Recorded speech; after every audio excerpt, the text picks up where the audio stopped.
and welcome back, everyone. Welcome back. Oh, I need to be excited. Welcome back to another week, another edition of ESL Open Cup Americas, number 233. It's been quite some time. It's been a week. It's been a week since the last Open Cup. Welcome, everyone. Hope you're all doing well. And of course, welcome to all the amazing players, the people in the chat, and my amazing plushies as well, as we're diving into our first series. Exclamation mark B in the chat if you guys want to have a look at the bracket yourselves. The bracket is live, the bracket is stacked, it's massive, it's beautiful, and we have found our first series spawning in the bottom right-hand corner of Oceanborn. We have our Brazilian Terran player, the Blue Terran, representing Team Hellfire. It is Master. I have to fix up the Twitch title. There we go. And spawning in the top right hand corner, we have the American American Zerg player, the Teal Zerg, representing Team New Angels. Ooh, going for a 13-12. It is Orton. Airy. Let's go. Okay, this I was not quite expecting. A hyper-aggressive build that you don't often see against Protoss players. I'm curious how this plays out. For those that are unaware, Master is the best Protoss player in all of Latino America. He's the best Protoss in Brazil, and nowadays the best Protoss in Latin America as well. He's a very terrifying opponent. I wish Orton the best of luck, but I like the approach. Cheese him out, Bobby. Hyper aggressive here. Link speed should be on the horizon as we have the gas fort. Gas income is now at 100. Should be throwing down link speed as quickly as possible. And we do not pull out a gas. 13-12 should be for a Bane bust. Should be link speed plus a Bane bust. We could throw down a Roach Warren as well. True, we have that available to us. Regardless, things are on the way. Queens as well. The probe does confirm the timing of the gas, the timing of the spawning pool. Master's where is in trouble, and he walls up. Master, upon recognizing the build, he walls up back at home. We have a Zealot on the way. We have a backup pylon on the way. Master is getting ready. He's prepared. This is why 13-12s are not often seen in this matchup, as we are backing up a lot of gas. I'm a little bit perplexed as to how this is all coming together. We are indeed expanding, and we have not spent our gas on anything. I imagine this is because the probe just went down. There we go. We cancel the hatchery. Link speed is very delayed, but we're going for a lair. Okay, we're cooking, Papi. We're cooking. But link speed was heavily delayed. It looks like we just wanted to make sure we deceived the probe scout first before working on whatever the hell this is. Now with this lair, I imagine this is going to be for dropper lords. I imagine this overlord here can turn into a dropper lord and then unload links into the main. That would make the most sense. I wish we didn't delay link speed though. I wish link speed was a lot faster here for Orton. I'm not too certain that it was really worth delaying it. Delaying the lair to kill the probe, that makes sense to me, like sure, but link speed is brutal to be delayed. Now, I assumed that it was going to be Dropper Lord, but it looks like it's going to be a Nidus Worm. Otherwise, these links would be across the map. Links that would be here, ready to drop into the main. They're not ready to drop into the main, so it looks like it may be the other one, the Nidus Worm instead. Meanwhile, Depths, they do shade in. They do get surrounded. Both of them do get shut down, but we get a full scout. We get eyes on the lair. That means it could be only a handful of things. It could be Dropper Lords, could be a Nidus. We will be checking. We have a pylon here scouting the edge of the map, or the edge of the main. We have another Overlord getting in position. Lings are still amassing. Nidus Swarm is about to complete. And what do we go for? We're poised to go for the Nidus in the main base, but again, we see everything. And do we have an army? We have two Stalkers. We have two Stalkers. The Depths are on the way. Stalker is repositioning.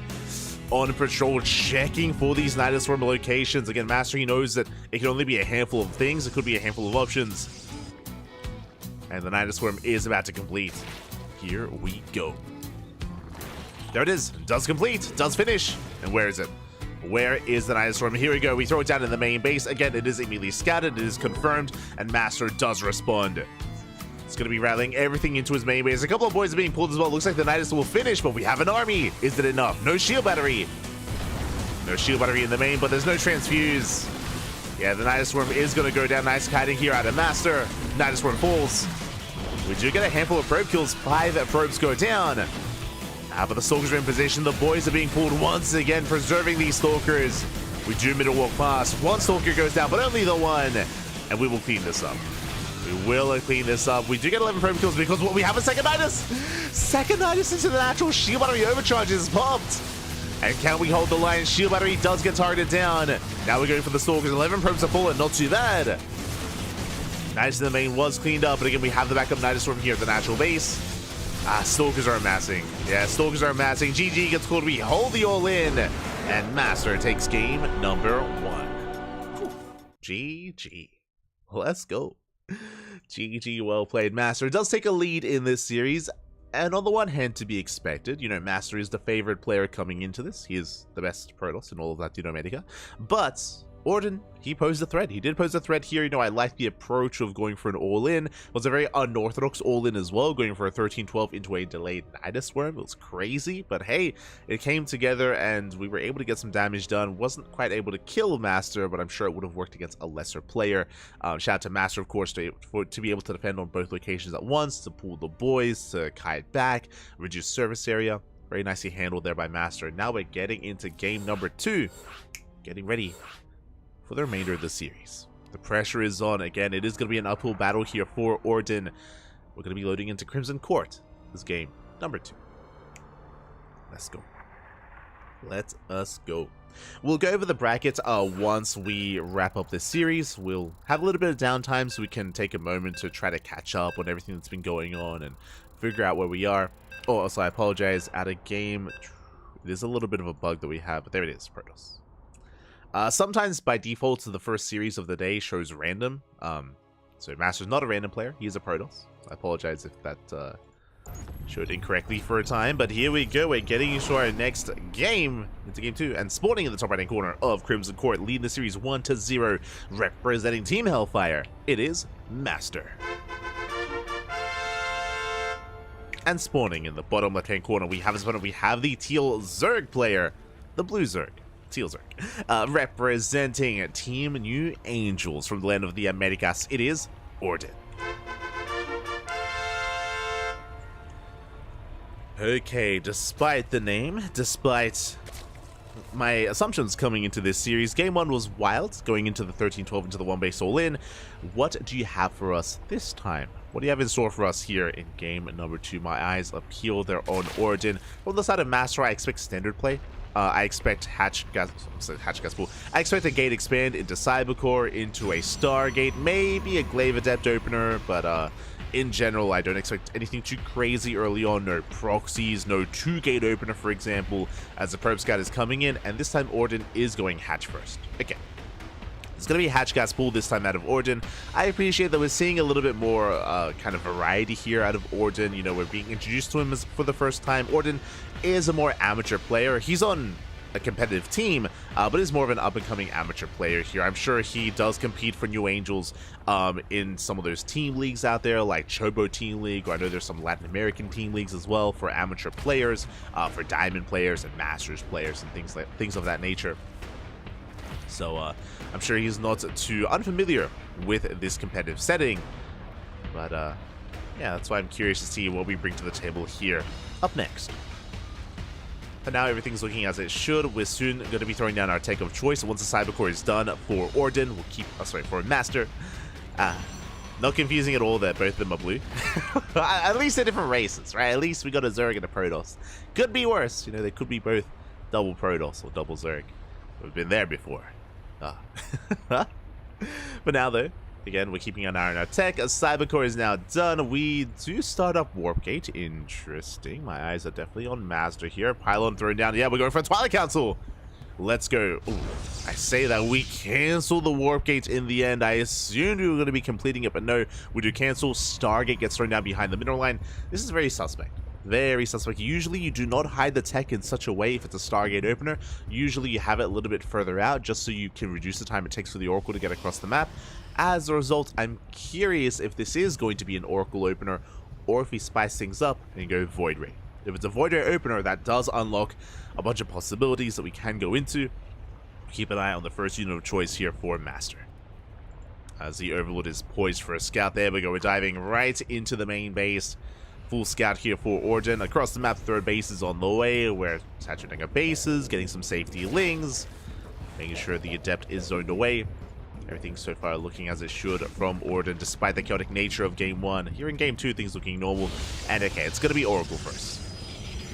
Oh, the Overlord doesn't quite confirm. We can make assumptions that it's going to be the Oracle opener. We do get eyes on the pylon, but we should go a little bit further in. It looks like we should barely get a glimpse of this. Yeah, there we go. we confirm. We got eyes on the Stargate. Back at home, that is an insanely fast lair. And there's the Void Ray. So interesting that we're going Oracle and then Void Ray, not Void Ray first. But with the arrival of this Void Ray, we're going to be hunting down this Overlord. And we could go for a second Stargate, a Fleet Beacon, and Sky Toss. We could mix things up quite hard. But before Master can mix things up, Orden has an insanely fast lair. This feels like a Nidus-based all-in. Going for a fast lair like this can be only a handful of options here, whether it's Drop Lord play, whether it's a Nidus all-in. If we take extra gases, we could be rushing into Hydras for a Hydra-based all-in instead, for a fast Hydra timing. There are options here, but again, this was a 3-minute 30 lair timing. You would never get it this early on without having something crazy in store for us. Meanwhile, we can see that we're hiding our tech. Twilight Council, Gateway, the Void Ray has arrived, the Void Ray shuts down the Overlords, and this looks like it should be Glaive Adepts. It's going to be difficult for Orden to confirm. As for now, we're getting into interesting. Not just a Roach Warren, there's that Hydra Den. So we did rush into the lair for a good reason. It was for a fast Hydra Den. I feel like the Roach Warren is a little bit unnecessary. Like, if we're rushing into Hydras, like, we're not really going to have gas for Roaches alongside them. So interesting choice here by Orden. It could just be a safety Roach Warren, but again, it does feel a little bit, I'm a little bit perplexed as to the decision here, as Stasis Trap does go off here towards that natural base. Adepts have arrived. They're going to be Vanilla Adepts, but they're shading in towards that natural. The Vanilla Flanell, as Glaives are on the way. Drones are going down. Oh, 2 workers already. Now 3, and we can wait out the Stasis. We can shut everything else down. Meanwhile, we're getting into Ling Hydra. Now, the scary thing about this is Ling Hydra melts against Mass Glaive Adept. Like, Glaive Adepts, they're going to have their way with Ling Hydra-based compositions. Roaches will be the saving grace. We do have the safety Roach Warren, but we need to make them. The first Hydra already going to be going down. And now going for more drones. The Oracle goes ham. 14 workers go down, and we're still not done. We still have the Void Ray. We still have the eventual Adept timing. So we're banking up more and more Adepts. Orden is in trouble. Right now, he's focusing on resaturating his bases, which means we're not making army. We're not making Hydras, we're not making Lings, we're not making any fighting units. As we get another 2 drones, 16 workers go down. We're still making more drones. We're still droning up. Oh, and things are looking bleak because here comes the killing blow. 10 drones on the way. No more Lings, no more Hydras. What is the army looking like? We have 3 Hydras and 4 Lings. This is the army. And this is what's coming. Oh boy. So we'll see if Orden can keep up. Do we have any queens? We have 4 queens. That's less than ideal. It's only a handful of queens available here for Orden. It's not going to be enough. Adepts have arrived. They do shade on top of the Hydras. 2 Hydras go down instantly. And that's most of the Hydras going down. There are 4 Hydras left.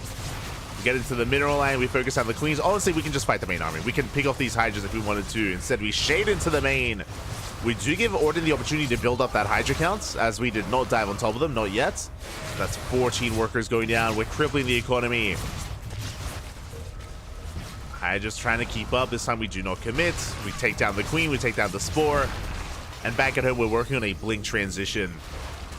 Again, just a really unfortunate turn of events here for Orden to be rushing into Hydras against Glaive Adepts of all things. And now if we cancel the shade, we don't quite cancel. We could have killed all these Hydras. Regardless, we trade well. In total, that was 30 drone kills over the course of this game. 30 drones, 29 Lings, 4 Hydras. We have 5 Hydras left. And here comes that Blink time. We don't even have Blink. We don't even need it. We don't even need Blink at this point. We can just snowball out of control, get on top of the army. The army crumbles, it melts. GG gets called, and Master will take the series 2-0. GG. Whew.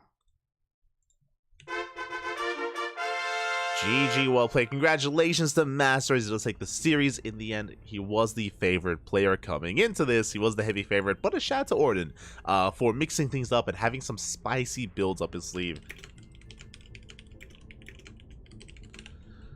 We do appreciate it. Again, as a reminder, game 1, Orden went for a 13-12 Ling Nidus all-in. Game 2, we rushed into a 3-minute 30 lair into Ling Hydra. unfortunately, that was blind countered by the Glavedet follow-up. Again, we've seen even players like Dark and Solar and Raynor die to this build if they happen to blindly be going Ling Hydra. We have seen them fall to Glavedet before. It is just kind of a really rough position to be in if things happen to line up in such a way where you're skipping Roaches and Banelings and your opponent happens to be going into Glavedets. It's rough. It is rough. Regardless, GG. GG, well played. Congratulations here. Congratulations to Master. And that means we can follow Master into his next series.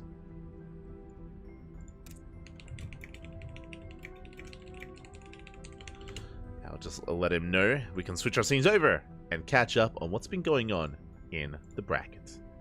Exclamation mark B in the chat if you guys want to have a look at the bracket yourselves. Let's actually go from the top. Let's refresh, go from the top, see if there are any other updates. Our series was quite fast, but I'm sure other matches have concluded. Okay, from the very top, we have House Vibes getting the walkover over Dave Testa. Dave Testa does bow out to House Vibes, and now he's up against Dark. Meanwhile, Psionic versus Gref has concluded. Gref, of course, is a known cannon rusher.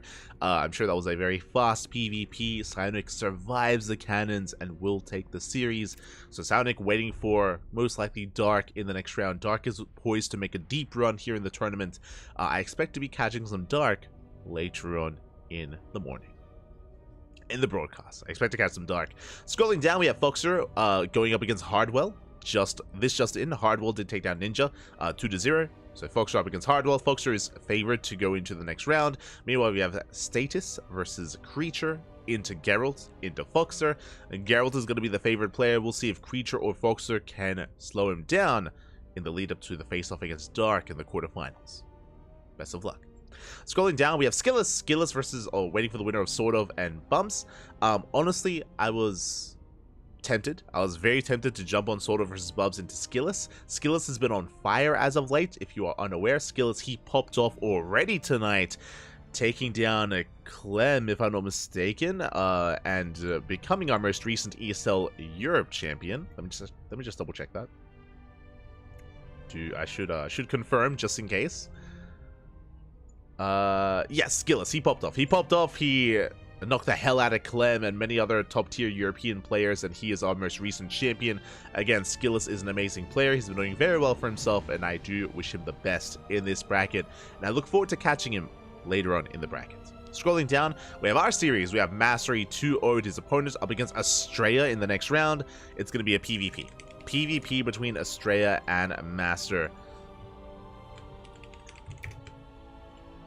Just need a moment to set that up and get things ready. And set up the logos as well. So I try to find our players, message them, and ideally not get left behind. Good.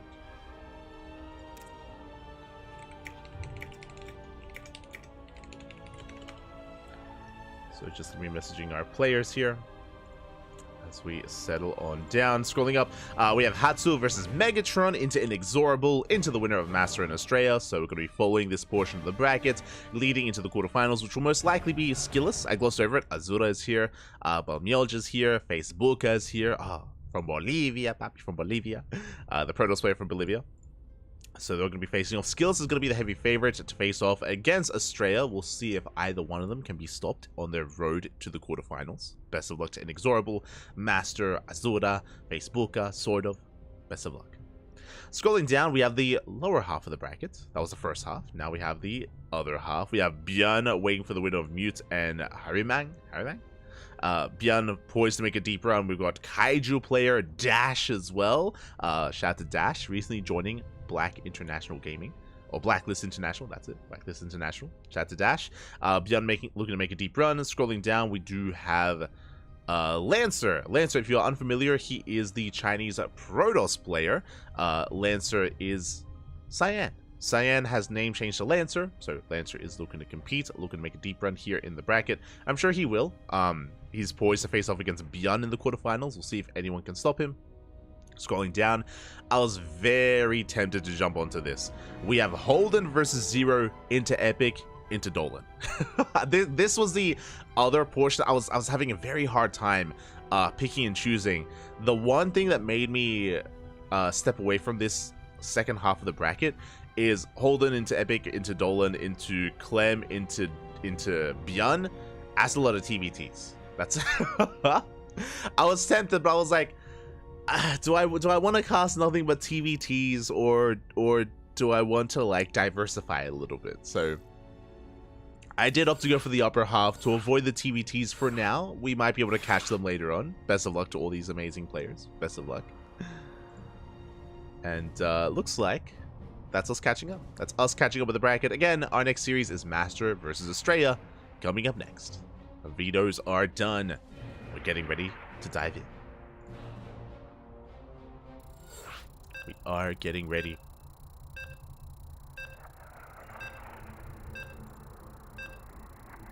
You can hear the beeps. You can hear the beeps already. We have our lobby. We have our vetoes done. We're loading into Oceanborn as game 1.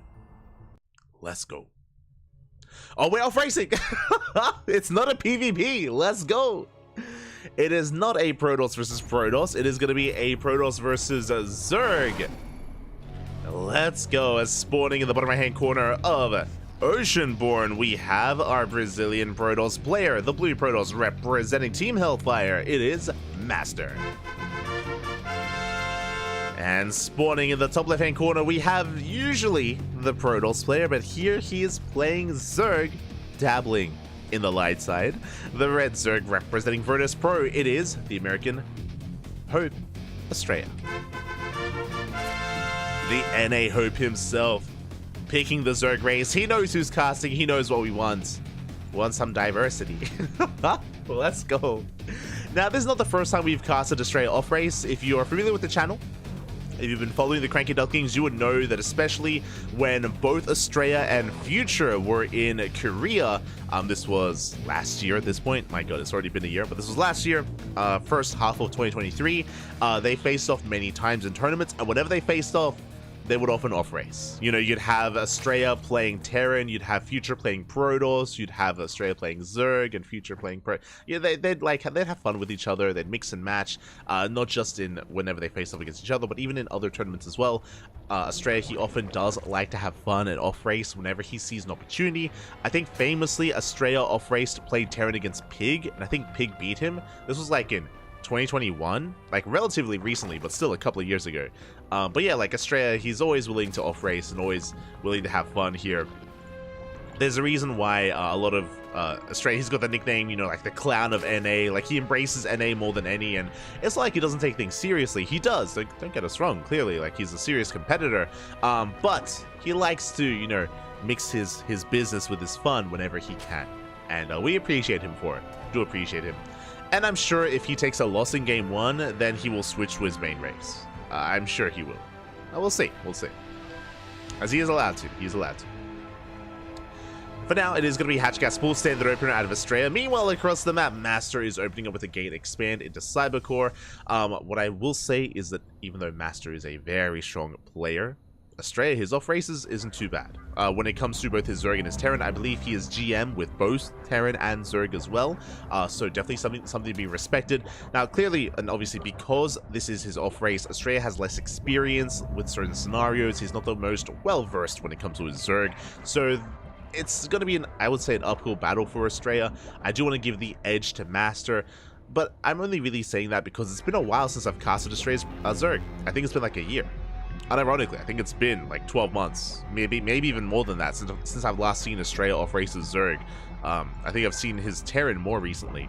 So yeah, it's hard to judge kind of how he compares to Master at the moment, especially considering that Master has been practicing once again. Master stepped away for a while. A lot of the Latin American players stepped away for a while, but some of them have returned, and as of late, Brazilian tournaments have been popping up. Again, if you've been tuning in, especially last week, we did cast the Code for Giants Cup, which is a Brazilian-only tournament, and likewise, Amantis has been running as well. Master has been on the grind set of covering these events, competing in these events, and doing well in them. So Master is more and more in form as the weeks go on. Overlord Scout is coming in. It's going to be a Void Ray opener here by Master. I love the choice of the Void Ray going for the Oracle as a follow-up. Australia does confirm the Oracle, but with the arrival of the Void Ray, this could once again be a fast Twilight Council before third base. We're going for some Glaives, papi. We're going for Glaive Adepts. Let's go, as Estrella across the map is currently in the dark. Now, we saw a very similar build last game against Orden. If you were here for it, you would know that against Orden, he went for a fast lair as well. He's crazy! Oh my god, I'm getting deja vu! Estrella, he's playing like Orden. He was watching the stream. So if you remember last series, Orden went for a fast lair. Now, Orden's lair was 3 minute 30. This is around a 4 minute lair timing. Regardless, very fast lair. Very fast lair here out of Estrella. This could be a couple of different things. We could be working towards fast Hydras, or this could be for a Nidus-based all-in. This could be for... If we had Overlord speed, I would assume this is going to be a German taxi. Regardless, aggression is on the horizon for Estrella. Very tech-heavy here. We'll keep an eye on what the lair is going to be for. Meanwhile, thankfully, safety Roachworn. Safety Roachworn out of Estrella. He knows that if it's a Void Ray opener, there is a big chance it's going to be Glaive Adepts. So we need to be careful, we need to be safe, and we need to get into those roaches. But the Adepts, they've arrived! The initial vanilla Adepts, they are here, and 4 drones, 5 drones already going down. Oh, Estrella losing far too much. 6 workers full initially, and that is not even Master's final form. That is not even his final form. 2 probes go down. The Void Ray and the Oracle do defend. Adepts are on the horizon here. Glaive's about to finish up. There are some Splatterlings. Estrella's droning. Estrella's droning up, taking extra gases. What is the lair for? Taking all 6 gases, actually. Very greedy here by Estrella, and I imagine this should be for some kind of tech structure. For now, +1 range and Roach speed. It looks like we, for now, are investing into Roach Ravager, but we're still droning. Look at the units tab. 5 Lings. This is the army. This is the army we have right now. More Lings on the way. We need roaches, we need larvae, we need something. Adepts are coming, and Estrella's not ready. Estrella's not prepared. Spores are on the way. We have 7 queens to defend. That's a better queen count than what Orden had. But this is going to be a tough hold for Estrella. Going to be very impressive if he can minimize his losses and preserve his drones. So far, we fully wall off. Very nicely done. The wall is under fire.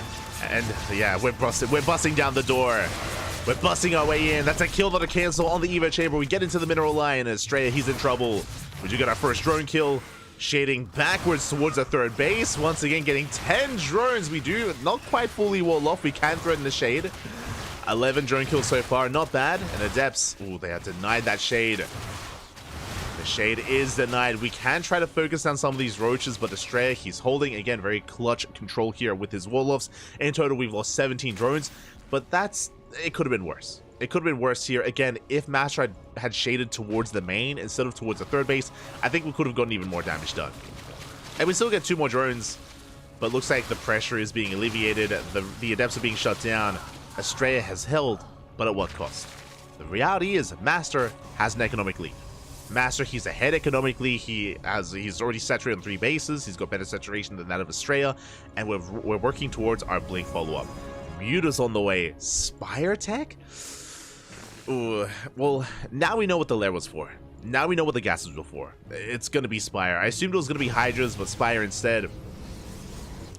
Forge is delayed. Okay, this is a shaky follow-up out of Master.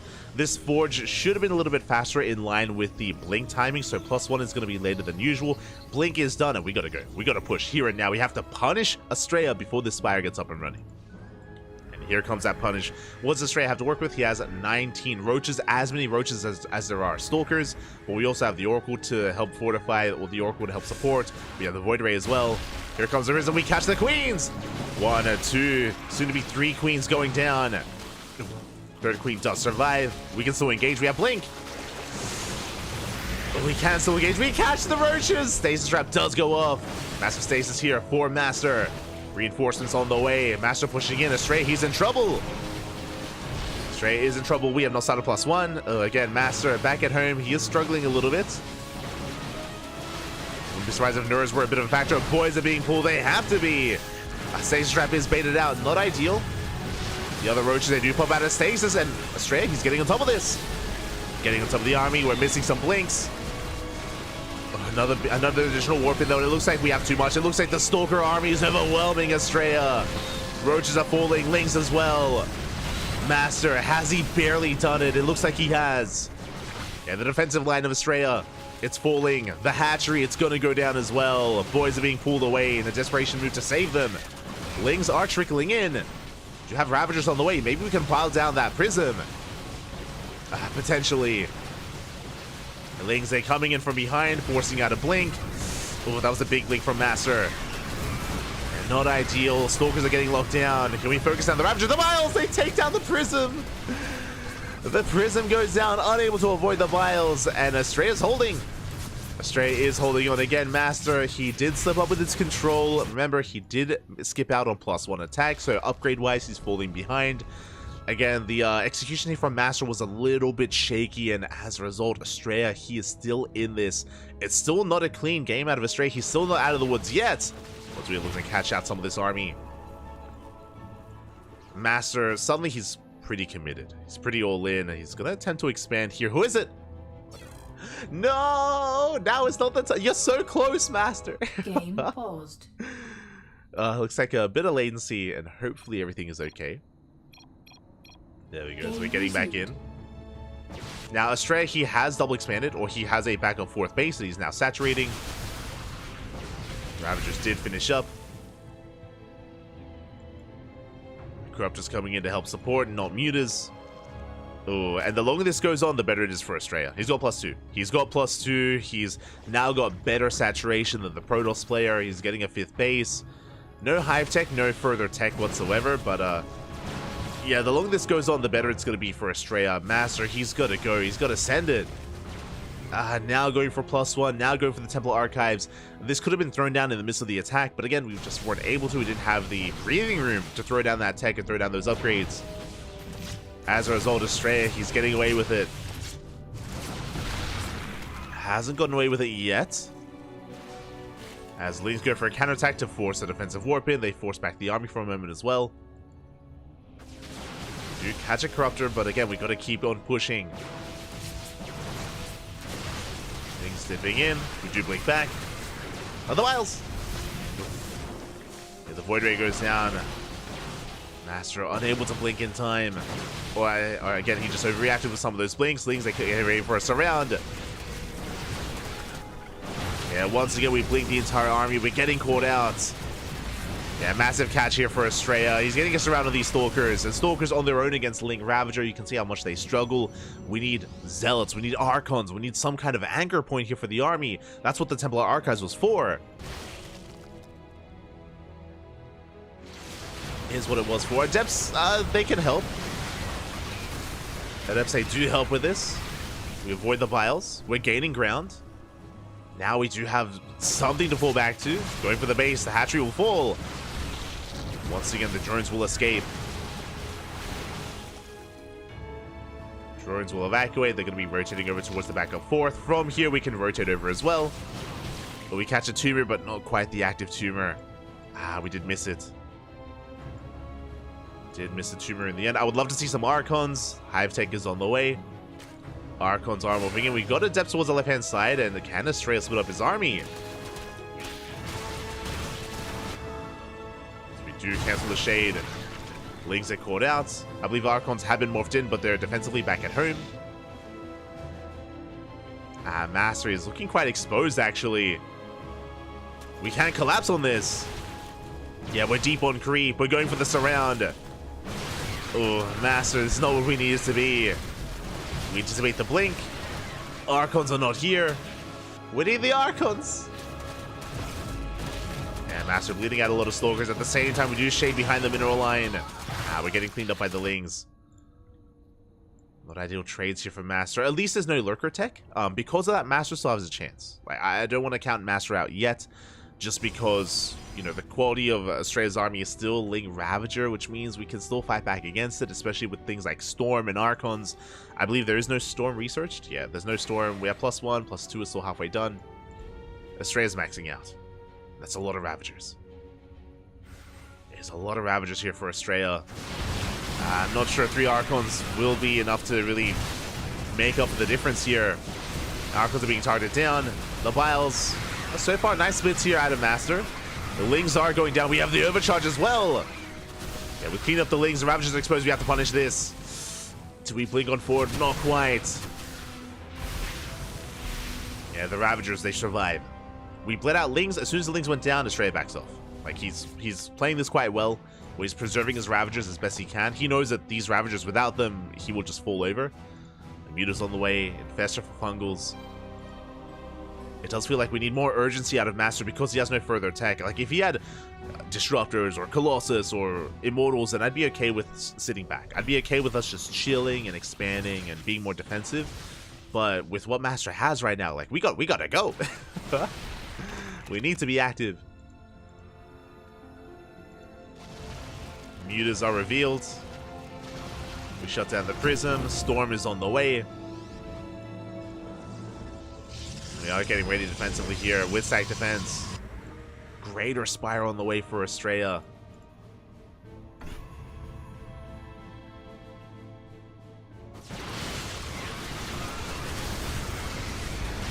Yes, Basel, they take down the High Templar. Very nice pick of High Templar go down. Oh, they were designed to back up Benji for the Storms. As we're blinking on forward, Lings are going down. Not a bad defense here out of Master. And ooh, the Mutas are deflected. We do keep up. Unfortunately, despite Storm about to finish, we have no High Templar. We have no Templar ready. We do need to warp them in. If we had some High Templar, I want to say like even 3 High Templar would be enough to keep pushing and to move out across the map and to potentially snowball out of control. As Mutas, they catch some more workers. Greater Spire's about to finish. No Corruptors yet. We're not ready for Broodlords. But almost. There we go. 7 High Templar now being morphed in. It's going to take us some time for them to gather up energy, though. It is going to take time. But I do now favor Master's army. Like, look how many Archons we have. We have 5 Archons, 7 High Templar, each potentially with 1 Storm. Like, we can move out, but if we wait any longer, we've got a fleet. I mean, we throw in a fleet beacon. We have a Bayless on the way. Infestors are amassing. We're getting caught out of position. We're going for the 3rd. Bungle does connect. Oh, the Biles! Ooh, they take down a good chunk of Stalkers. Bungle once again. Yeah, Estrella just picking the army apart. Lings likewise wreaking havoc in the mineral line as well. There's one adept. So far, we do avoid the Biles. How many High Templar do we have left? 1 High Templar? Unfortunately, just having a really hard time preserving the High Templar to actually have Storms. If we had them, it'd be a different story. Split's not looking too bad, but 1, 2, 3 Archons full. Yeah, Mastery's bleeding out too much. Bleeding out far too much at this point. Yeah, the +2 Ravagers coming into play. We're diving in the army. Miles once again, they take down another Archon. We're getting on some of these Ravagers at least. Are getting on some of them. Reinforcing with more Stalkers. But this is just a really desperation push out of Master. At the same time, we do defend against the Mutas. Massling. Yeah, Massling is all we need. Massling. The Fungal connects. We have more Infestors and Estrella. Yeah, he can have his way with this army. At this point, Mastery is being outscaled. We had potential for all these spellcasters earlier. We had 7 High Templar. Now we're down to 1. We do warp in 5 more, but we're morphing them into Archons.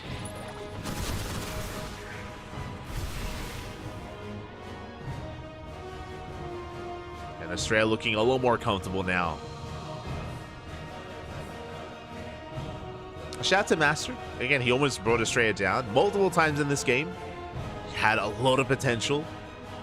And Estrella was up against the ropes. This was not an easy one for Estrella, but I mean, now he's settling it. Like now it now we're maxed out again. Working on 3-3.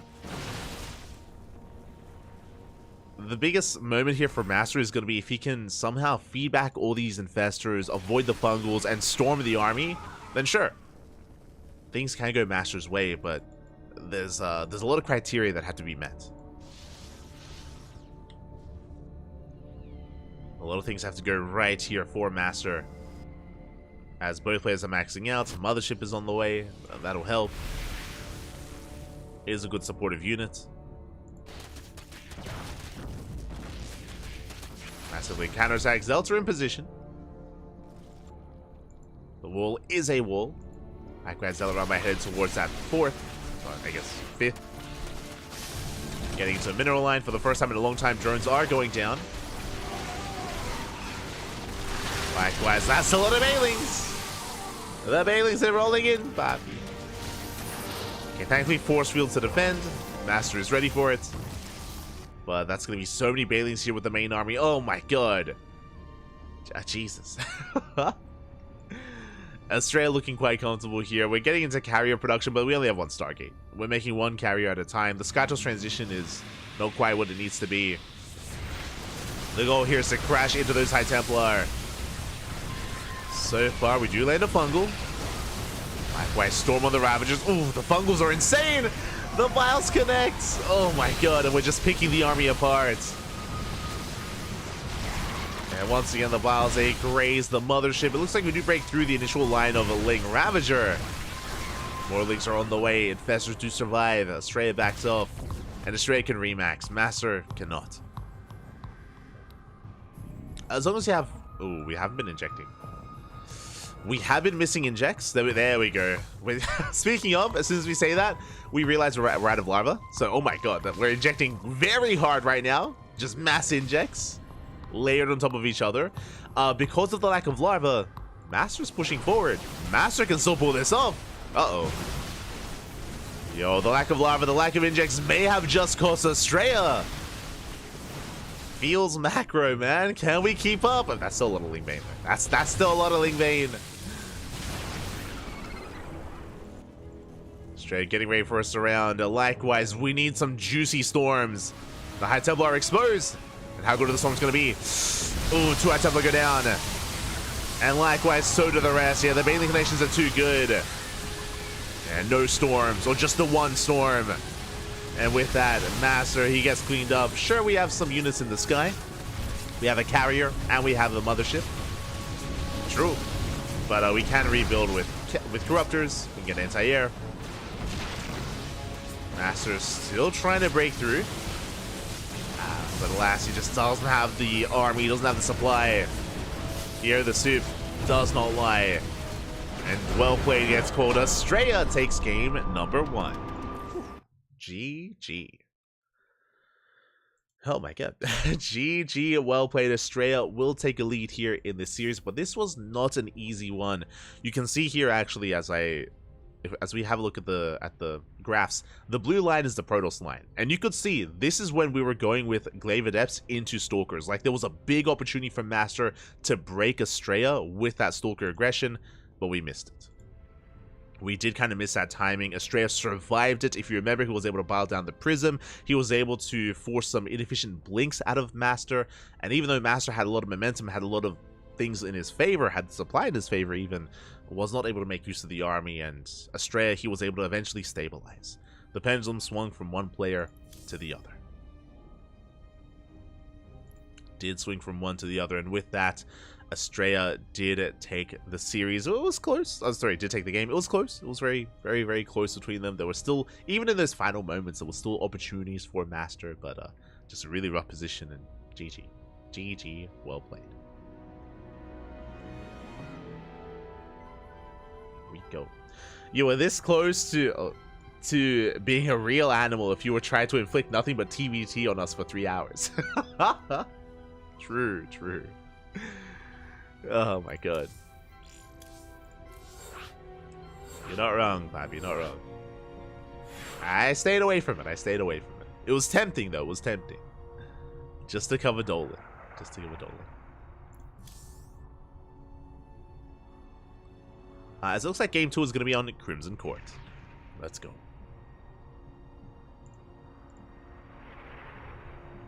Let's us go.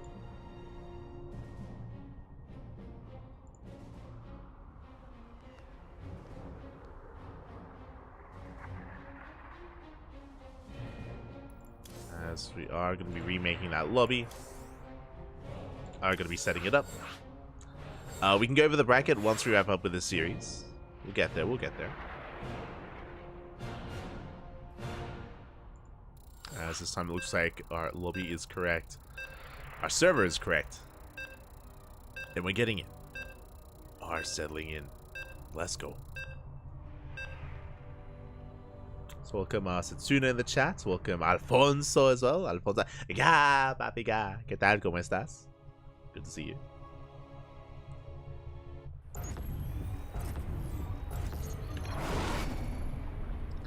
Hope you're all doing well. Hope you've all been enjoying your weekend of StarCraft with the Home Story Cup. Hope you all had a great time as we're settling into our next game. And spawning in the top right-hand corner of Crimson Court, we have the Brazilian Protoss player, the Blue Protoss, representing Team Hellfire. It is Master. And spawning in the bottom left-hand corner, going for a 15-15, he knows his openers. We have the Red Zerg player from the land of the Americas, representing Team Virtus Pro. Typically is a Protoss player, but now he's embracing the light, embracing the Zerg. It is Estrella. He wants to know what it's like to smooge. We are settling in, and again, that last game was not the cleanest of games from Estrella. He was being quite greedy, cutting his own corners, which is why he did almost straight up die to the initial Glaive Adept and follow-up Stalker push. But we were pointing out some inefficiencies and a couple of mistakes and missteps here and there from Master that did add up over time, that did allow Estrella to stabilize.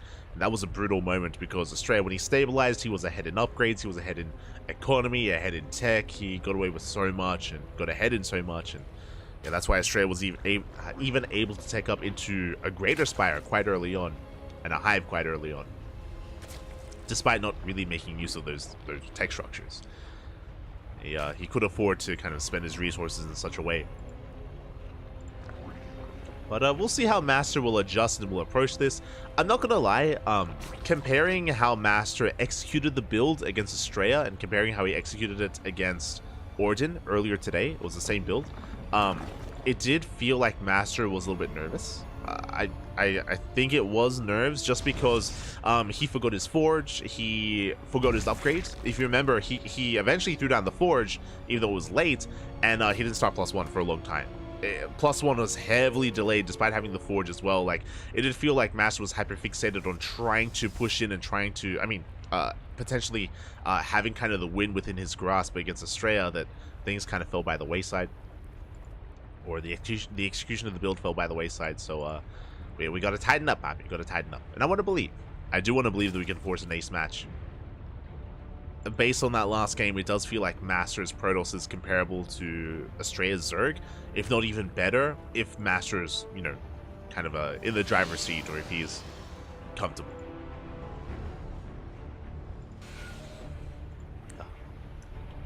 We just got to be confident, man. You got to be confident. For now, we're settling in to have our initial openers. Estrella expanding linearly here, taking the third base on the left-hand side. Master doesn't confirm, but he should be aware that hold up, the hatchery is missing. The hatchery should be somewhere, and the Adept can confirm. Tumor does survive. Adept does confirm the opener. It's going to be a gasless opener here out of Estrella. Estrella, this is very greedy. I mean, I thought he was greedy in game 1, and now we're even surpassing that here on Crimson Court. Going for a gasless opener means we're skipping link speed. We're skipping link speed. We have extra drones for mineral income for a faster third base, and we can see Roachhorn was about to be thrown down. Estrella just focusing on droning for the time being, eventually Queens. And eventually, yep, Roach production. So a very greedy build here by Estrella. We'll see if it can be punished, as it is going to be a Stargate opener into the Oracle. There is no Void Ray, so the likelihood of this being Glaive Adepts is much lower now, as typically we'd see an Overlord to hunt down we'd see a Void Ray to hunt down the Overlords to get into a hidden Twilight Council. Alas, that is not the case in Game 2. So this looks like a much more standard build and a standard setup. I'm a little bit concerned because this means that Estrella won't be punished for his greed. It means that Estrella is going to be able to drone up quite freely here, and I mean, yes, there are oracles to harass, but not much else.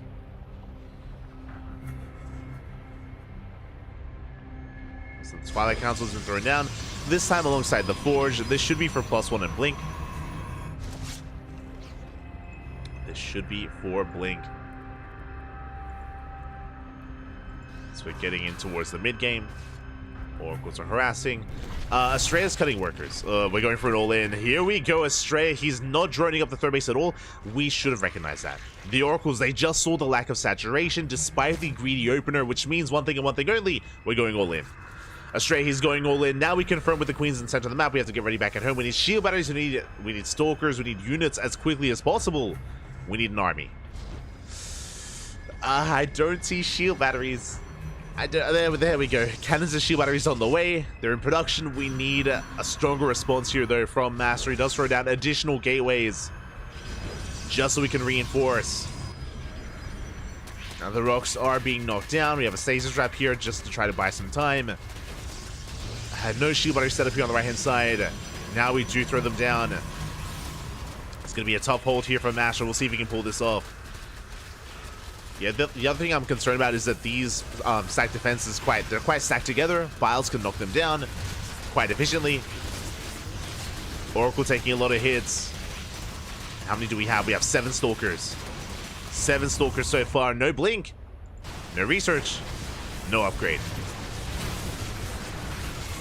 Files, they take down one of the stage straps. A massive stace on the Lings. Okay, not a bad start.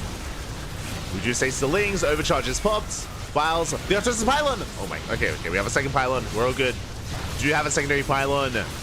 Warpins are barely finishing up. The first pylon goes down. We do depower all of the gateways. The shield battery stays powered, but only the shield battery. With that, we cannot reinforce. The Artistic Pylon goes down. GG gets called. We break the third, and Astrea will take the series 2-0. GG. Whew. Oh my god. GG, well played. Congratulations to Astrea as he does take the series 2-0.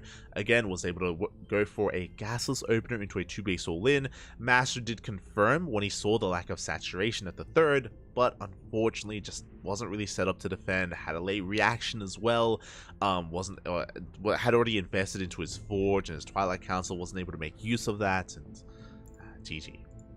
GG, well played.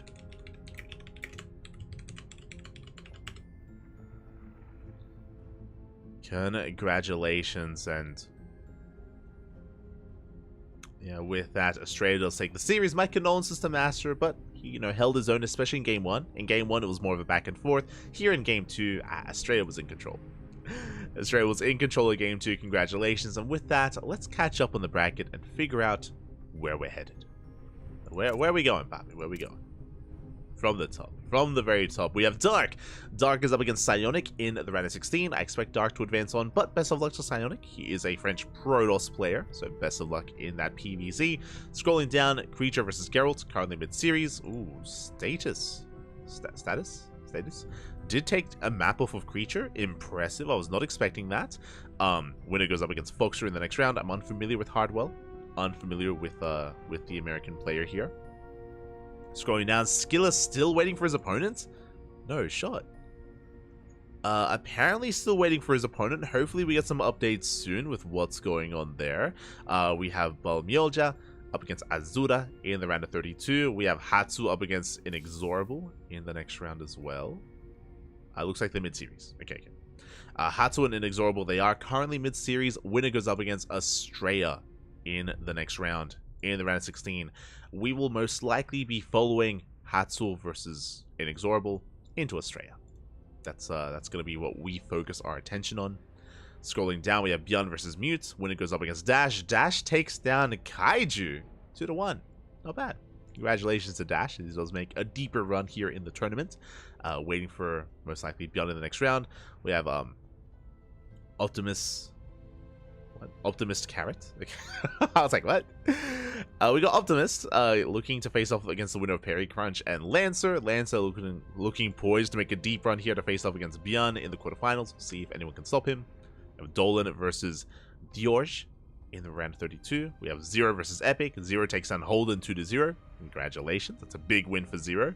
I was kind of favoring Holden there, but they do go often back and forth, and Zero is the winner this time. And Disrespect waiting for the winner of Clem or Jay.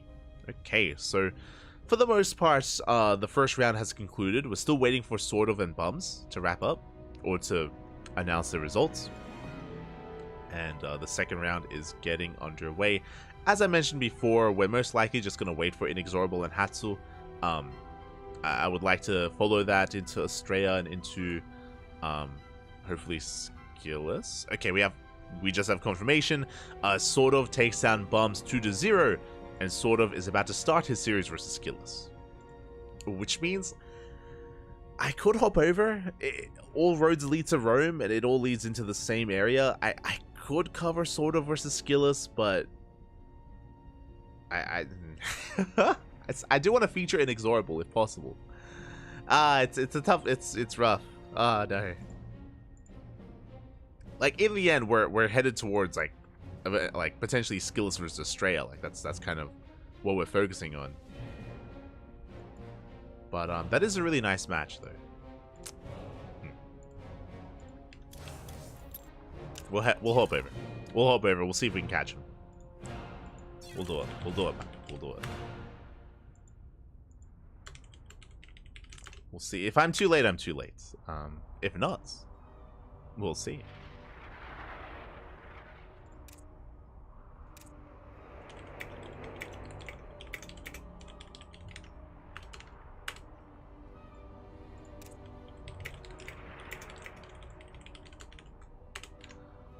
Okay, just setting things up.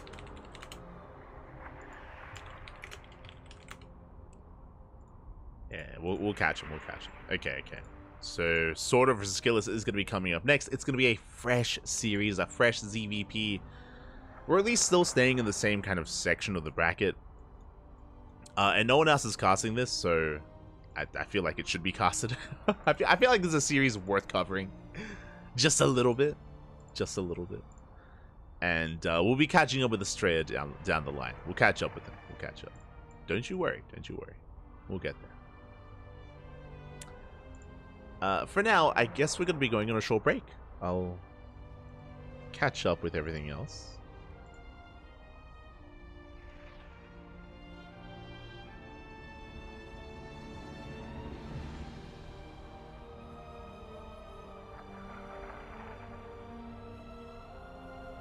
Yeah, I'm catching up.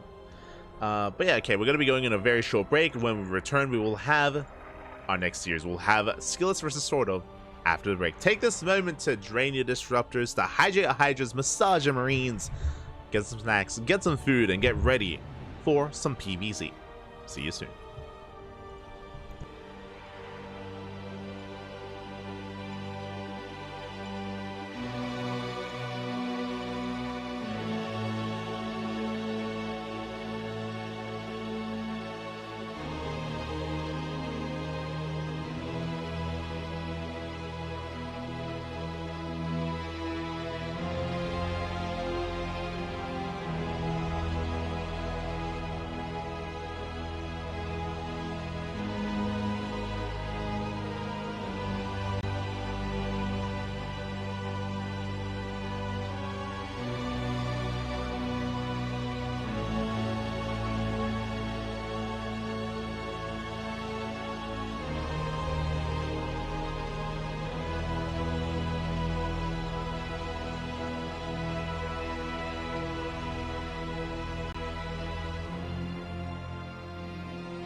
Welcome back, everyone. Welcome back to ESL Open Cup Americas number 233. We've returned with our third series of the night. We were following Master and Astrea into their matches. Now we're hopping over to slightly above them to see who faces off against potentially Astrea in future rounds. We're diving into a PvZ and spawning in the top left-hand corner of Golden Era. We have our blue Protoss player representing Team Liquid. It is Skillous. And spawning in the bottom right-hand corner, we have the Swedish Zerg player, the Red Zerg representing Root Gaming. It is Sort of. Here we go. Our PvZ is upon us, and Skillous, he is on fire right now. For those who are unaware, he is this week's ESL Open Cup Europe champion. Last night, or a couple of hours ago, he just took down Clem, he took down Spirit, he took down some big names in the European region to be the champion. And the question becomes, can he do it again? Can he take down and claim another championship here this morning, merely a couple of hours later? Can he do it again? Again, we were asleep at the time. I was in bed. I did have to sleep in between ESL Asia and ESL Americas. I know, it's scandalous. How dare I not cast something? How dare... But we usually don't cover ESL Europe live. Sometimes we can cover the replays of ESL Europe if we have time throughout the week. But this week we don't really have any free days, unfortunately. So we most likely won't cover the ESL Europe replays. I would love to. I'd love to cover the run of Skillous. But later on tonight we have KSL. WTL has been pushed back a day, so earlier than normal. Thursday, Friday, and Sunday, I believe. So we just don't have any free days to cast anything else.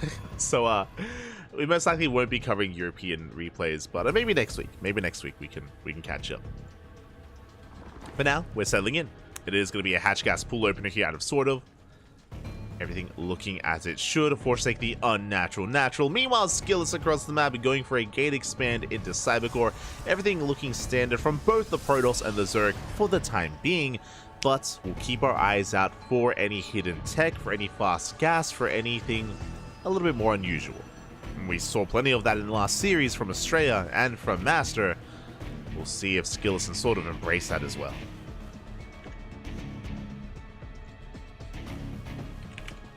We shall see. As to now, it's going to be a Stargate opener. Stargate here from Skillous should be for an Oracle. The Stargate has been thrown down right next to the edge of the main. The reason for this is so you reduce the time it takes by a couple of seconds for the Oracle to get across the map. Doesn't sound like a lot, but every second does count in StarCraft, and with that, Skillous should be going for the Oracle initially. If it was further back, I would speculate it's going to be a Void Ray. For now, looks like an Oracle. Meanwhile, across the map, Adepts, they do threaten a Shade. We are in position so far, no economic damage done. Lings and Queens zone the Adept away so far. Good defense out of Sort of. We do force Skills out. There is the Oracle in production. Back at home, Sort of, he's just droning, making Queens, trying to keep up with the few harassing units that Skillous has in the early game. It's basically a bit of a dance, a bit of a back and forth between the Zerg and the Protoss early on before we settle into the mid game. There's potential. I mean, 2 Adepts, 1-shot workers, and we do not commit. A bit of a fake out there. Sort of pulls away. Oracles are moving out.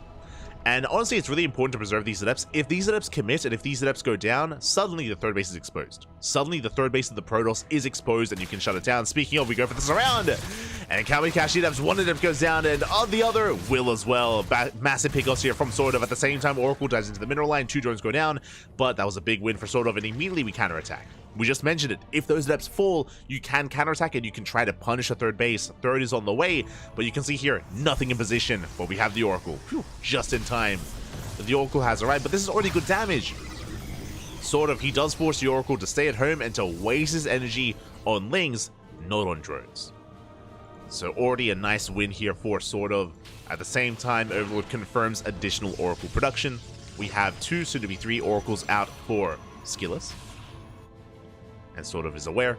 Behind this, Spores are on the way. We have 3 Queens at the third. We have a Spore at the natural and Spore Queen in the main.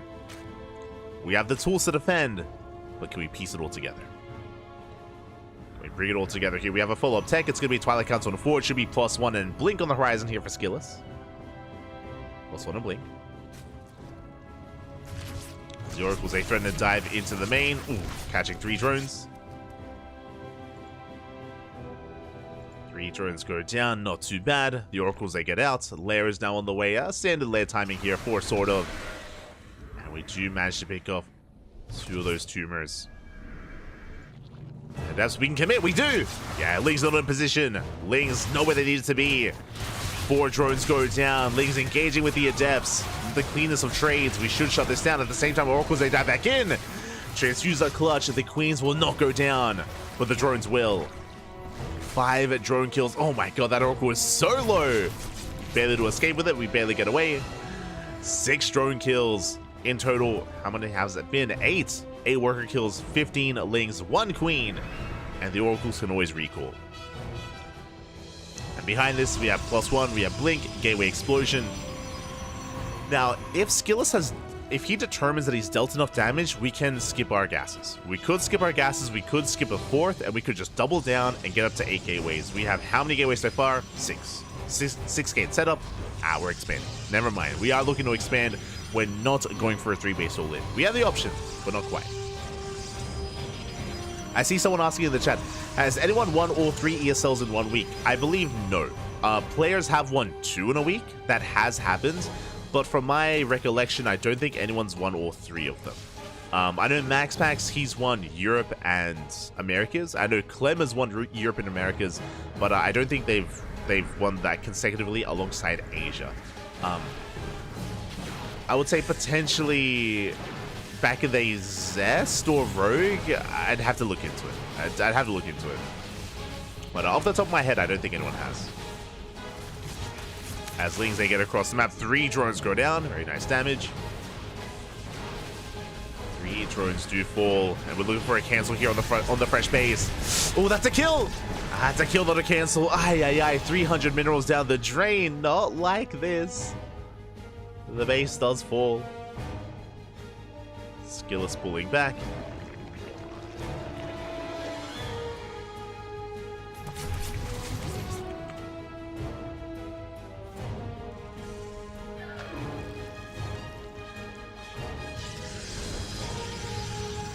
Skillus, he does pull back here. Gonna be setting up more side defense, getting a 4th base. We spoke about it because we're taking a 4th. What does that mean? Extra gases and extra tech. We throw down the 2nd Robo, the Bay. We're getting ready for Colossus or Disruptor production. Skillus building up and setting up for the mid game. And setting up quite nicely because sort of is stuck on 3 bases. The 4th is heavily delayed with that earlier kill. But the Lings, the wall's not a wall. The wall is not a wall. The Lings, they do threaten to die, but we do barely get in position in time. Whew, that could have been disastrous. They pick off a Stalker, but just one. Same time, sort of, he threatens a dive towards the 4th. We have Hydras, we have Roaches amassing, Ravagers as well. We have a threatening army, but here come the Disruptors. They're on the way. Disruptors, they are rolling in. And with the arrival of these Disruptors, I don't think we can really threaten the base, not anymore. Sort of does retreat. He has to back up. Infestation bit, that's going to be for Hive Tech, that's going to be for Lurkers. We're working towards Lurker Tech, but we're not quite there yet. The other's going to be going up. Ooh, one of them will connect, not the other. Nice catch here out of Sort of. Does take down both of those Disruptors. Takes down the Immortal as well. Very nice pickups out of Sort of. Is building up more Roaches, more Ravagers. Disruptor production is continuing here for Skillus. Space Trap is going to get denied. And sort of, he refuses to back up. Now, he does have to be careful. He's playing with fire right now. This army feels and looks quite vulnerable. It's quite expensive. Roaches are going down. We pull back to the safety. The shield batteries with the cannons, with the overcharge. Lings, they try to come in from behind, but Disruptors, they do survive. They aren't picked up. And sort of has to respect the army. And we need to work on the next step. There we go. Hive is now on the way. We need a Lurker, then we need to get ready for upgrades. Sort of, we've let out 15 Roaches, 7 Hydras, for 2 Disruptors. Oof. Again, Skillus just has a more efficient army. Like, the soup does lie. The Protoss army is more efficient, and now you can see the Zerg army crumble. Yeah, Skillus takes the supply lead now. Shutting down and catching so much of the Roach Ravager. expensive losses, and sort of he cannot maintain that. Sort of he's barely at 3 base saturation. 65 drones, ay. That's basically a 3 base all in.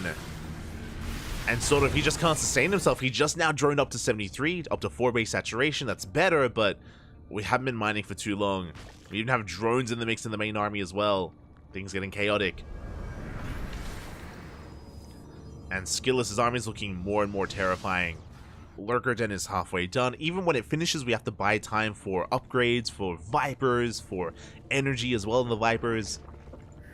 It takes time. Time that sort of doesn't really have. Now, we can make time. Like, if we're able to counterattack, if we're able to hit a fringe base, force a cancel, force the army to turn around, then sure, right? Like, if we can do something here to buy time to get damage done across the map, then sort of can stabilize on Lurker Tech. But until then, until that happens, sort of is in trouble. Rich Rumby will help with this. This going up. Zelster in position to defend. Would you reinforce with a handful of Stalkers? Nova's going to be going off. Ooh, big connections. One Disruptor goes down. But yeah, it's just too much to handle. GG gets called. The writing was on the wall, and Skillis takes game number 1. GG.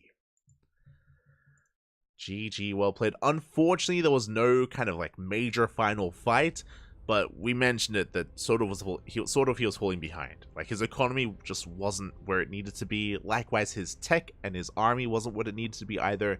He was just behind on multiple fronts there, and he was relying quite heavily on that Roach counterattack to deny a base and get something done.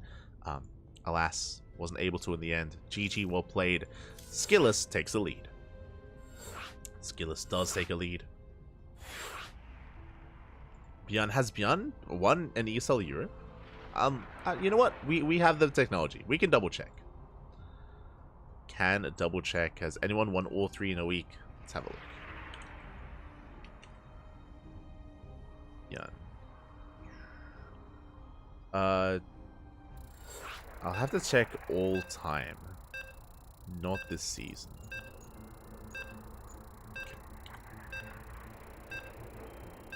Let's see. I can see 2nd places, 3rd places.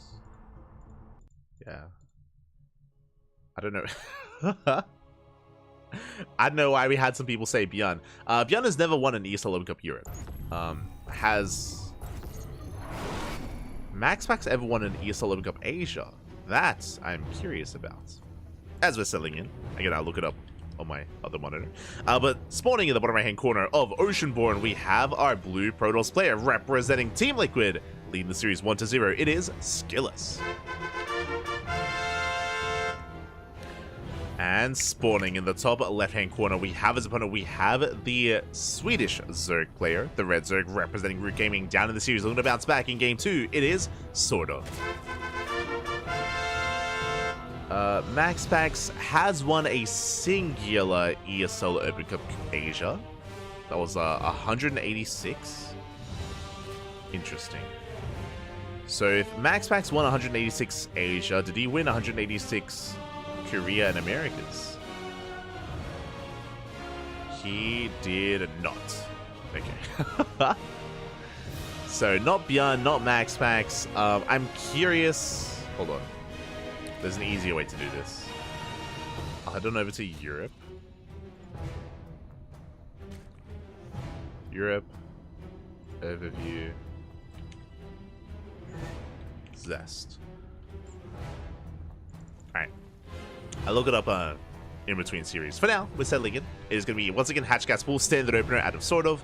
Meanwhile, Skillis going for a gate expand. Once again, everything is looking as it should.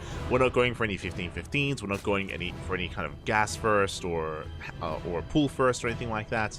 No 2-gate opener out of Skillis. So early on, everything is looking standard.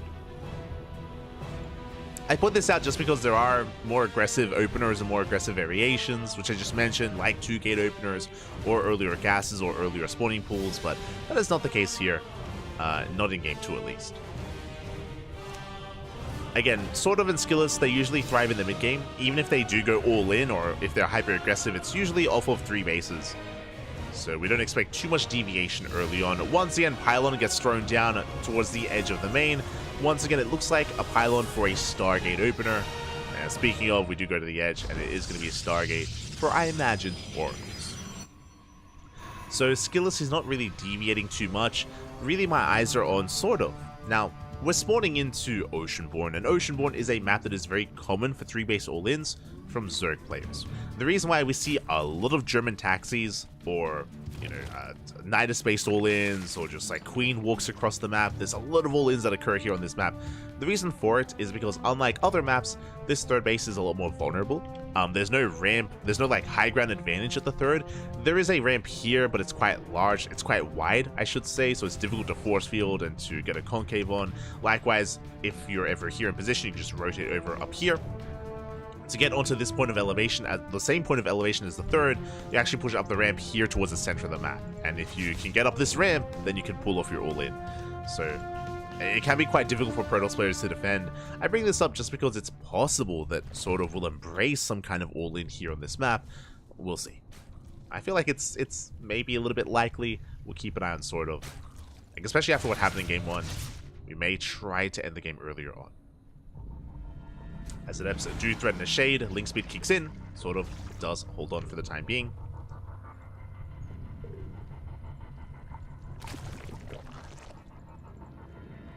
Okay, Zest hasn't won the European Cup.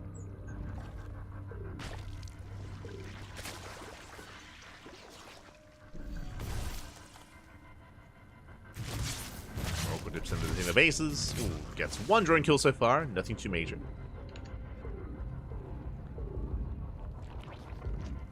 Nothing too major here, as Oracle will back off. Likewise, additional Oracles are on the way. It's going to be a triple Oracle opener out of Skillets into a third. So this is as standard can get. Triple Oracle into a third into, I imagine, a Twilight Council and Forge. Meanwhile, we get 4 drones across the map. Oh my god. We do recall in time, and we get another and almost another drone. 5 drones in total. Skillets getting a little bit greedy towards the end. Did take some extra shots on that Oracle, but will manage to escape. Will get away. Will manage to get away. There we go, we have our tech in production. Likewise, that is a bit of a faster lair for sort of. Okay, you have my attention. It is going to be a faster lair. This was around a 440, 430-ish lair timing from sort of. What does this mean? This could be for Ling Hydra. This could just be to take 2 gases and go into a fast Hydrogen to get into Ling Hydra, which can be a risky play. Basically, the goal would be to skip Roach production.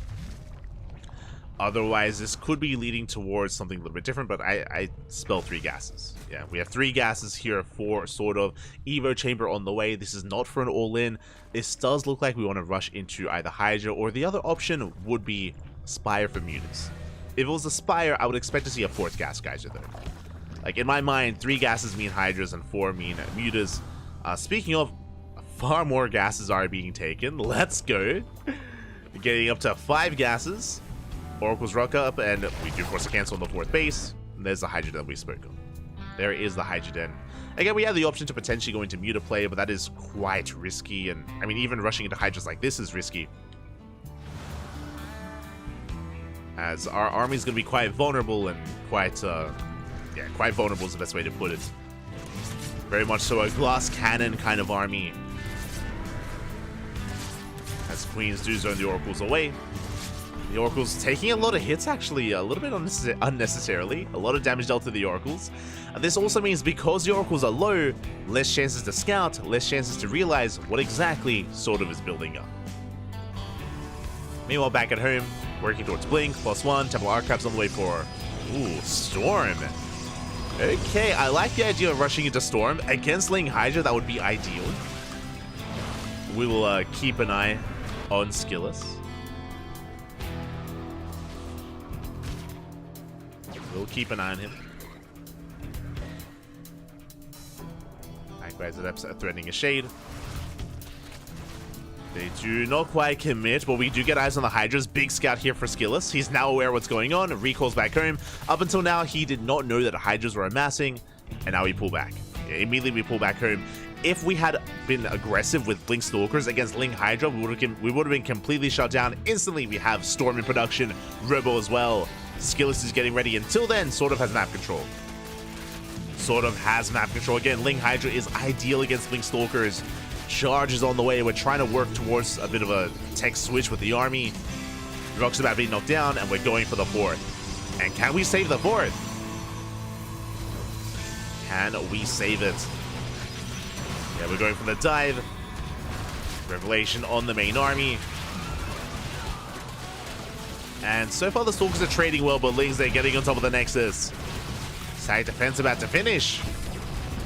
Warp in, it looks like it will barely complete. Ooh, just in time. Pylon goes down, depowering everything on the low ground. But the Stalkers are trading well. We're running out of Lings. Hydras are falling. We have to be very careful here with our control. Yeah, the Hydra's barely breaking through, forcing the army back to the safety of these cannons, shield batteries, an overcharge as well, keeping the Stalkers alive. And Skillus, he's barely holding on. He's forcing back the army, but what about the 4th? Can we save it? That's the big question. If we had the cannon and shield battery, then maybe, but we have Storm. Oh, the Storm does connect. We have one more Storm available. One more Storm for Skillus. We don't want to waste it. One Storm in the chamber of the base. It's going to go down. It's so low. Storm zones the army, doesn't connect. That's a kill on the Nexus. And sort of, he's containing. He's containing Skillus to 3 bases. Behind this, taking his own 4th, getting it saturated. Sort of is droning. He's droning up, taking up into Hive Tech. Looking to surround the army. Solar Stasis. High Templar being forced back. They're falling one after the other. And sort of, have we done it? Have we broken through? It looks like we have. We've broken the back of Skillus. Shield batteries. They're running out of energy. We're running out of defenses here. Stalkers, they're blinking back desperately. Oh my god, we barely hold. We have one final overcharge. Immortals are building up. Again, you saw how much damage this Ling Hydra dealt. Thankfully, because it took so long for Skillus to determine what was going on, sort of was on a timer. It was on a timer and he shut down the 4th. He's gonna keep on pushing. I'm a little bit concerned about this. He's getting on top of these Stalkers. Stasis traps are going off. Storms are building up. Skillus, he can hold. Yeah, he can force this back. But sort of, he refused to back off. He's still just pushing in. Hive is on the way. I'd love to see a Lurker Den. Lurker Den alongside the Hive. To get into Hydra Lurker Viper. There it is. Lurker Den is now on the way. Sort of is working on the next step. He has to be very careful to lose these Hydras. Oh, big Storm.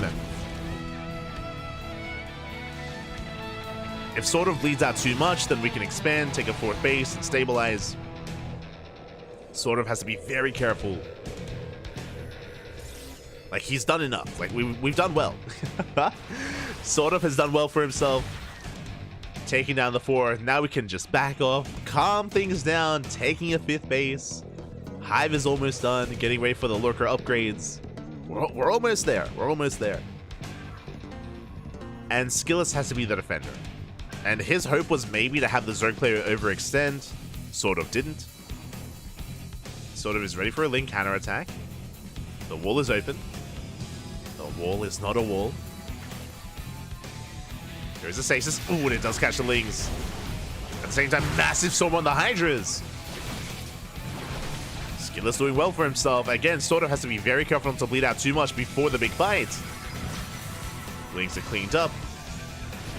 Lurkers are on the way. That's 8 Lurkers finishing up just in time for sort of.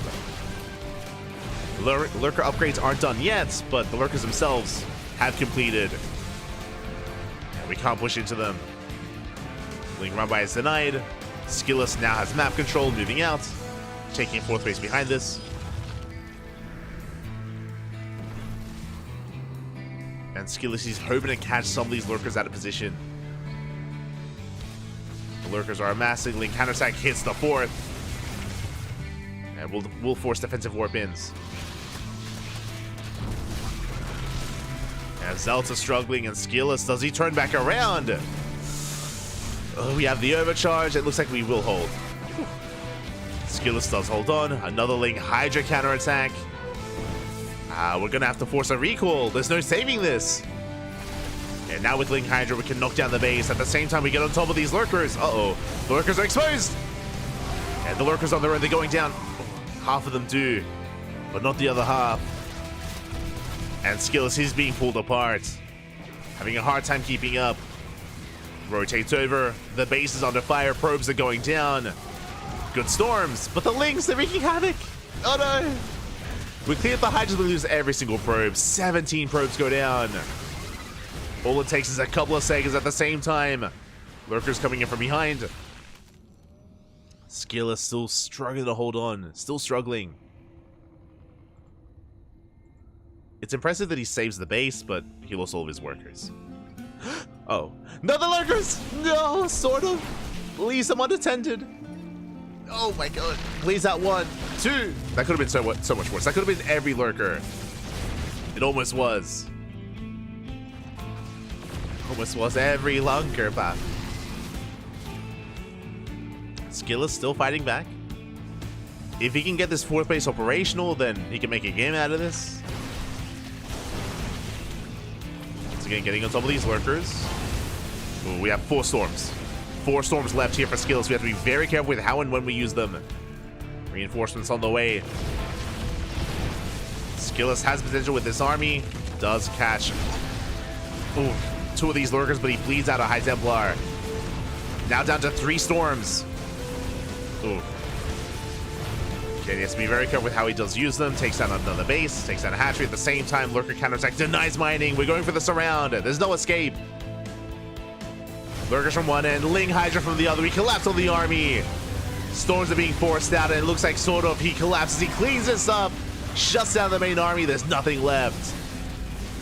Nothing left here for Skillus. The surround was real across the map. No mining at the 4th base, and sort of he's fighting back. He's looking to force the ace match. We're down to a handful of zealots. There's 12 zealots left, 1 immortal, barely an army. Again, it was so risky earlier, rushing into Hydra Tech. Sort of, he got away with it. He was able to hit his timing. He was able to shut down the 4th.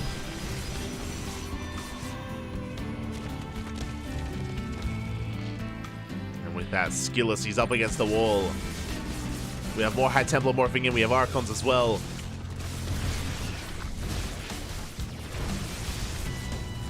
Sort of. It looks like he has done it. Yeah, once again, he's breaking through the 4th base. There's only so much the Skillus can do. He pops the overcharge at a moment of desperation. Trying to hold on. I mean, sort of doesn't have the best economy either. He's on 4 bases. Like, sort of can't max out. Not taking the worst fight here. We shut down the Lings. Storm on the Hydras. The best fight we could have hoped for, but it's still not enough. The Immortal gets targeted down. Sort of. He will break through this. He barely has enough to keep on pushing. That was a surprisingly close hold. Or attempted hold. Very close. Poise being pulled. Again, sort of. He's only on 60 drones, but barely has enough. But Skillus refusing to give up, but there it is. GG gets called and sort of ties up the series 1-1. We're going to the ace match. GG. Whew. GG. Well played. We're going all the way to game number 3. Oh my god. That was a very tense game. Very tense, Pappy. Very tense. But again, sort of rushing into the lair, rushing into the Hydras did pay off in the end. He was able to catch out some of the Stalkers. He caught Skillus with his pants down. We saw that Skillus was desperately trying to get ready to defend against the initial Ling Hydra timing. And he did defend his 3rd, but he barely didn't save the 4th base. Honestly, there's a world out there where if Skillus is able to save that pylon, remember there was the pylon at the 4th base that went down that depowered everything at the 4th, including the shield battery, the cannon, and denied the overcharge. If that hadn't happened, I think maybe Skillus holds. What I mean by that, I think Skillus holds the 4th and it doesn't go down, and suddenly it's a different game. Suddenly it's a very different game. It was very close. With that, sort of does tie us up, and we're going all the way to game 3. Meanwhile, what I was doing was I was trying to find out if anyone had won all 3 weeks in a row at the same time, or in the same week, all 3 weeklies. What I was doing was I was checking if any Europeans had won Korean weeklies and if any Koreans had won European weeklies. Fun fact, the only Korean player to win ESL Open Cup Europe is Cure. Cure is the only Korean to win ESL Europe, and when was that? That was 80. That was ESL Open Cup Europe 80. So let's just double check. 80 for Asia. And for Americas. Parting won Asia that week. Okay. So it looks like it hasn't happened before. In the history of ESL Open Cups, there has been no one to win Europe, Asia, and Americas in the same week. Has not been done yet, despite the fact that we've had over 200 cups, 200 weeks. No one has achieved that feat. It shows how difficult it is to do that, especially considering that, of course, if you play on the Asia weekly, then the Asia server is prioritized or is favored. Likewise, if you play on the European weekly, the European server is a little bit more favored and prioritized. Like, it's likewise time zone works against you, so it's difficult for either the Europeans or the Koreans to also compete.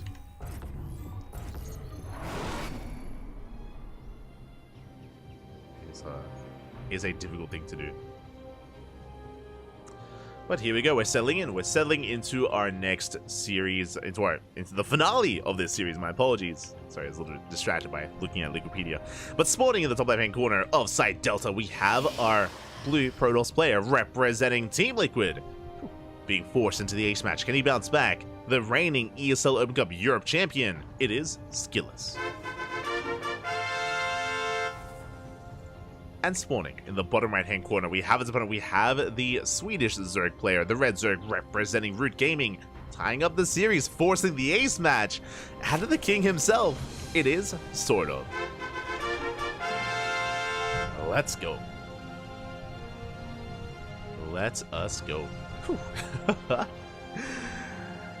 We are jumping into the ace match here, and I mean, Skillous is the favorite player, 100%. He's the favorite player coming into this, but you could also argue that, I mean, hey, after going through and winning a weekly earlier, you know, is he fatigued? Is he tired? Likewise, I should also emphasize that in the European weekly that Skillous did win earlier today, or this morning, Skillous took down the best Terran players in Europe. He took down Clem, he took down Spirit, but didn't take down Zergs. You know, the big Zerg names were not present. There was no Lambo, there was no Raynor, there was no Serral. So his PvZ is now being tested in ESL Open Cup Americas, and so far, Sort of is posing a threat. He is going to be posing a threat here. Can Skillous bounce back? Again, it also shows how important and imperative it is to scout. Winding it back, I mean, oh my god. Ooh, as we get a kill in the probe. Very risky move there out of Sort of, but he does catch Skillous lacking there. He does catch him inattentive. So very nice pick off early on by Sort of. Now what I was about to say, there's a lot that led into that last game. There's a lot that led into the Hydras not being scouted. If you remember, the Hydras were spotted by the Adept Harass a little bit later on, after Hydras were amassing and after the push was being set up. But if you remember, before that, Skillous was a little bit inattentive with his oracles. If you remember, his triple oracle opener, his oracles were taking a lot of hits, and he was leaving, or he had left his oracles a little bit unattended. They were taking extra damage, and they were all quite low. Because his triple oracle opener was so low in HP, we had a really hard time actually dipping into the bases and scouting and confirming the timing of the lair, confirming any tech, confirming the saturation. It all kind of led into each other here, and that's a big reason as to why Skillous took him, or why it took Skillous a little bit longer to figure out what was going on. Again, it all kind of came into effect there, and hopefully Skillous can be a little bit more attentive here with his oracles and be able to maintain vision and an eye on what exactly the Zerg player is up to, what exactly Sort of is going to be doing. But now, Hatch Gas Pool. Hatch Gas Pool opener here out of Sort of are going to be settling down. Likewise, Oracle opener out of Skillous. Once again, he's done so every game so far in this series. It's just Oracle, or Stargate into Oracle every game. Into triple Oracle. Guys, Adepts threatening a shade. Second Oracle's on the way. This should lead into a third, lead into +1 blink. There's no need for skills to really deviate too much here. Again, just has to keep an eye on any kind of initial tech that sort of goes for. We get one drone so far, and Oracle gets away. Just the one worker kill.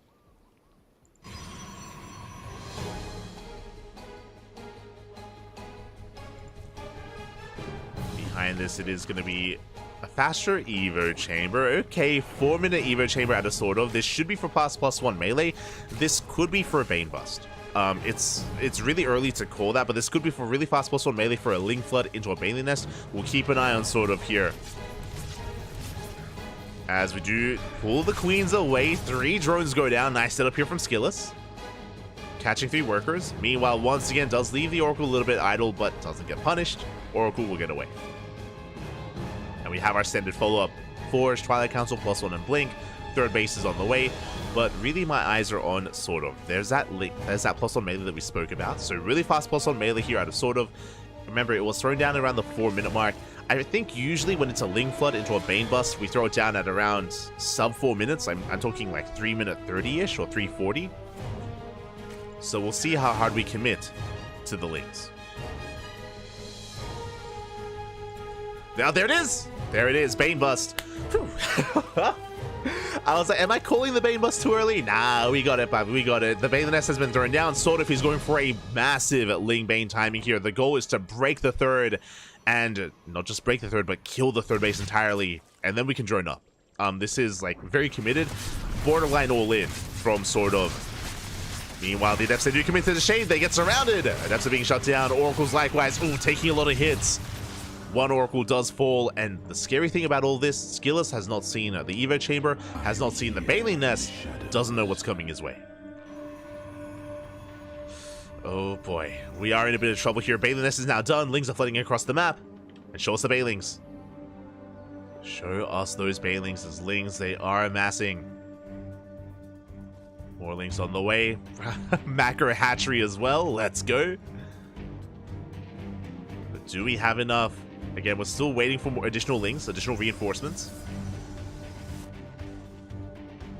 Lings fanning out. 24 more Lings in production. It's taken some time. We do catch a handful of Lings here in the center of the map as well. We're bleeding off Lings. Again, show us. There it is, those Banelings. So the goal here is for the initial Ling swarm to shut down these Stalkers, to force them back, to chase the Stalkers back to the third base. As the Stalkers are forced back, Banelings are going to be waddling into the mineral line, waddling into the third. And then we can snowball from there. The stasis! Oh no! Massive stasis does go up.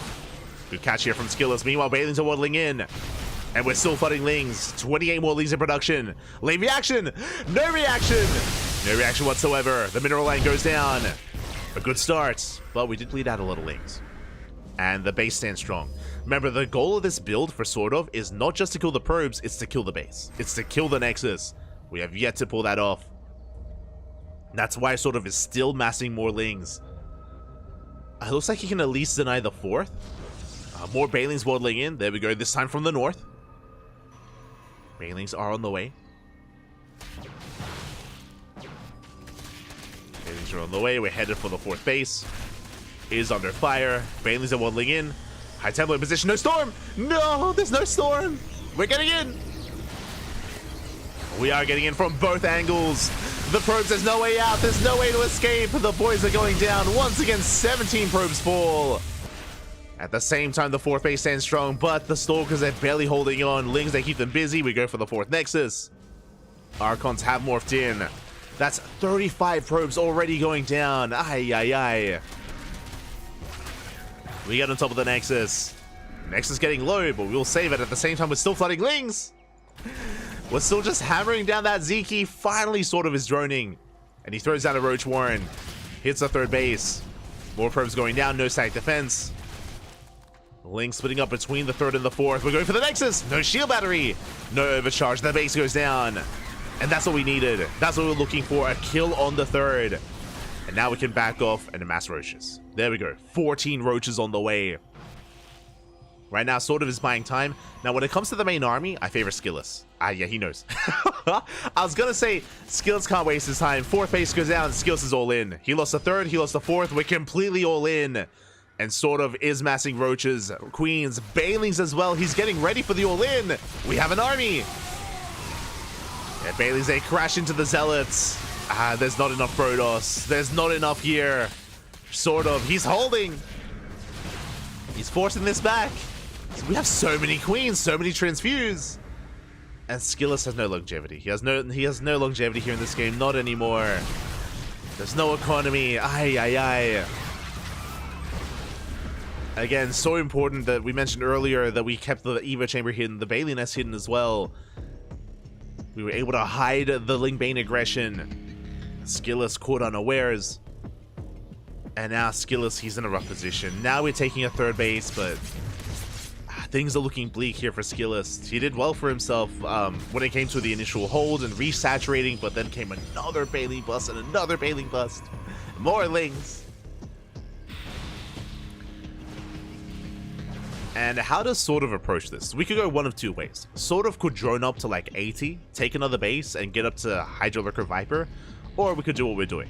We're cutting workers at 3 base saturation, that is 64 drones, that's 3 base saturation, and we're maxing out with Ling Bane Roach Ravager. Sort of, he does not want to try to take a lead and extend his lead. He takes a lead, he's going for the kill. He's going for the kill, he's going for the throat. Now, Storm is done. Storm is done for Skillis. He could technically take a fight. But it's not going to be easy. You can see Sort of splitting up his army, links towards the natural. Oh, nice Storm so far. They'll take down Banelings, softens up the army. We have 3 storms left. 3 storms remaining. We have to make them count. The first storm on some Ling Bane. Second storm, we have 1 left. 1 left for Skillis. Lings, they almost catch out some of these transferring workers. Oracle going ham. We almost have enough for a second storm, but for now we have 1 storm with the main army. And we back off. Sort of, he gets scared away. After those storms, he backs off and he's droning. Okay, this is a good moment for Skillis. Sort of still has a supply lead. He's like, things are still looking bleak for Skillis, but Skillis, he was able to force Sort of into a push, into an attack that failed, which means these drones are late. This droning is late here for Sort of, but he's working up towards Infestation a bit, towards a hive, towards lurkers. He is still taking up. That was kind of like the first step to recovery for Skillis, but now we have to take another fight. We have to win another fight. And then another after that. Like, it's not easy. It's possible, but we'll see. Catch a couple of Banelings. Sort of, he's only posturing for the time being. Massing up more Lings. 10 more Lings on the way. Hive is in production. Do we have a Hydroden? Ooh. No Hydroden. Which means this could actually be... Okay, additional gases on the way. Another Evo Chamber. If there's no Hydroden, this could actually be into Ultras. Instead of Hydra Lurker. Curious. Yeah, we have melee upgrades. Yeah. We have melee upgrades, so it looks like it's just going to be Ultras, not Lurker tech.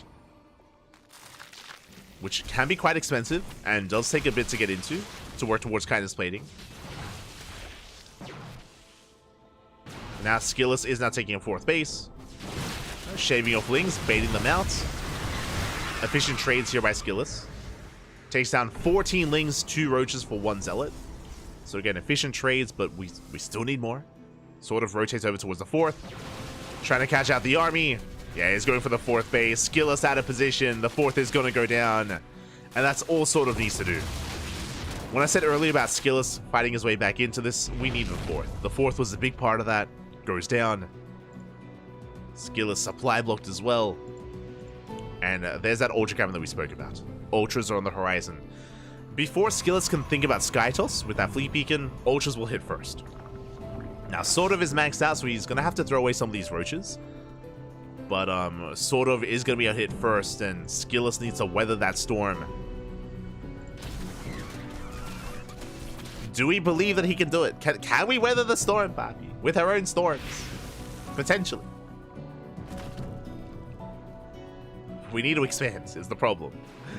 We need another base, and Skillis doesn't have the supply he needs to defend and to also expand at the same time. He's trying to. Forces back the army. Lings towards the 3rd. Skillis is keeping up. Yeah, shuts down the Lings. So far, so good. God, that's a lot of High Templar. That's 7 High Templar with plenty of energy to work with. We have so many Storms available. If sort of committed to a push, I do think that skills can win the fight. But it's not about that. It's about buying time and teching up, and there it is. Kindness plating, it's halfway done. Spire on the way. Basically, after the next fight, we're going to be remaxing on Mass Ultra, and we're going to hit like a truck. We do have some Immortals, which helps. Carrier production has commenced. Stargate on the way. Skilless is slowly recovering. Again, he's still not quite there. Not yet. It's going to be so impressive if he somehow bounces back in this game. It's going to be crazy. Speaking of Lingbane rolling in, Overcharge gets popped. Ooh, we take down the Robo. Robo goes down, leads towards the left-hand side. Ooh, shaving off a lot of Lings. Acceptable losses. We're only bleeding out Lings, only minerals. Banelings have amassed. Ultra production has begun. Pushing in, the first storm gets baited out. We have more Banelings where that came from. We're going for the mineral line. We try to bust in. Massive storm on the Banelings. 6 probes go down. Cloak is activated and we shut down the army. The Ling Bane gets cleaned up and now we're getting on top of the Roaches. A very efficient fight here for Skilless. Shaving off a lot of Roaches. The Wiles! Ooh. That's crazy army. I don't think we have enough to counterattack though because we're remaxing. We're remaxing, now we're going for the 4th. The 4th base is under fire. Skilless not where he needs to be. Do we defend or do we go for the base trade? We're going for the base trade. Bold move by Skilless. This base is gonna fall. And we're sending everything across the map. And, oh, sort of, he's turning around. He's racing back home. The High Templar. Be careful. How many do we have? 8. Oh, that's a lot of High Templar, but the Lings are coming in. They're gonna surround. Massive pick off. 3 High Templar go down. 4, 5 High Templar. Oh my, we had 8, now we're down to 3. Aye, that was massive. The base stands strong. We get 19 probe kills, but getting 5 High Templar like that was insane. And we're catching another High Templar. Oof, down to 2. Not like this. Down to 1, down to 0. Every High Templar falls. The surround is real. We clean up the ground army. And sort of, he takes the ideal fight, the ideal engagement. Yeah, Skilless, he won't be able to recover. Not from this. Not anymore. We were on the way. Almost there. Kind of. Like halfway there. But sort of, he will shut this down, gets into the mineral line. Oh, the ultra swipes are insane. We get 7 probe kills. The carriers will eventually clean this up, but we have corruptors on the horizon. Lings are flooding towards the 4th base. GG gets called, and sort of will take the series 2-1, advancing on to the next round. GG. GG, well played. Sort of, remember, it started off sort of popping off, starting off with Lingbane with very fast +1 melee with an Evo Chamber into a Baneless, into a Bane Bust. If you recall, it did not get scouted. Skills was unaware. He was caught with his pants down. The Banelings, they eviscerated the mineral line multiple times. Twice, we just took down 17 workers. We got I think 35 probe kills because of the Baneling run-bys, and the Lings, they took care of the 4th. And sort of, he was in control from that moment forward, just never allowed Skills to recover. We were on the road, you know, we were making some steps, some progression towards recovering and stabilizing. Skills, he was on his way there, but alas, sort of, he was just too far ahead at the end of the day. And GG, well played. Congratulations to sort of, as he does take the series. Congratulations. Whew. GG, well played. And now we're going to be settling into our next series. We're going to figure out where we're headed. Where are we going, Bobby? Where are we going?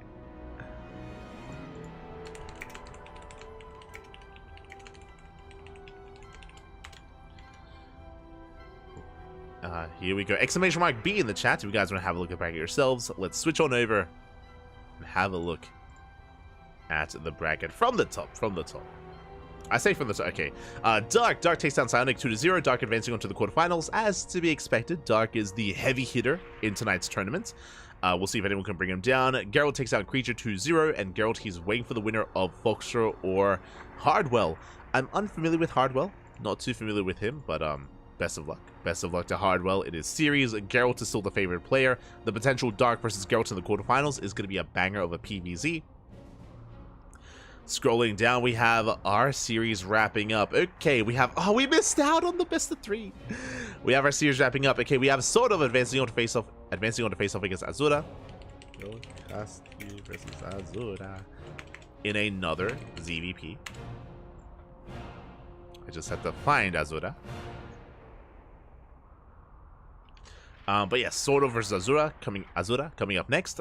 And the winner goes up against Estrella. Estrella, he dropped a map to Inexorable. Oh, good. Again, it's a little bit bittersweet that we missed out on Inexorable. I was looking forward to it. I knew that Inexorable could threaten Estrella. But I'll ask Estrella after this series. I'm pretty sure Estrella played Zerg. I'm pretty sure Estrella did off-race versus Inexorable. I'm pretty sure, but I'm not 100%. So, we'll see. We'll catch up with Estrella after this series. For now, we have our matchup and we're getting ready for it. As BNet logs me out. Lovely. do appreciate it, BNet. Thank you.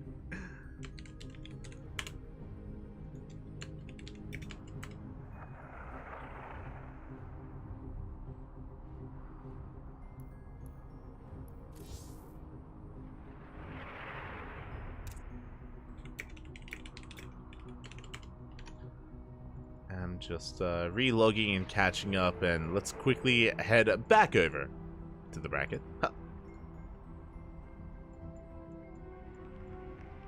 We'll head back over. Okay, so again, Estrella, he dropped a map to Inexorable, did take the series, but again, I'm really curious. If you were here earlier, you would know that Estrella played Zerg against Master. So Estrella did off-race against Master, so I'm curious if he did or didn't, so I will confirm after this series. I will ask Estrella, and hopefully he'll let us know if he off-raced or not. Otherwise, that's a really nice result from Inexorable. He is an up-and-coming Brazilian Terran player, has been looking quite good as of late, so shout out to Inexorable for taking a map, regardless of whether Estrella off-raced or not.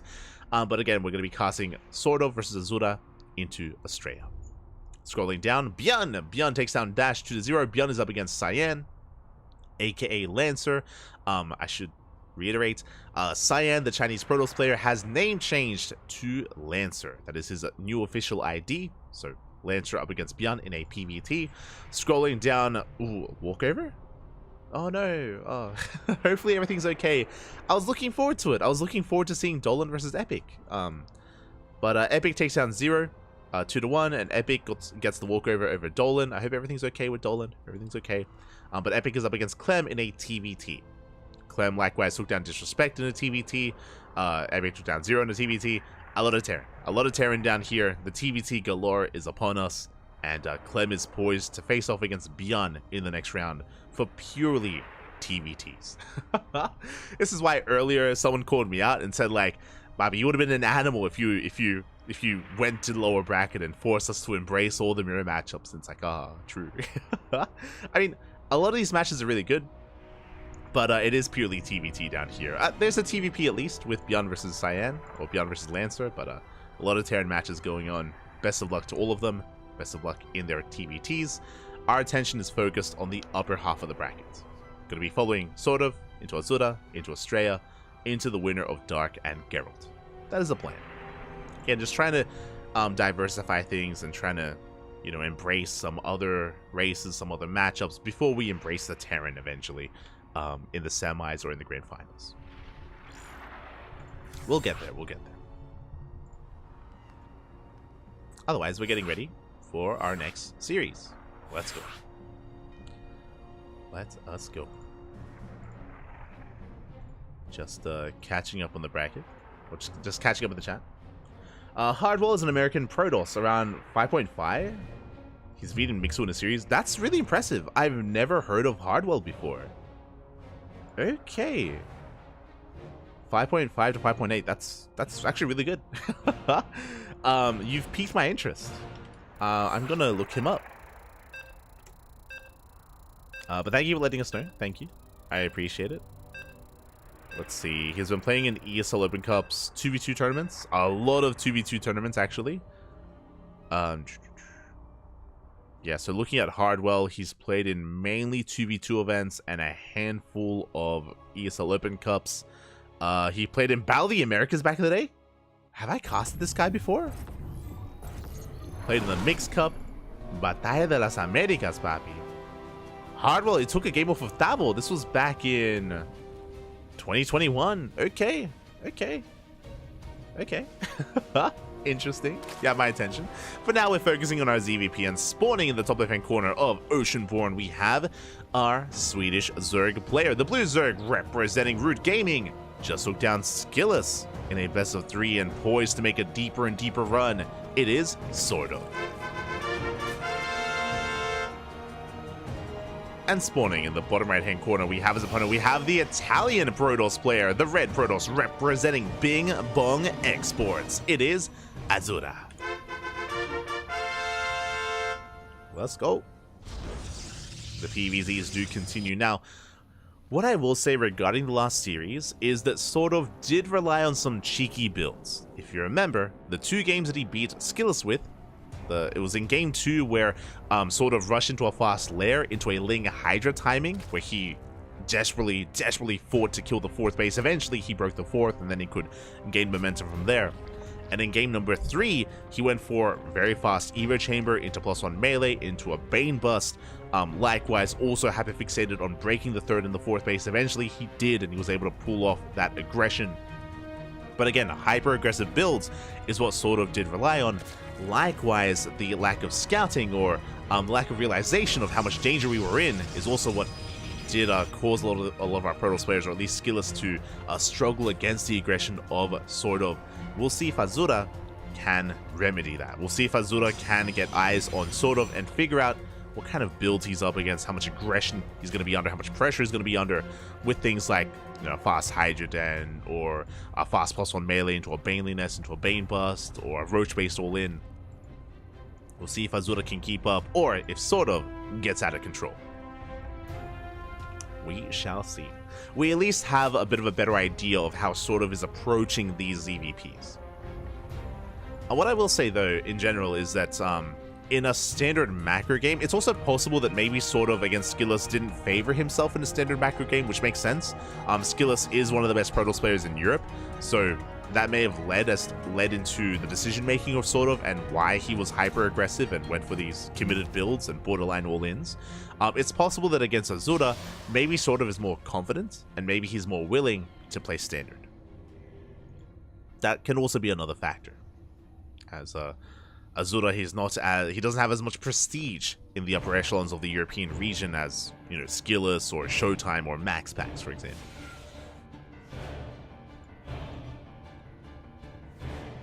Regardless, I'm here for it. I am ready for it. Do have our initial opener. It's going to be a Stargate opener into Oracle. Going to be harassing across the map. Gateway gets thrown down, and Azura is just settling down, calming things down. Soon to expand, take a 3rd base, and get some economic damage done across the map. Really, my eyes are mainly on sort of. Like, after the series we just saw, my eyes are glued to sort of here. What do you have for us? Where we going? Where we dropping?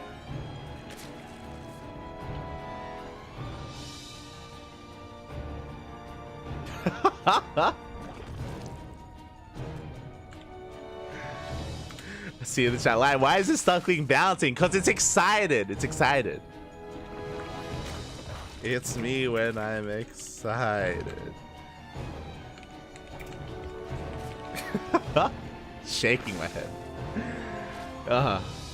You're an animal. You're an animal. I'm just excited.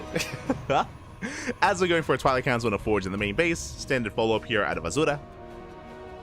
Is going to be a standard follow-up here, working towards Blinken +1. The Oracles haven't been too aggressive. We've been keeping our Oracles pinned back at home, but there we go. Now that we have 2 Oracles, we're moving out across the map. We throw down a Roach Warren back at home. This is a pretty early Roach Warren. This is a 420. Nice. Roach Warren timing here for sort of. A little bit earlier than normal, but it looks like we may just be playing things safe. Feels like more of a safe Roach Warren timing than an aggressive one. Feels to be the case. Oracles dip in, they're going to be zoned away from the natural. Zoda rotating around. They're just focusing on denying creep, and we're not going for blink, we're going for charge. Okay, Azura, you have my attention. Gateway explosion behind this. We throw down 5. Oh my god, 5 extra gateways. Soon to be 6 extra gateways. This is going to be an 8 gate, potentially up to 10 gate. 3 base all in. We have no gases here at the natural, no gases at the third. Mass Zealot and only Zealot on the way. Overlord Scout is attempted, but the Overlord is going to be denied as the Overlord does not get eyes on the Gateway Explosion. Ooh, sort of is in the dark. And the Zealot army is amassing. We're getting there. Now, thankfully, remember, sort of did go for an earlier Roach Warren, so he's already got Roaches on the way. Very safe Roach Warren timing out of sort of is ideal in this situation. Lanes and Roaches are amassing as we speak. Queens are coming together as well. Gases are being taken, all 6 gases actually, alongside the 4th base. Sort of cutting works at 60. Squeezing out some extra drones.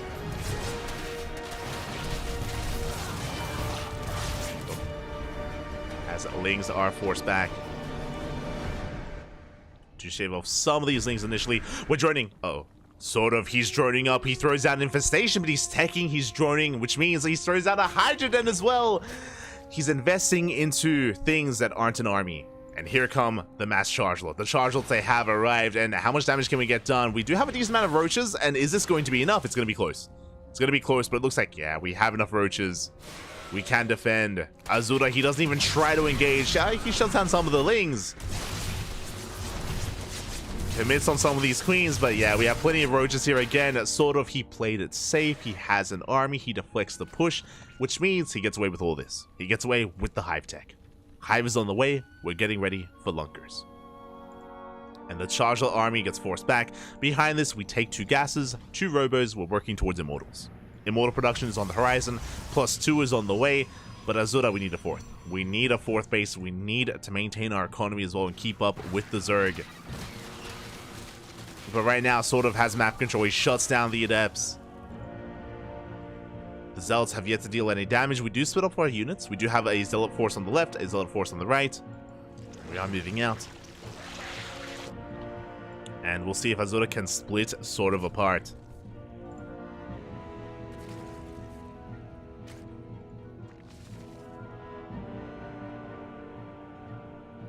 Never mind, Azura doesn't like his chances. He pulls back instead and sort of, do you see what I see? The Lunker den, Poppy. Lunkers are on the horizon. Hydras are amassing, getting ready for Viper Tech. The aggressive opener, the aggressive start of Azura just hasn't done enough damage, and now sort of he's running away with it. Now, thankfully, we are amassing Immortals, and that will help against the Lurker Tech, but it does feel like sort of has the lead. He has the advantage right now. He's looking a little more comfortable. And the pressure is now on Azura instead, is on the Protoss. Now we see Azura taking the 4th. This 4th is quite late. He's a late 4th base here for the Protoss, and we have Roaches getting ready to knock it down. Ay, ay, ay. Sort of, he's here, he's ready. And he dives on top of that Nexus.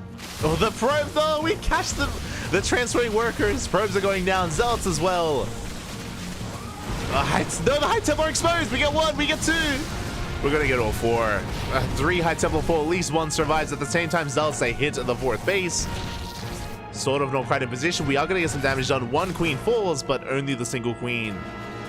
Now, at least Azura saves the Nexus. The base survives, but we lost so much in the process. As a reminder, we lost 3 High Templar. Soon to have Storm. We lost 7 probes. We lost 8 Zealots. A 9th Zealot as well. And Storm is still not quite done. We need a little bit more time for Storm to kick in. The wall! The wall's not a wall. Aha! We're doing our best hero impression. Lings, they flood into the natural, they flood into the main, sort of knocking down these rocks and building up the Lunkers. The Lunkers, they're here! How many do we have? 8. 8 Lunkers. We have Adeptus Talents on the way. 5 more Lurkers in production. Azura is stuck at home dealing with these Ling counterattacks. Storm is now done, but sort of is max. Sort of he has a 60 supply lead. In this scenario, the soup doesn't lie. And this is going to be a miracle hold here for Azura. Can we pull it off? Can we survive that Lurker push? It's going to be close. A Lurker range is done.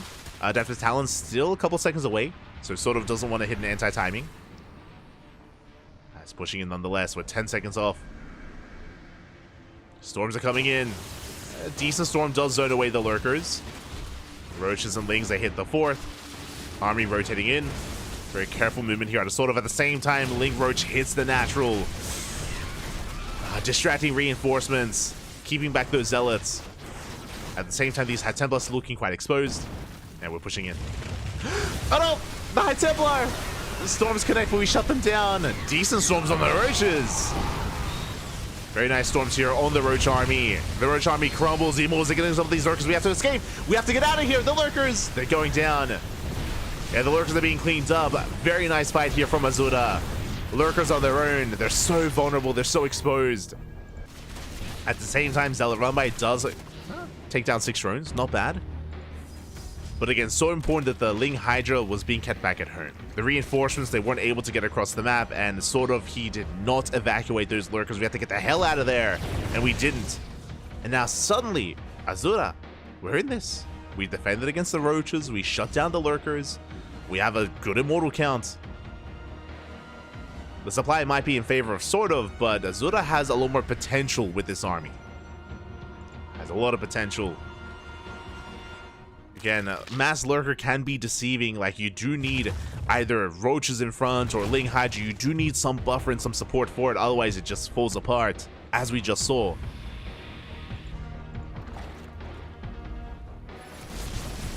So we have a game. Wait, we have a game, Papi. Let's go.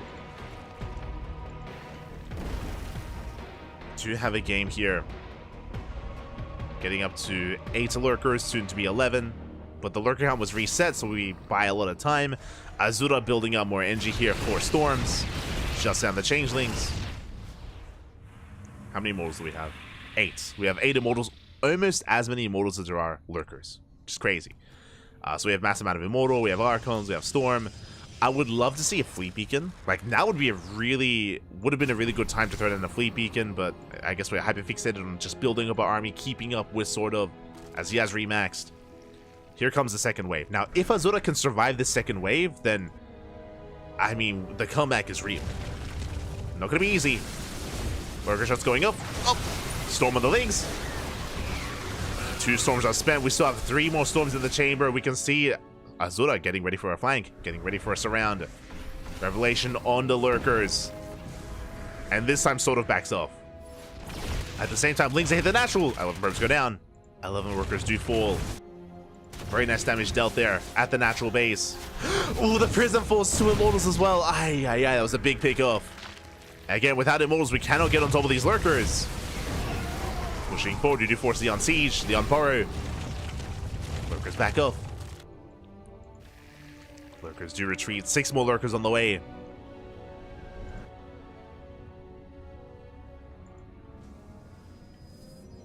And as both armies back off, we have 15 lurkers against 7 immortals. We have double the lurker count here compared to the immortals. So things still looking much better here for sort of. Azura needs time. As Azura is soon to be overwhelmed. Spire's on the way in case... I mean, we already have a Spire. Second Spire's on the way.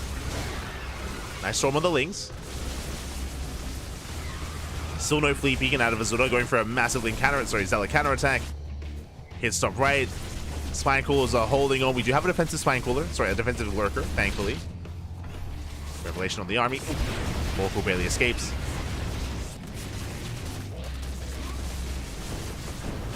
We bleed out another immortal. Bit of miscontrol there out of Azura. Not on hold position. And we're still on 8 immortals. Now we're collapsing in. Once again, we are lacking some buffer for the lurkers. Uh-oh. 28 Lings on the way, but we need those Lings. The Hydras are amassing. Storm not quite available. Yeah, we can't push into this. Up the ramp into lurkers is not going to happen. The Protoss army melts. GG gets called. We cannot break this position and sort of will take game number 1. Whew. GG. GG, well played. Sort of will take a lead in this series. Again, Azura overextending heavily there without any storms, without any splash damage. We could not deal with the Ling Hydra. Likewise, pushing up a ramp into that kind of choke point position into all those lurkers. Oh, that was just the most ideal fight sort of could have hoped for. And sort of takes a lead. GG, well played. Oh, here we go. Here we go. As we are going to be settling in and getting ready for game number 2.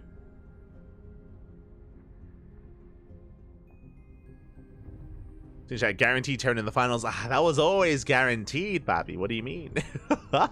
Did you not see the wave of TBTs, Papi? I mean, we had some faith in Lancer. We did have some faith. Not wrong, not wrong. I had some faith in Lancer. Oh. There's only so much he could have done by himself, you know. That's the problem. He was down there on his own. Like Lancer, he needed his boys to support him. He needed Firefly, needed Jeshi as well. Needed his backup dancers, you know. In my mind, I'm picturing Lancer, Firefly, and Jeshi as like a boy band, like a C-pop boy band. Let's go. Flexing their moves. I'm a big fan. I'm a big fan. I love them. Oh. As we are settling in. We are settling into game number 2, and spawning in the bottom left-hand corner of Alkione, we have our Swedish Zerg player. The blue Zerg representing Root Gaming, leading the series 1-0. It is Sort of. And spawning in the top right-hand corner, we have the Italian Protoss player, the red Protoss representing Bing Bong Exports. Down in the series, looking to bounce back, it is Azura. And Azura had his moments. Azura did have his moments when it came to catching lurkers and shutting them down.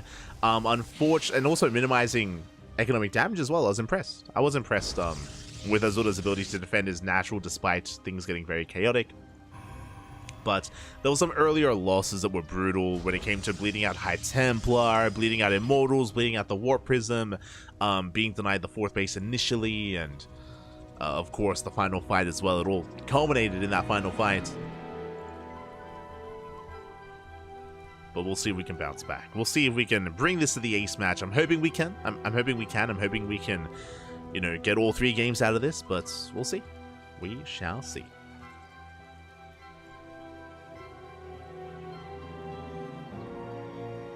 We are settling in. It's going to be Hatch Gas Pool, standard opener here out of Sort of.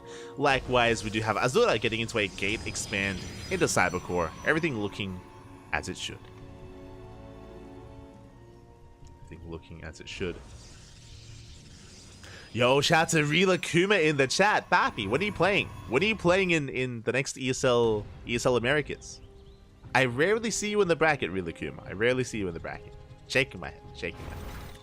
Este Rila Kuma. Good to see you, though. Always good to see you. So we are going to be settling in. Okay, for those who don't know, Rila Kuma is a Taiwanese Zerg player, Taiwanese Zerg pro. We've casted Rila Kuma plenty of times on the channel. Always a treat. Oh my god, and we're going for a Twilight Council opener. Okay. Let's go. We are embracing the chaos here. Twilight Council is on the way. Now, do we go for a Glaive Adept opener? Do we go for DTs? Do we go for something in between and even embrace both? That is also viable. Going Glaives plus Dark Templar. Those are the 2 that come to mind. We'll see if we pull out. Actually, this looks like potentially 3-gate Glaives. Curious. What I'm referring to, I don't see a Robo. There's no Robo with this, and we are staying in gas. Oh, okay, not 3-gate Glaives, but we are going for the Dark Shrine. I haven't quite seen this adaptation. I'm curious how this all is piecing together here. Very fast Twilight Council into very fast Dark Shrine. Faster than normal. There is no Robo. So there's no Warp Prism, so there's no way to reinforce across the map. There's no way to juggle the Archons either. We're taking a 3rd. This is a macro DT opener with a fast 3rd base. Yeah, 3rd's on the way. This is not a build. Or what I should say, we cast StarCraft on a daily basis here. We've been casting StarCraft on a daily basis for the past like 5 years.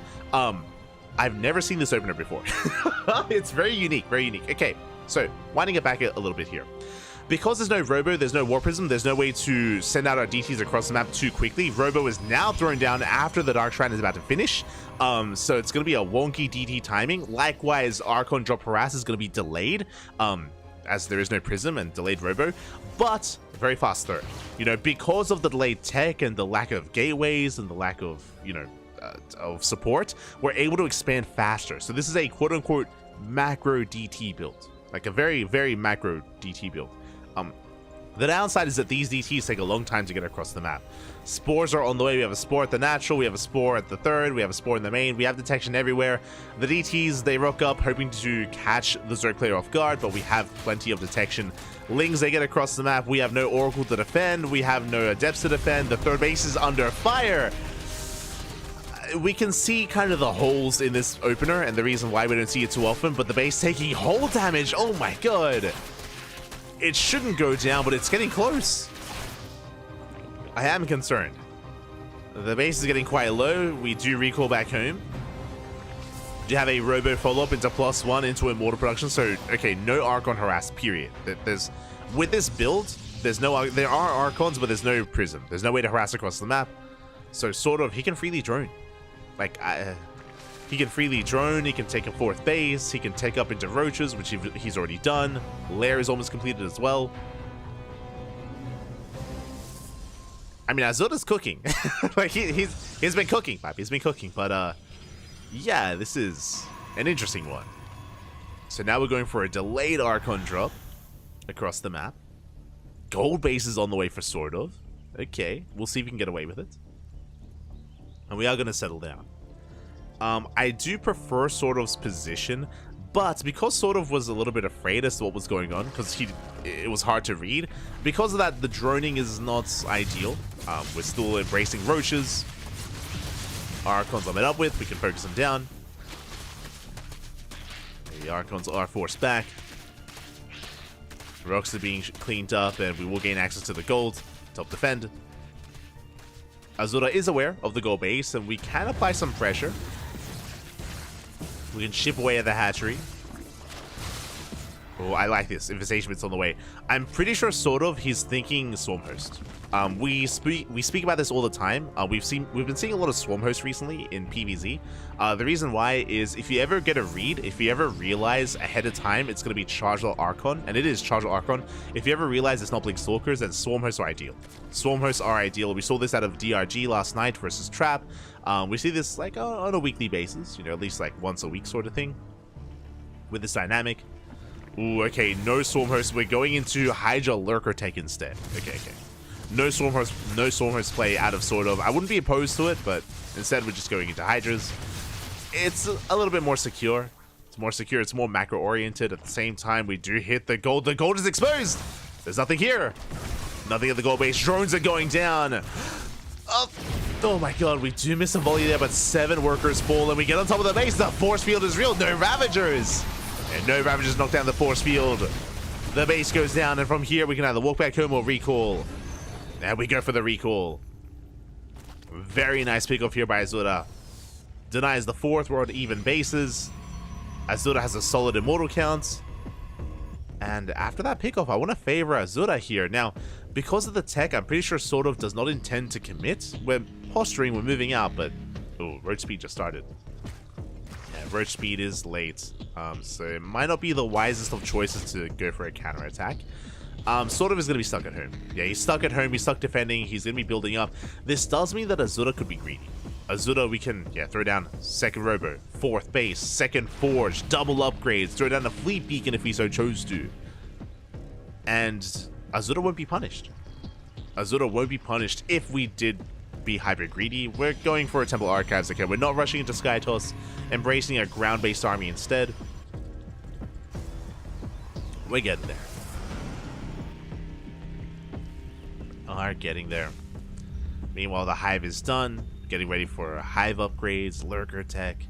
Vipers are on the way. With the help of the Viper, we can abduct this Prism, we can shut it down. This Prism is in danger. We don't know it. Have we scouted the hive? We have. We have scouted the hive. We're aware. Viper's now gathering energy, and the goal here should be to abduct it, to abduct and to yoink this Prism. To yoink it in, to shut it down. Sort of is maxed out, and here comes the abduct. Up! We're yoink in! It's a Prism and 2 Archons. Very nice pickup. Lurker Den is done. We still need a little bit more time to get into these lurkers, and there we go. We have 2, soon to be 7 lurkers being set up for sort of. Meanwhile, Azura, we could have seen this earlier. Stargate's now on the way. I would have loved to have seen this Stargate at the same time that we took a 4th. At the same time, we don't really know, like, no, actually, I was gonna say we didn't know how tech heavy sort of was gonna be. We scouted the hive though. Like, we saw the hive, we saw the slow roaches, we saw the 4th and would-be 5th base. I feel like we had the information we needed to take the risk and to go into the Stargate earlier. Regardless, now it's on the way, and we'll see if Azura can defend, survive, and get to that point. See if we can get there. Roach is pushing in, getting on top of the Immortals. Oh! Not quite getting the first Immortal. Shaving off some shields. Zealot on my left-hand side, at the same time sort of moving in on the right. Pushing into Storms. Never an easy thing to do. Sort of is unburrowed. Oh my god. Calm down as we do catch a would-be lurker. Viper has to back off. At the same time, Zealot run by, catches reinforcements, 4 drones go down. And even going for the Roach Warren. Interesting choice. The lurkers! Oh my god. Bit of a move command there from Azura. Pushing within range of the lurkers. Roach Warren does go down. Again, an interesting pickoff. We're kind of done with roaches. Like, I don't think we really intended to make any more.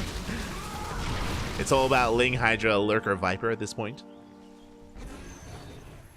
As the Immortals are going to recall, they will be saved. At this point, we do want to get rid of our roaches. Spire's on the way. 2 more Stargates. Do we have a fleet? We should have a fleet beacon at this point. It's not quite done. Lings, they go for the High Templar. What do we want? We get 1 High Templar. We get 2 and an Immortal as well. Very nice catch. We get 2 Immortals. Oh my. Almost. There we go. A very nice catch here from Sort of. That was 3 Immortals, 2 High Templar. Ay, ay, ay. Expensive losses for Azura. And now we get the fleet beacon. Now we get +1 air attack. Again, I do think that this Skytroll's transition is delayed for Azura, which means sort of has more momentum, has more, or has a longer period here where he has map control and where he can make use of this army. Once again, lurkers caught on burrowed. None of them go down. They do get softened up. Gonna have to back up. How many lurkers do we have? 19! 19 lunkers. That's a lot of lunkers, Bobby. That's a lot of lunkers. I believe the Spire has completed. Yeah, we have a Spire. We could do with a 2nd Spire and double upgrades. Greater Spire. For now, just the 1. Viper coming in for a yoink. Ling counterattack is being shut down. Nice defense here from Azura. Oh! Get the Oracle. The Oracle is sniped. Oracle goes down. Azura rotating over.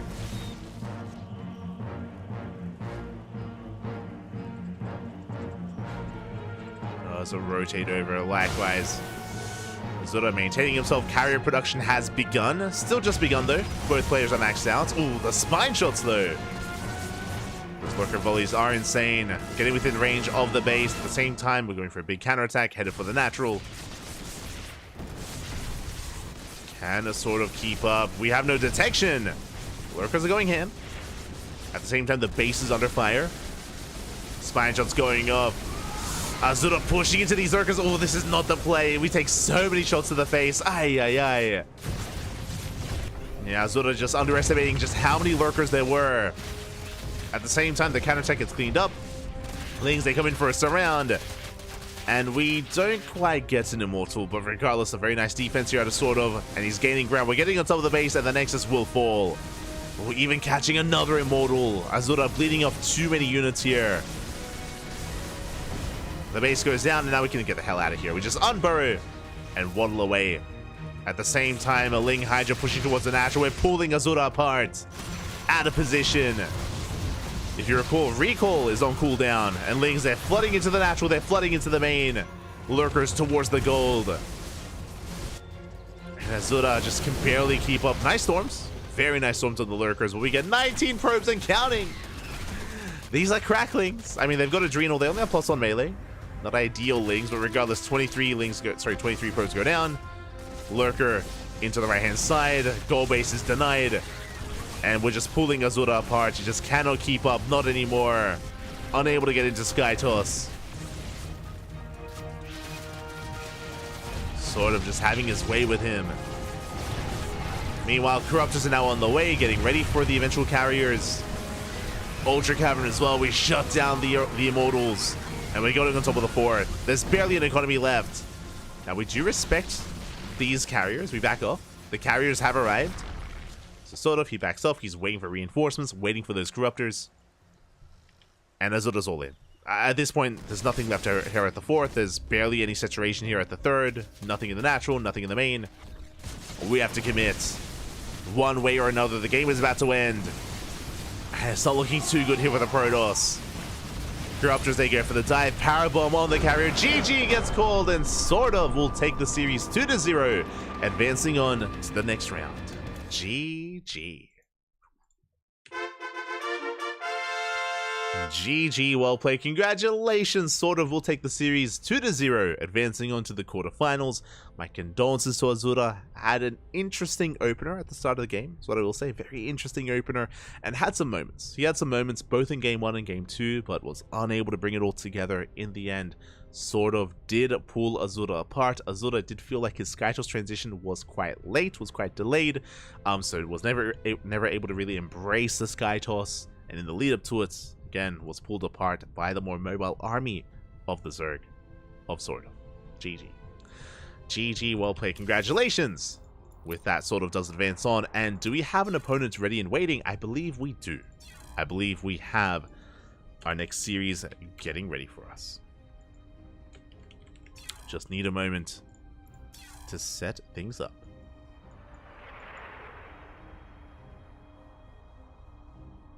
Do need a moment here, exclamation mark B in the chat if you guys want to have a look at the back yourselves. Let us switch on over and refresh that bracket.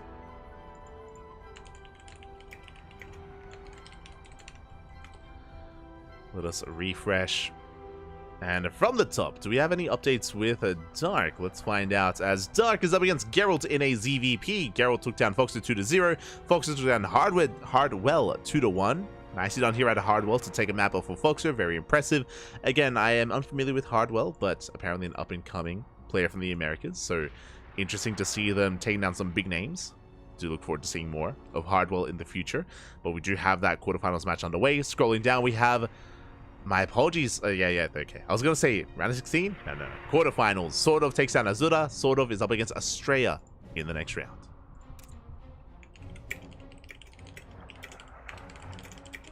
And I did say that I was going to ask Estrella about his race.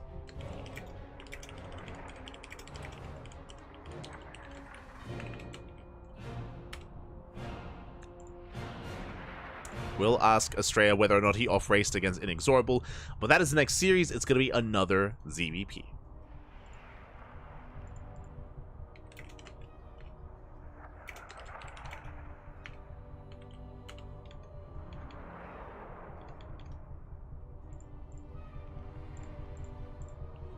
we go. Fun fact. Okay, I have confirmation.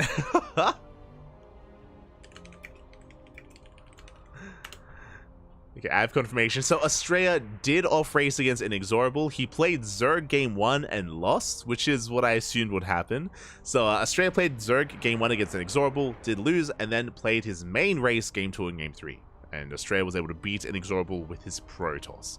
Inexorable, for those who don't know, is the up-and-coming Brazilian Terran player. He is a very strong Terran. So to take a game off of Estrella Zerg, pretty good. Pretty good stuff here out of Inexorable. But a shout out to Estrella for, of course, winning the series. And we're getting ready for our next ZVP. Now, scrolling down, we have Bjorn. Bjorn he takes down Lancer 2-0. And it looks like Bjorn is up against Clem. And their lobby was just posted. So Bjorn versus Clem is about to begin. I believe that's being covered by some other casters. I think Artosis is out there, Dave Testa, and potentially others. Artosis, Dave Testa, Pig. I think Pig is out there as well. So there's plenty of other coverage going on, and they should be covering Bjorn versus Clem. Again, that's going to be a banger of a TBT, and hey, that's going to be a great semifinals. Technically, I could join them. I could join them, but hey, I mean, if they have plenty of English coverage, they got you covered, and we may as well cover the upper semifinals. We're going to be covering Sort of versus Estrella into either Dark or Geralt in the upper semis into the grand finals. Now, because this lower semis is just now starting, most likely by the time the other casters finish this TBT, they'll join us up here for the upper semis as well. So technically, I could have covered both semifinals, but at the same time, I don't want to like abandon Estrella and Sort of, you know, like we've been casting Estrella and Sort of all day this morning, all day today, and yeah, I want to follow them, right? I want to follow them. I don't want to just like leave them for the semifinals. We'll follow them all the way, papi, all the way. We're committed, man. We're committed. Not gonna just leave them for like a, you know, a younger, more faster semis. No. We'll stand by them. Stand by them. We're devoted.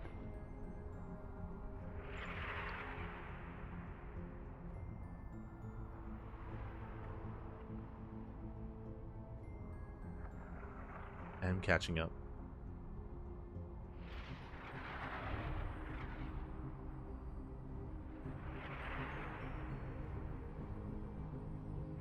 I make love to lurkers. Let's go, Poppy. You're an animal. You're an animal. Leave the lunkers alone.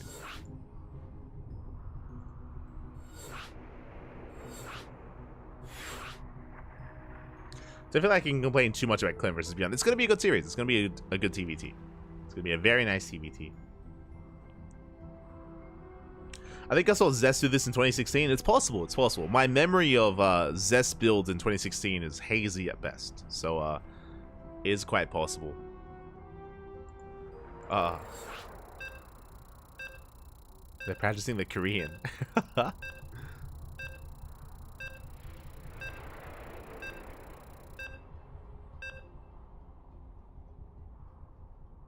Noticed a couple of replays in the tournament. Haven't seen the logo in a while. Yeah, Root Gaming is more a clan nowadays than a team. Basically, Root Gaming is now like an open Discord, and if you're like a committed player of a certain caliber, of a certain tier, then I'm pretty sure they're willing to like support you and you know, provide you like a nice practice environment. It's more of like a community team nowadays. It's very much so a community team. Yeah, as Thorn is saying, you know, anyone Masters Plus can join. Yeah. Basically, anyone Masters Plus can join Root Gaming, which is nice. You know, it's a nice initiative. You know, for the people, As we're settling in and spawning in the top left-hand corner of Golden Aura, we have our American Protoss, a player, the Blue Protoss, representing Team Virtus Pro. It is Estrella. And spawning in the bottom right-hand corner, we have his opponent. We have the Red Zerg player representing Root Gaming from the land of Sweden. It is Sort of. And Sort of has been popping off today. Unironically, took down Azura 2-0, took down Skillus 2-1, and now is up against Estrella in another ZVP. If you missed out, especially in the Skillus series, I do recommend it. We did cast it. Check out the VODs, both on Twitch and on YouTube. Do recommend it here. I mean, Sort of was hyper aggressive against Skillus. Hyper aggressive. We'll see how he approaches Estrella, because Estrella is not a normal Protoss. Estrella is an animal. He's he's an animal, Papi. I mean, he does have the nickname, you know, the NA clown. He does clown it up from time to time, and I mean, we love him for it. We love him for it. He's not the most orthodox of players. He's very chaotic, but he's also very good at what he does. So I'm ready for what comes next. On top of that, sort of in Australia, they're good friends. They were actually speaking to each other in Korean just before this. For those who don't know, both Australia and sort of have spent a lot of time in Korea. They stayed together in Korea even as well for quite a number of years. So they're good friends. I'm sure they practiced together quite a bit in years past, of course, and I'm sure they're familiar with each other. So some metagaming is very possible here between the two of them.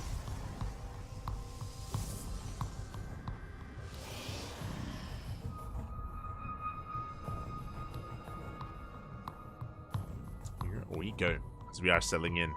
It is going to be a gate expanded to Cybercore here. Standard opener so far from Australia, so far, is looking standard. Meanwhile, sort of going to be settling into his own hatch gas pool. Likewise, everything is looking normal for the time being. We're going to be keeping an eye out for the lair timing, the Evo chamber timing, the Roach Warren timing. Like, these are the things that we're really keeping an eye out for the Zerg side. Likewise, we'll keep an eye on the tech of Australia as we're going for a Stargate opener. Is the probe stuck? No shot. No shot. Puppies! Australia, it looks like we may have trapped our probe by accident, which is less than ideal. We can maybe save it later with like a recall or with the prism, potentially. Feels bad, man. Feels bad. We'll save you, Puppy. We'll save you. We'll come back for you. Don't worry. He's stuck in timeout. As did accidentally wedge himself there at the Reaper Cliff. Meanwhile, Void Ray opener. We have to hide our shame. True. With the Void Ray, we can hunt down the Overlord and hopefully kill the Overlord before it sees our shame. Hide the probe, Poppy. Hide the probe. Hide our shame. The Overlord comes in. Behind this, third base is being taken as we speak. It should be Void Ray into an Oracle, into some hidden tech. We'll see if it's going to be a standard follow-up or Glaive Adepts or even a second Stargate into Skytoss. Anything is possible here for Australia. There we go. The Void Ray has arrived, and the Overlord is going to be hunted down. Queen birth successful. It is going to be hunted down. I was worried that we were going to kill our own probe for a moment. There we go. Forge, Twilight Council follow-up. So a standard follow-up here, +1 and Blink. What is scary about a Void Ray opener is the Zerg player doesn't know. The Zerg player, because the Overlords have been hunted down, we don't know if it's going to be Glaives or not, or Blink or Charge. Like, our vision is quite limited here. That's the power of the Void Ray opener. The downside, we don't harass. The downside is that our Oracle harassment or our Oracle aggression is delayed, so the mineral lines are kept safe and sound, and sort of is going to be able to drone. Going to be able to happily drone up, saturate our bases, and get things going.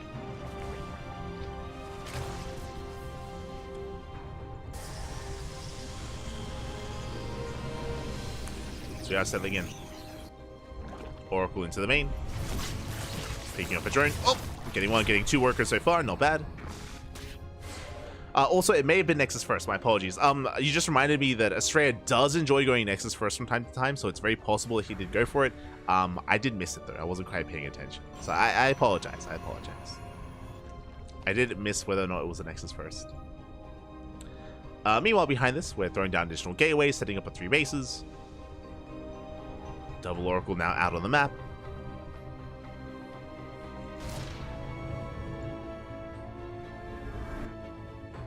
Will we ever save the probe? Will we ever come back for the work? I'm hoping we will. I'm hoping. Meanwhile, Oracles are getting to the natural base. 4 drones go down. Ooh. A bit of an overextension. The Oracle will fall. That was not worth it for Australia. 4 workers for an Oracle. Ay, ay, ay. A trade that sort of, I'm sure, would love to take any game, as it looks like we have a Spire thrown down with the revelation. Australia spots it. The Queen, the Traitor Queen, did reveal the Spire.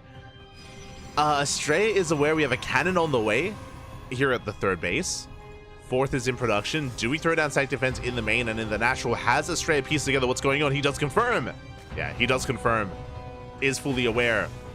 Blink is almost done. The Spire ideally was designed to catch the Protoss player off guard, but we are, but alas, unable to.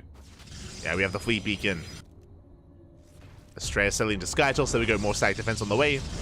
More cannons, more shield batteries. No Phoenix production, but we do have a second Stargate for potentially Mass Phoenix. Now, sort of, he knows he got scattered. Sort of, he knows that he has been spotted. He's building up Lings and Roaches. Do we embrace any mutas? I'm curious. Curious if we will. As the army is dancing with the queens. Stage trap goes off. We do blink away. And so far, Stray, he's holding his own. There we go. 8 mutas in production. And do we make any phoenixes? So far, Estrella still just vying for map control. Dancing between the bases. There we go. More cannons on the way. The third base looking vulnerable. The main looking a little bit more secure with a cannon in the main. This cannon positioning tells us that he knows that there are mutas. Like, Estrella is aware. Yeah, there we go. Adding Pulse Crystal, Phoenix production underway. Estrella, he's ready to shut down the muta play. Mutas move out, and mutas unscattered can wreak havoc. They can snowball out of control and just pull a Protoss apart, but we're more than ready for it. Yeah, Stalkers are in position. We blink on forward. We focus down 1. We focus down. Ooh, almost 2. 1 muta goes down. The other 2 are very close. They're very low. Mutas into the main. Stalkers in position. So far, the mutas haven't done much. And we're doubling down. We're getting into +1 air attack. And we're making additional mutas. Ling Army's moving out, but Estrella does have a defensive position. He is chilling back at home. Ling's going to surround the shield battery on the cannons. Phoenixes have revealed themselves. And we can punish these mutas.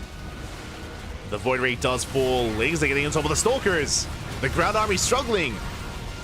Yeah, the ground army of Estrella is in trouble. Sort of pushing in. Does focus out Stalker after Stalker. 3 Stalkers left. But is it barely enough? We do rotate over from the main. More Stalkers going down. No stack defense, no shield batteries, no overcharge. The mutas are being shut down. And we hold. Estrella, he will hold. It will cost him 11 probes. It does cost him a lot of workers. But Estrella will hold. And across the map, he's chasing down mutas. Corruptors do come in to reinforce. We have 5 mutas left. We played out a lot of army there for sort of. And Estrella, despite losing 11 probes, he's still on 81 workers. 81 probes for Estrella. Has more workers than that of the Zerg player, which is terrifying. Estrella does have the better economy. Corruptors trying to chase down these Phoenixes. We'll force them back. More cannons, more shield batteries being rebuilt. Archons are on the way, Mothership as well. And we can start working towards Skytoss. I mean, hey, we have the Fleet Beacon. Can work towards Skytoss. Meanwhile, sort of, he's doubling down. Has a decent drone count with 79, just under 80 workers. We have Corruptors. The goal of the Corruptors is to protect the mutas, and we're still doubling down and getting back into muta production. It is Ling Muta Corruptor. Very risky composition here for sort of. He's diving in. He does go for the dive, does focus out the shield battery. Once again, no overcharge, but we have an Archon. Yeah, we have an Archon, we have the Mothership coming in to support, does activate the cloak, and will soak a lot of hits. Estrella will defend. Again, no detection for sort of. He has to back off. Does have to retreat, bleeding out even more mutas. Oh my god. That's how many? 9 mutas going down. And 4 Corruptors. Ay, ay, ay.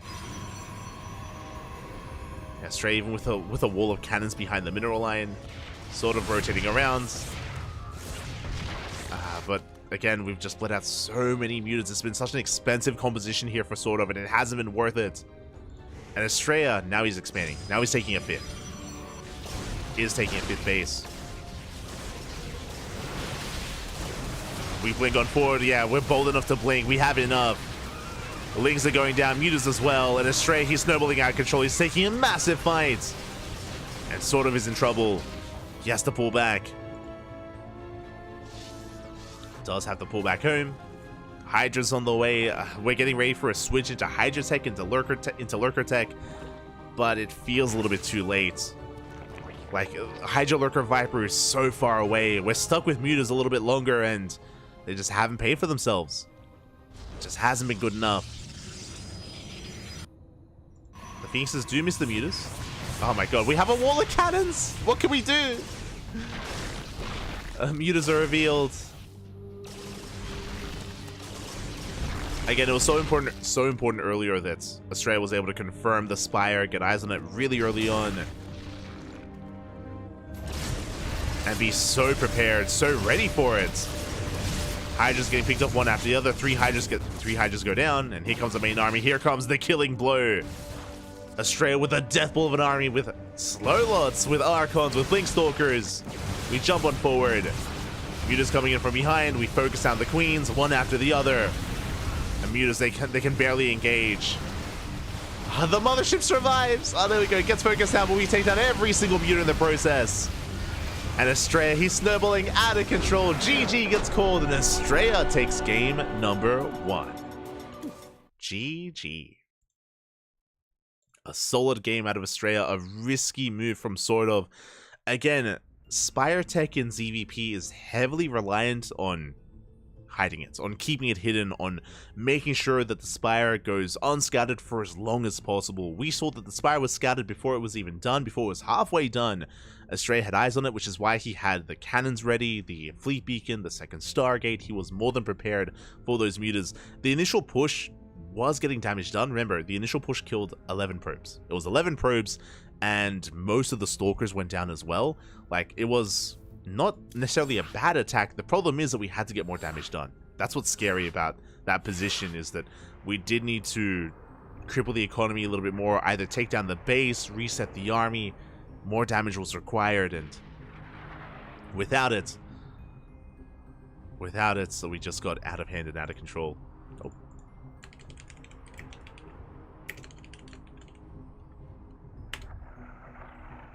Just letting our casters know. It looks like the lower semis is concluded. It looks like the TVT may have just ended here. Just trying to catch up. It has. That was a fast series. Clem takes down Beyond 2-0. Very impressive stuff there. Does mean that I could have caught that, but you know, we would have missed out on game 1, and I appreciate game 1. But Clem just took down Beyond 2-0. Clem is waiting in the grand finals, and will be waiting for quite some time. Is going to be waiting for a while. We will still embrace this series, follow it into the semis, then into the finals. So Clem, he's got some waiting to do. He's got to wait back. And spawning in the top left-hand corner of Oceanborn, we have our American Protoss player. The Blue Protoss representing Virtus Pro, leading the series 1-0. It is Estrella. And spawning in the bottom right-hand corner, we have the Swedish Zerg player, the Red Zerg representing Root Gaming. Down in the series, looking to bounce back. It is sort of. Here we go. Whew. I see in the chat. Our shame. Hi. Oh, I didn't get to see if we saved the probe. My apologies. I didn't see what happened. I mean, I think the probe either died or it was stuck there, right? Because we never made a war prism, right? Astray, he never made a prism, so either the probe will live till the end of its days, until its battery runs out there on the edge of Golden Aura, or it did fall. Smooch, papi, smooch. I love Estrella's greed. Estrella can be quite greedy. I mean, he can be a very chaotic player. Once again, Nexus first. This time I was paying attention. But Nexus first here from Estrella. Not something you see too often, but it is an opener you can get away with. It is a little bit greedier. It does leave you a little bit more vulnerable early on, but if your opponent isn't going for an all-in, you can get away with it. You can get away with it quite nicely. Again, great progression here on the Nexus. Ooh, going for a 2-gate opener. Okay, interesting. So Nexus first into a 2-gate. With this, we can be a little bit more aggressive early on with Zealots and with Adepts. Meanwhile, across the map, sort of embracing his own opener as well. Hatchery now finishing, getting into our Queens, getting into our build. Hatch Gas Pool. Hatch Gas Pool opener here out of Sort of. And Sort of will confirm the more aggressive start of Estrella. I mean, it was greedy with the Nexus first, but with the 2-gate follow-up, there's a lot of aggressive potential here with our Adepts. So Sort of does confirm. He's going to pull back. For now, Sort of is free to drone and take a third base, but he does have to respect the army potential that Estrella will soon have once the Cybercore is done. With the Cybercore finishing, we can make 2 Adepts at a time. So the timing where we would usually have 1 Adept, now we have 2. Now we have 2 Adepts here for Estrella. Two Adepts do one-shot units, they one-shot drones, and we can also double down and go for a third and fourth Adept as a follow-up. So this is something that has to be respected. The third base is delayed by the pylon. That sort of has to be very careful against this. Link speed is on the way. We're getting into our queen production. Getting into our third queen. There we go, 6 more lings in production as we speak. And that should be enough to keep up. Should be enough to keep up. You can see the Stray is making a third Adept, but is making a Stalker as a follow-up, not a fourth Adept. Important that we point that out. So Astray isn't going to be too aggressive with this. He is looking to expand. Yeah, we'll expand and take a third. We're looking to take a third base before any tech, right? Because of the additional gas that we're spending on these gateway units, with additional Adepts on the way, we can't afford a Stargate or a Twilight Council, so no tech yet for Australia. We're getting there. But yeah, this is just a really peculiar build. It is not common, this is not standard. Going for this kind of setup. Twilight Council's on the way, Proxy Pylon as well. This could be the beginning of a 3-base all-in. What I'm referring to is Blink. If we go into Blink from here, and if we stay on a low gas count, I'm talking 4 gases where we don't take the gases at the third, but we do fully saturate on minerals, then this can lead into an 8-gate 3-base all-in. Otherwise, we could see Glaives. Both are viable. Either Blink or Glaives, we'll see what we go for. Meanwhile, the Adepts, they did come back home. Now we've built up towards 5 Adepts, moving out across the map. Lings are keeping up, and show us the upgrade of choice. What's it gonna be? What do you got? No shot we're going for a Temple Archives. Are we? You have my attention? There we go. Blink is on the way. Okay, fast Blink here out of Estrella. Adepts, they will commit 2 of them into the natural. The rest will threaten the queens. We do focus on 3 drones, not bad. 3 drones for 2 Adepts. And we commit. Yeah, we shade in. Catching 1 more, and we force the recall. Not quite worth it for Astray, getting 1 extra drone for an Adept. But with this fast Blink without a Forge, I'm imagining we're going for a Gateway Explosion. This does look like the beginning of a 3-base all-in. But now only 2 additional gateways on the way. There we go, 3 additional gateways. That's 5 gates for now. We have to keep an eye and keep the number of gateways in the back of our mind. Right now, 5 gates. We'll see if we throw down 3 more. Lings are checking for the 4th. Having 3 gases for the time being. Prism's on the way. We could just go up to a 6th gateway and just move out on 6th gate instead. I'm curious. Like, we are staying on a bit of a lower gas count. Oh, there we go. Taking extra gases here at the 3rd. Taking all of our gases. Okay, never mind. We're not going for the all-in. We do have fast Blink, so we can push out quite hard with this. This is going to be a hard-hitting army, especially with our Blink timing. Lings, they do go for a counterattack.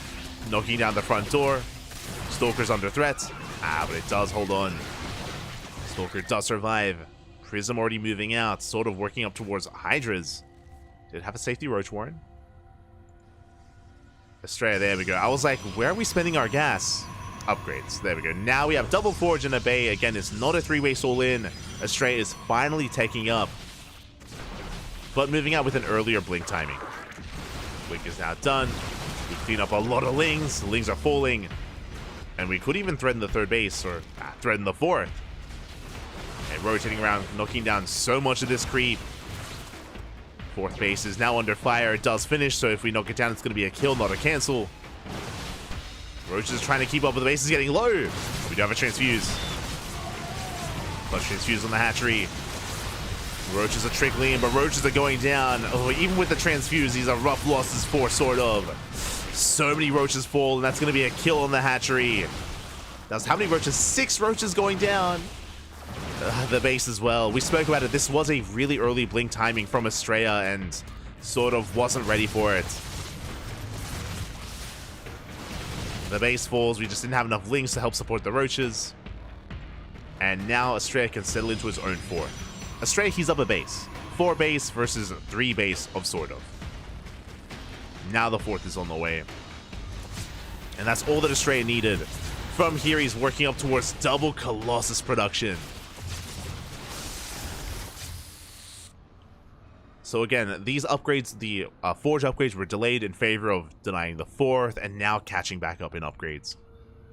Now catching up with all these Colossus on the horizon, with 1-1, soon to be 2-2. Sort of is able to embrace Hydras, and he's pushing out. Drop coming back in, and sort of he does need to knock down the 4th. There is a lot of pressure on sort of right now to knock down the 4th base. But Stray, he's keeping up. No shield battery, no static defense. Yeah, we're not set up at the 4th, and it looks like we can force a cancel. It's going to be close. Dancing with the main army, Colossus has arrived. With the arrival of the Colossus, okay, we do cancel the 4th base. Whew, just in time. And now we have to get the hell out of here. Not sure if we can really take a fight, especially against 2 Colossus. Stray rotating around, catching Hydras. Big swipes from the Colossus. And sort of is bleeding off a couple of units here, but thankfully will escape. Re-establishing his 4th. Was able to knock down the 4th of Estrella. And now it's time for Estrella to try to knock down the 4th of sort of. Since the ebb and flow of PvZ, the back and forth that we're seeing here. We'll see if Estrella can get some damage done. Estrella, fun fact, he doesn't know where we expanded. He doesn't know if we expanded towards the south or towards the north. But soon he will. Soon he will confirm. Cleaning up some tumors. Going for the drop into the natural. At the same time, big link counterattack here towards the natural base. But we're in position. We have a Colossus. Prism dipping in. The main army does race back home. And Estrella has yet to confirm the base.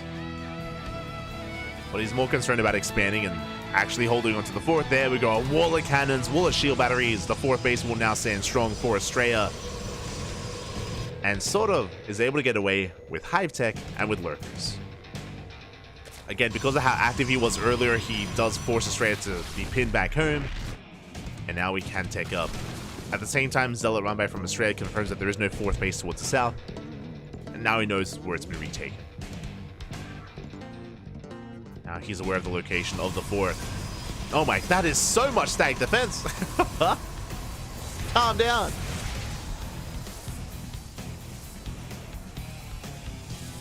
We're gonna wall of cannons, a wall of shield batteries. Sort of threatening the 4th.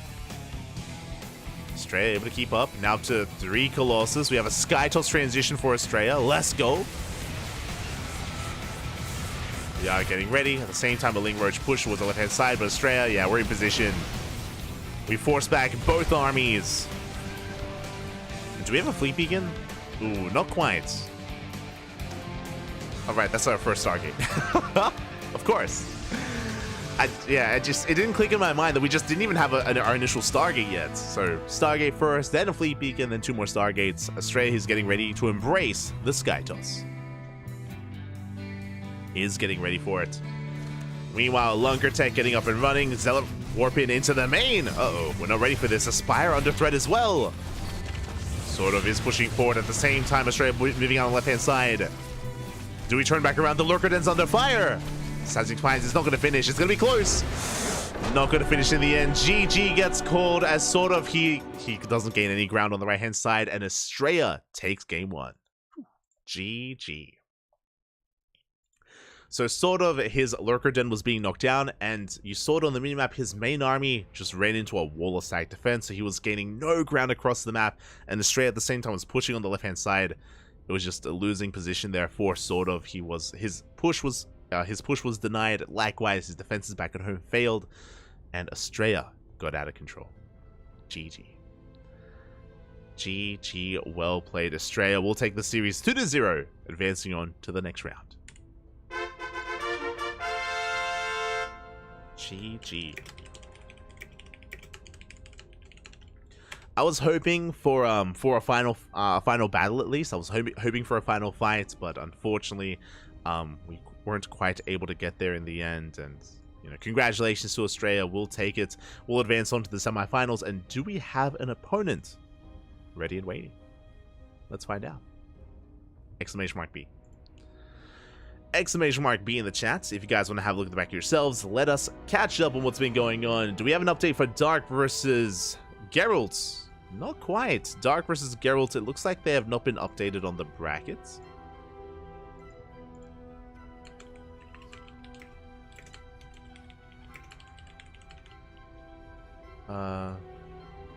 Have they been updated on Wikipedia?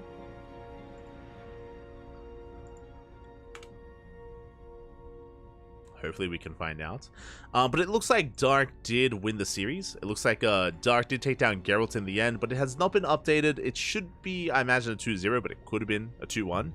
From my understanding, though, Dark did win in the end, and it is going to be Dark versus Estrella coming up next. There we go.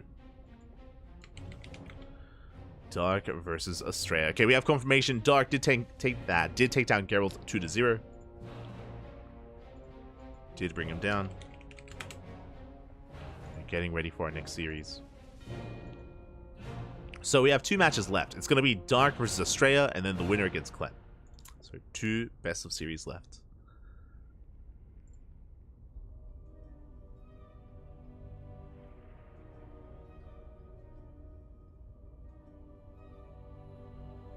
Beautiful. Here we go. Should also let people know.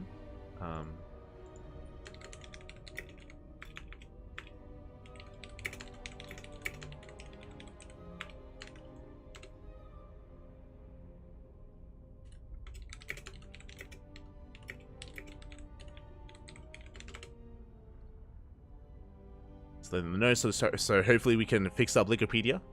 Hopefully we can fix it up. As Estrella did off race earlier. But yeah, we're getting ready for those grand finals. Vetoes are underway, then we can jump in. It doesn't feel like it's been that long. It feels like a short broadcast so far. Like, we're 3.5 hours in, 2 series left. Feels like it's been fast. I guess it's because we haven't had too much late game. Like we were getting there. We've been getting towards late game, but not quite embracing it fully. So it feels like time's been flying. It flies by, Bobby. It flies by. And hope everyone in the chat has been enjoying themselves.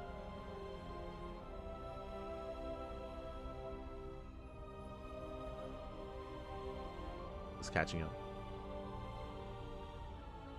Does M. Canning still play? I've seen M. Canning stream from time to time, relatively recently, but from my understanding is mainly I don't know.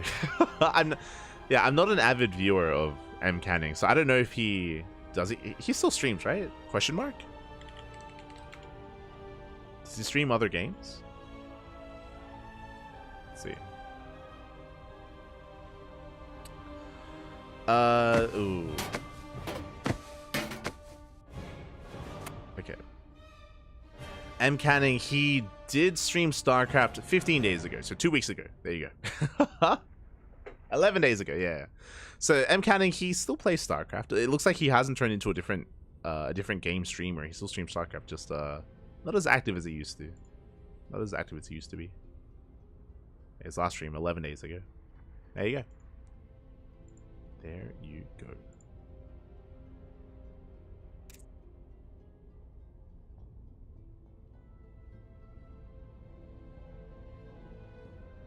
Catching up. Didn't realize Showtime was playing. Let's go. 26 gateways. I do remember that from Home Story Cup. I do remember. Hope you all enjoyed Home Story Cup over the weekend. The Clem is playing in this. He just got done in Krefeld 23 hours ago, and I saw him in EU a few hours ago. Yikes. Yeah. Clem, he was competing last night in ESL Open Cup Europe. He had a decent run. He did go down to Skilless, to Nikita. Nikita did pop off last night. It was really cool to see.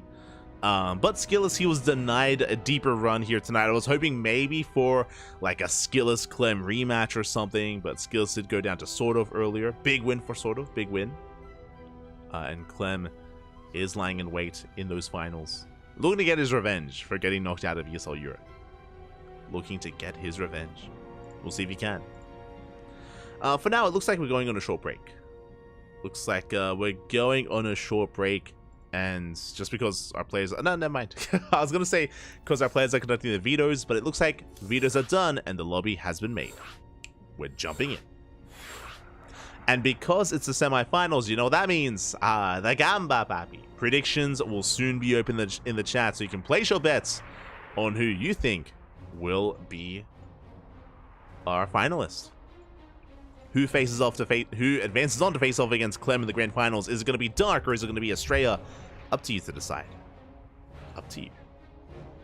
Dark, Estrella. Let's go. Okay. Just make sure we have all of our lovely casters in this. Shout out to our Tosas, Pig, Rocklets casting in Portuguese or in Brazilian. We got CranKy casting in Spanish as well. Let's go. Ga, papi, ga. Great to see CranKy and Rocklets taking part, as always, as always.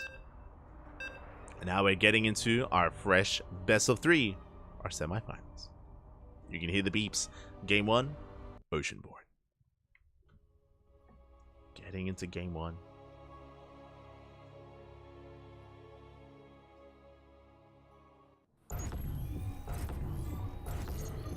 Here we go, spawning in the top left-hand corner of Oceanborn, we have our American Protoss player, the Blue Protoss, representing Team Virtus Pro. It is Estrella.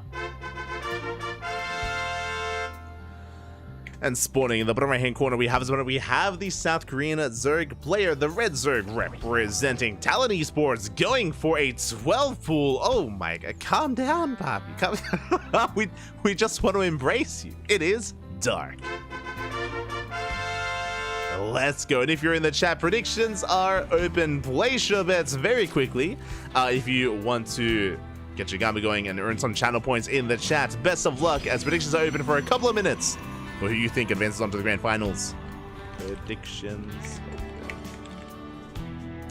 But it is going to be a 12 pool, not just a 12 pool, but we are going for a drone across the map. The goal here is to go for a proxy hatchery at the natural. We can either use the proxy hatchery to try to block off the wall or to get behind the base, behind the wall, and block that natural. Probe Scout does confirm. So big scout here by Estrella. He's fully aware of the 12 pool. Probe does advance on. The probe is in position. Second pylon gets thrown down and oh my god, we do deny that drone for the time being. Hatchery's on the way. Hatchery is denied. Up. We can see Dark trying to throw it down. Alas, is denied here. Estrella does pull down a second probe, but with a hatchery has begun. Boys have to be pulled. Yeah, we have to pull the boys. Hatchery is on the way. Zealot's being chroned as we speak. Lings are flooding across the map. And can Dark break through this? Can we get this up and running here? As this hatchery is going to be cancelled. We do deny quite some mining time. And back at home, we're expanding. We're not all in. Dark is not all in. He's attempting to expand. The pylon block will deny him the expansion. Aye. We get the pylon block here at the natural. Massive move here from Estrella. Hatchery gets thrown down once again. Let's go. Back up. Oh no, we get surrounded. Backup island's on the way, but alas, we do get surrounded. The first zealot. Thankfully, a second zealot does pop out just in time. Whew. We don't get punished. The surround does not complete. Estrella's holding. Estrella is holding on. Yeah, force take the unnatural, really rough expansion for Dark. Oh, there we go. There we go. We get our base up and running. Dark attempting to take his natural base, attempting to eventually drone out of this. Is setting up more links across the map, but from here we should be droning. Dark should be droning from here as he will pick off the pylon, maybe even get the zealots. The surround. Oh my god. Pylon goes down and we do collapse on top of the zealots. Very nice pick off. Zealot does fall. And back at home, as we mentioned, we're droning. We're double expanding, we're droning up. Again, this was not an all-in. This was a way to cause some chaos and to wreak havoc. Delay the expansion. No natural base here for Estrella. Dark, he does not allow the hatchery to finish. Will back off.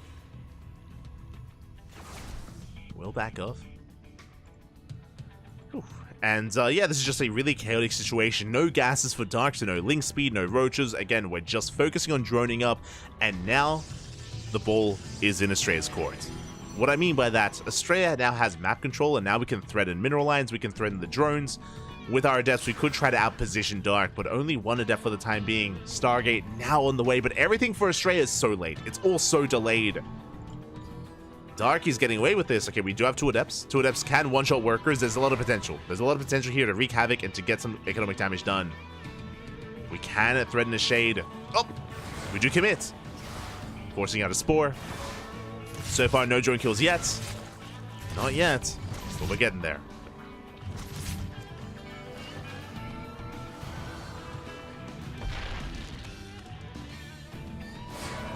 We are getting there.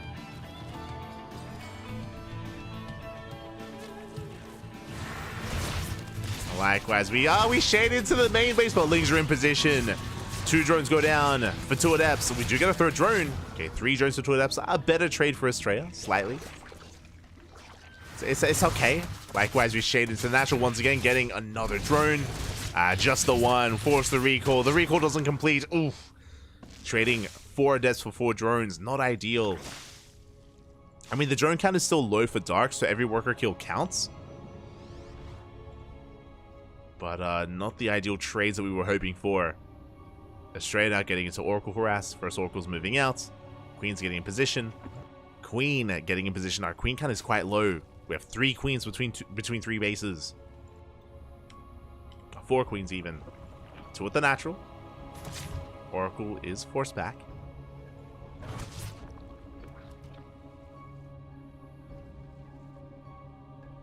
Oracle is going to be forced back.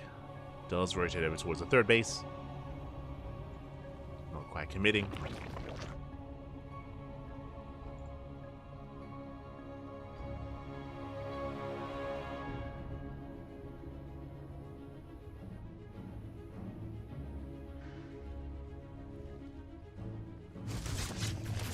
As it looks like Dark A is going to be able to keep up. The Oracles, they don't get much done. There's a spore in the main. We get 1, we get maybe 2, oh, 3. Okay, 3 drones, not bad. 3 extra worker kills. As Dark is just focusing on saturating. Still no gases, by the way. Still 0 gases for Dark, so it's just purely droning here for Dark. Purely droning up. Meanwhile, Estrella getting into his 3rd. 3rd base is getting up and running. Queen needs to shut down these overlords to appreciate it. The Twilight Council follow up with the Forge should be +1 and Blink. I do want to give the edge to Estrella, just because Estrella is going to be the first to get into his tech and to get map control. What he does with it, we'll see. It's still a little bit early to tell. Like, this has just been a really shaky start to the game for both players. Oh! Oh my god. The stasis does not finish.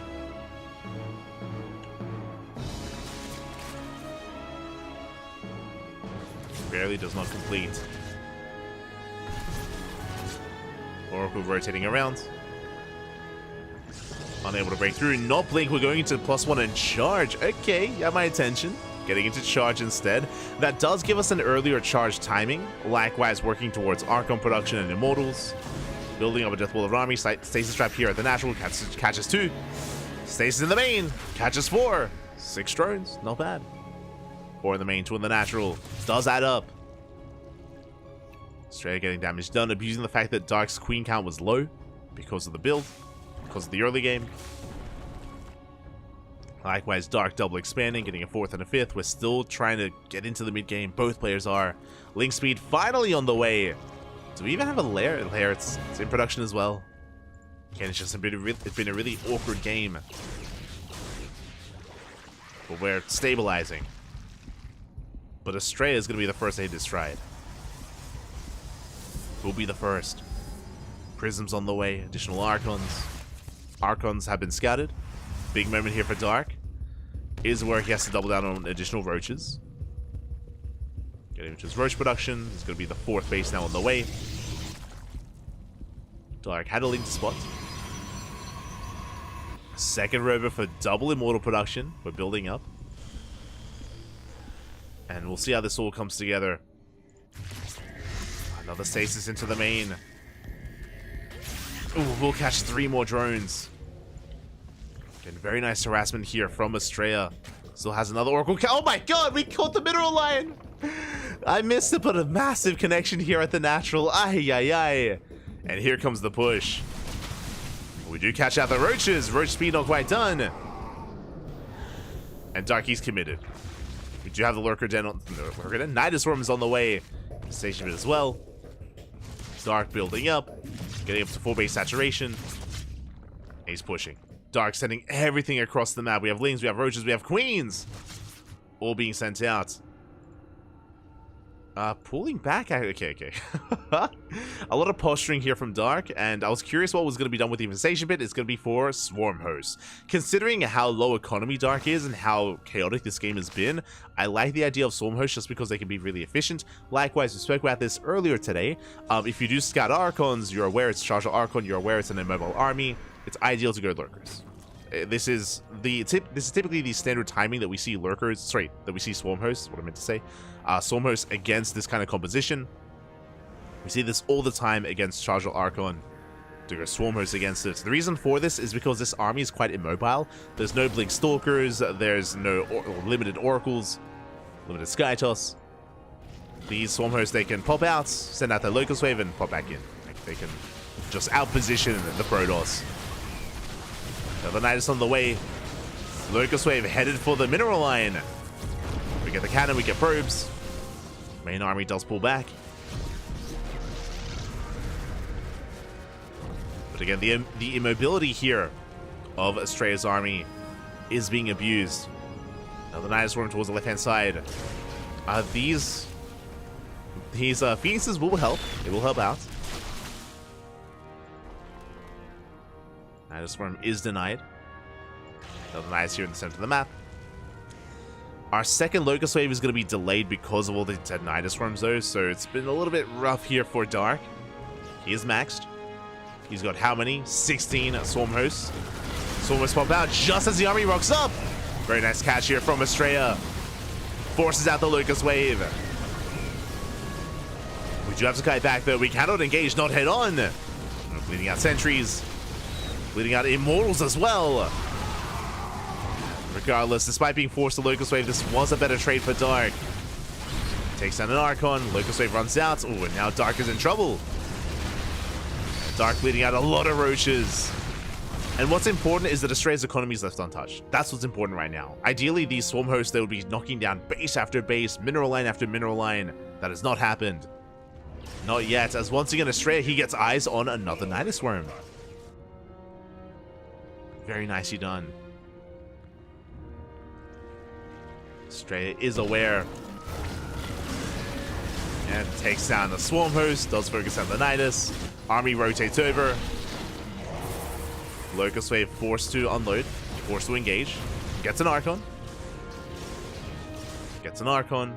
Dark rotating over towards the left. Another Swarm Host going down. Just really nice engagement here out of Estrella. I don't think Dark was really expecting this many Phoenixes. But it is helping Estrella so much when it comes to shutting down this army, shutting down the harass. The Nidus. And Nidus Worm is being cleaned up over and over again. Now Dark is working towards Lurkers, but the Lurker Den is still on the way. Still in production.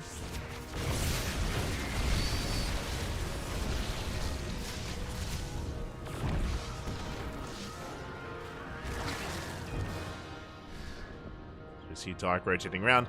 Now what's scary about this is that again, because these Locust Waves have not been getting economic damage or even trading with the army, Estrella's almost maxed. Estrella's almost maxed out and Estrella has the better army right now. Estrella soon to spin out of control. At the same time, Locust Wave towards the natural. And we're pushing. Estrella, he's pushing in, and are there any Lurkers ready? The answer is no. 0 Lurkers in position. Lurker Den is not even done. And how do we stop this army? How do we stop Estrella? We need the Swarm Host back at home defensively. Ooh, Prism Force. Uh-oh. That's a rough decision here for Estrella. Do we keep pushing even without the War Prism to reinforce? Yeah, that was a big loss for Estrella. We are rallying across the map. Pushing into a massive amount of Hydras. No Storm. Pieces, they do help out. Hydras are going down. Here comes the Locust Wave. Yeah, just in time. And Estrella, this is a rough fight to take. Locusts are coming in. And we have to retreat. We have to get the hell out of here. Oh, Estrella bleeding off so many units. He lost all of his Archons. Storm is finally done after the fight. Dark is remaxing. Astray throws down a Stargate. Oh, looks like he's getting ready for potentially Sky Toss. He's thinking about it. Another Nidus. But this army now from Estrella, it's looking less intimidating. Yeah, it's a lot more vulnerable. Nice storms. Nice storms on the Hydras. We see Dark setting up for the surround. Does force the recall. Locust Wave is spotted.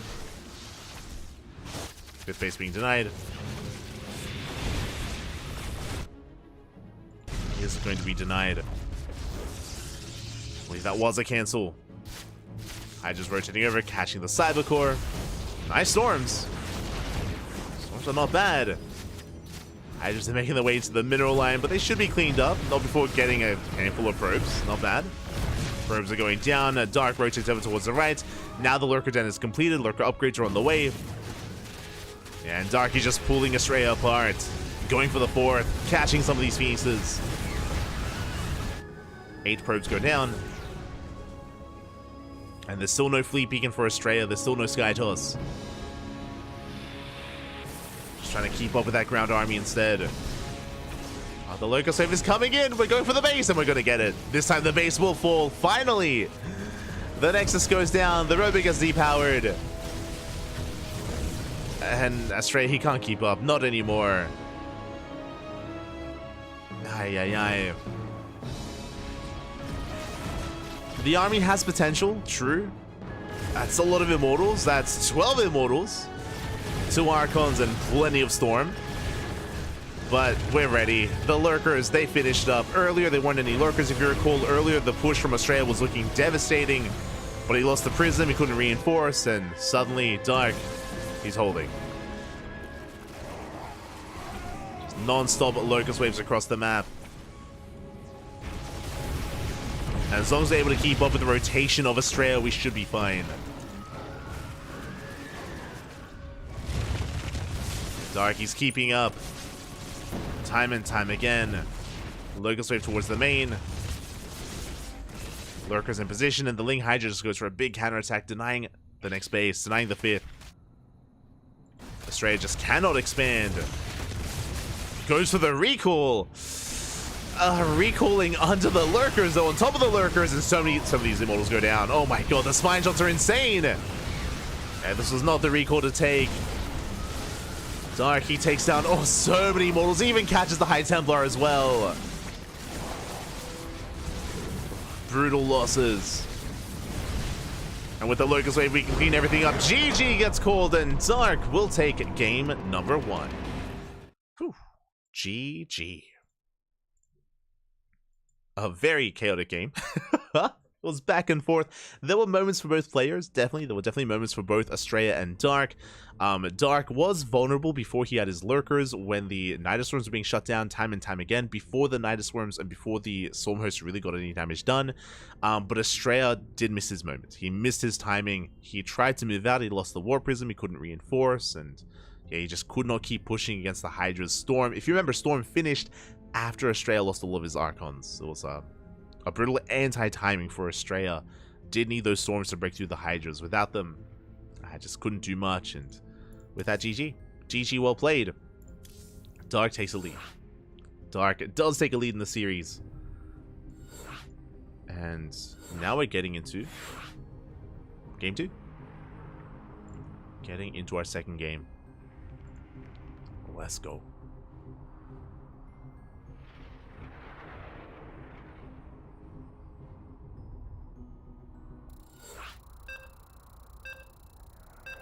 Yes, as Doom is saying in the chat, Estrella played Zerg game 1 against Inexorable, then switched to Protoss.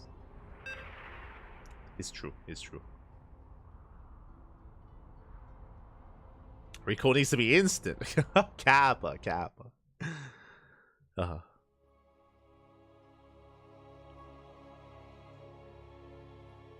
As we're getting ready for that second game. Gonna be loading into Site Delta. And spawning in the bottom right hand corner of Site Delta, we have our American Protoss player, the blue Protoss representing Team Virtus Pro down in the series, looking to bounce back, looking to force the ace match. It is Estrella.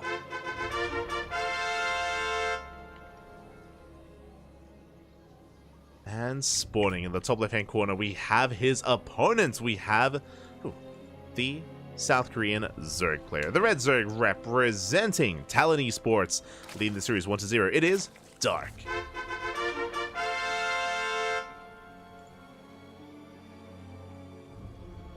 we go. Are going to be settling in. Dark looking to expand. Again, this time going for a hatch first. As a reminder, Dark did go for a 12 pool in the last game. It was a very chaotic game. There were so many layers and so many details and just different diverging paths in that last game that led into what it was, which was a beautiful game of StarCraft, game 1. But now, Hatch Gas pool, standard opener out of Dark. We're calming down. You know, we have the 12 pool out of our system. You know, we got it. We won with the game technically, true, despite the 12 pool not being ideal and the game being a little bit more back and forth, but we're calming things down and we're settling into a standard game. For now. If you're familiar with Dark, you would know that Dark is very chaotic. He's an animal, very chaotic and very willing to go all in, to go for Nidus-based all-ins, Roach timings, German taxis, willing to do anything under the sun. There is no shame for Dark, which is why we love him. He's beautiful, man. He's beautiful. Very chaotic. And actually, Estrella is quite similar, now that I think about it. Estrella is very similar in his approach to the game, in his approach to StarCraft. Likewise, willing to do anything as well. Whatever it takes. Whatever it takes. We'll see. As we are calming things down. Hatch Gas pool out of Dark. We do have our standard setup as well from Estrella. Not going for the Nexus first, like we saw previously. Last series, I mean. So we are going to be settling in.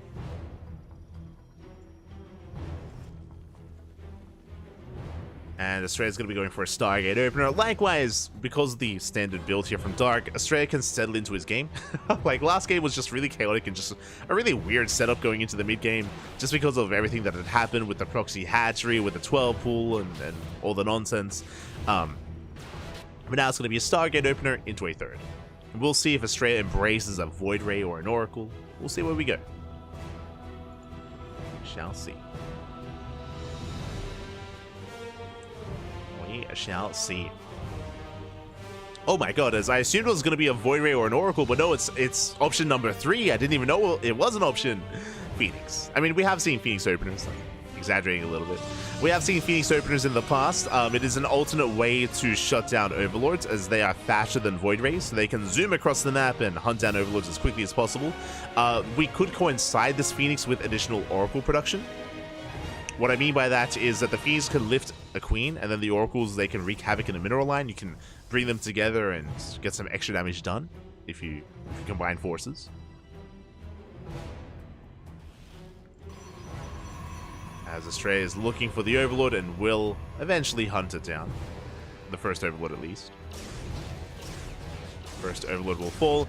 And now that we deny vision, now that we deny scouting, where do we go from here? We could go for a third into a fast Twilight Council into Glaver Depths. We could go for a second Stargate and a Fleet Beacon.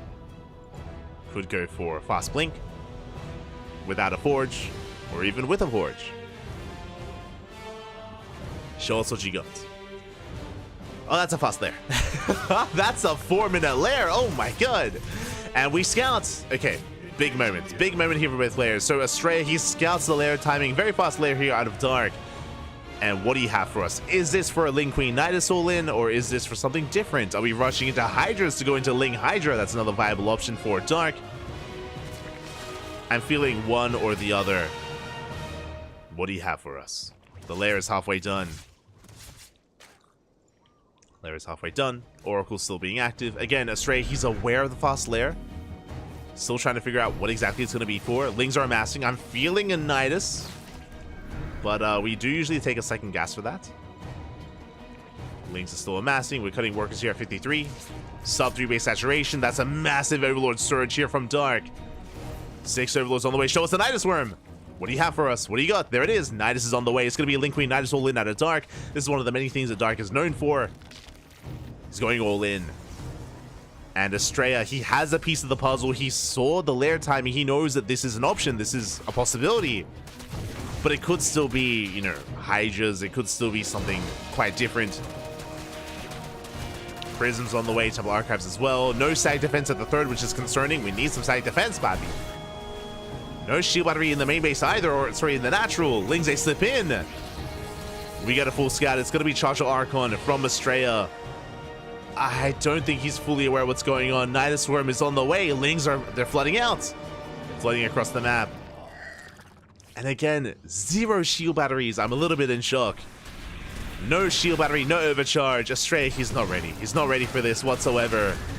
Lings, they come in first round. The Archon doing well for itself. The juggling, not bad. Very nice juggling here from Estrella. But the queens have arrived. And that's 9 queens. 8 queens with the main army. Lings, they get first round on the Nexus. Nexus is going to go down. There's no saving it. The queens are waddling forward. And now we drone. That's all we needed. Dark, he kills the third. He contains the Protoss to 2 bases. And now we can expand. We can drone up. We can take towards the roaches. We can take more gases. Dark, he's chilling. He's not just chilling. He's spreading creep across the map. With these tumors, we're spreading creep backwards from across the map. Droning up happily. The damage was done, and Dark is content. And now Estrella has to make a rough choice. Do we go for a 2-base all-in? Do we just double down and go all in and just send it, papi? Or do we slowly expand, take another base, take our third? Yeah, Observer's on the way. And Dark, he's free to be greedy. Can be greedy. Another Link counterattack is going to be threading the bases. Prism into the main. Lings out of position. Lings are racing back home. There's potential. They'll say dive on in. They get on top of the queens. One queen is going to be going down. The transfuse not good enough. We got a second queen as well. Very nice pickoffs. Very nice damage dealt. At the same time, Estrella, he does move out. Is expanding, is taking a third, but this move out should shut down this base. The hatchery will fall. Dark getting pulled apart. Another massive warping into the main base. The queens are under fire. The mineral line as well. The hatchery goes down, and so are the queens. We have limited transfuse, and it's just not enough. At the same time, Dark, he wants to deny the third. He does oh, he gets in! No!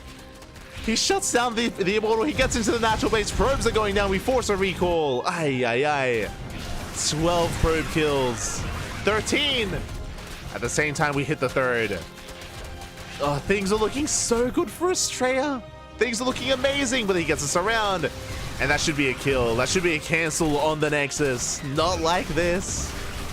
It's close. Oh my god, it's so close. We save it. We barely do save it at the same time. Roach is okay, we have to calm down. We have to pull back.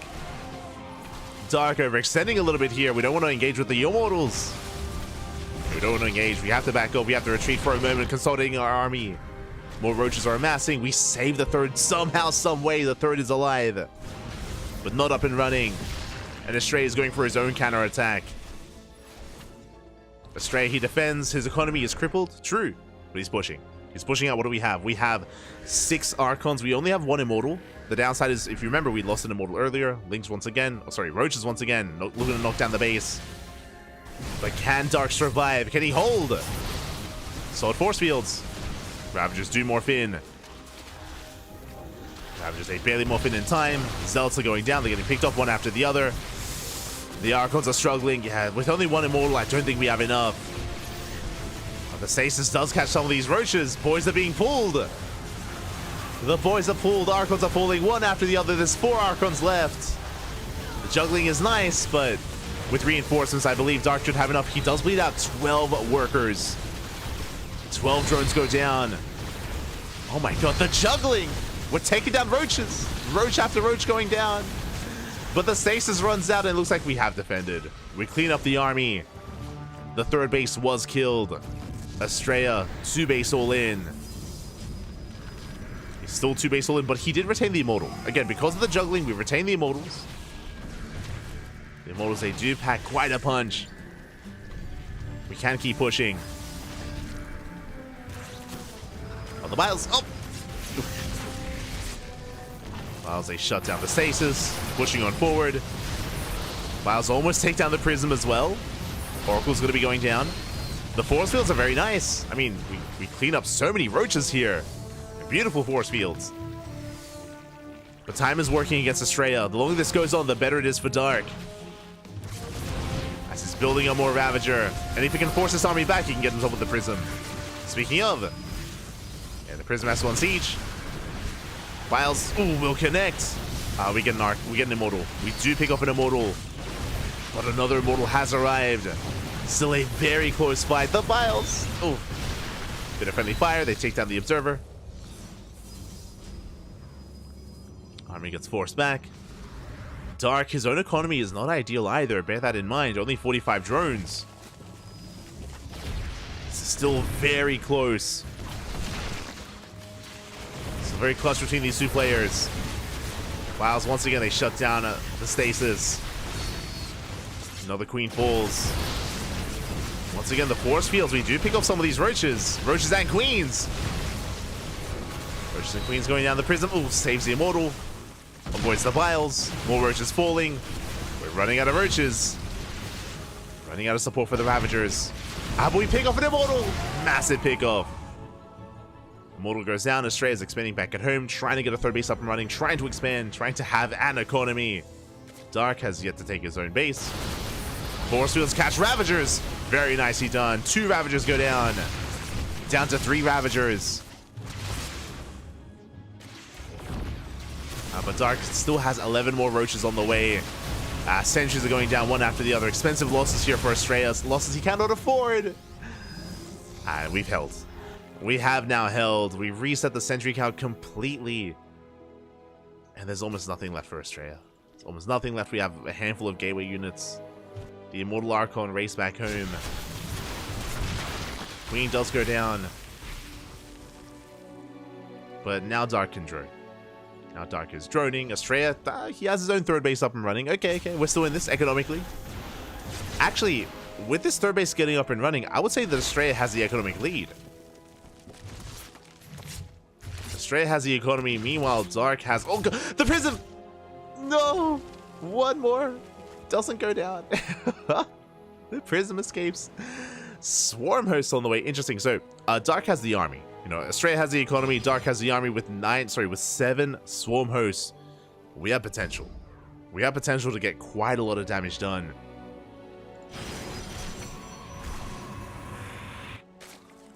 I do still give the edge to Dark for the time being. But if Estrella is able to settle into his 3-base economy, if he's able to saturate these gases and stabilize, then Estrella will have the lead. There's still just a lot of potential with this swarm host timing. 7 swarm hosts in total, soon to be 8. It's just a really good way to work with a low eco because swarm hosts give you free units, so you can just gain value over time. But only 4 swarm hosts for the time being. Locust wave not ideal. Trading with the main army, we're hoping to get some economic damage done. The swarm hosts are revealed, and they don't get much done initially. Force the pull back. Estrella moving out. Bold move here by Estrella. Very bold move. Oh, I don't think he wants to fight this head on. With how many with 14 swarmers, soon to be 18 swarmers. We don't want to fight this. Uh-oh. Here comes the Locust Wave. The army getting baited out. The Locust Wave comes in. We take down 1 Archon. We take down an Immortal and a 2nd Archon as well. Yeah, this was a big overextension from Estrella. Bleeding out a lot. Getting another Immortal. Meanwhile, in the main base, Zella Warpin does get in. Massive Warpin. The main base is going to fall. This is nice damage, but is this worth losing how much? 2 Immortals and 2 Archons. Like, these are expensive units for Estrella. Very expensive. Considering the game state, considering our economy right now, and here comes our next Locust Wave.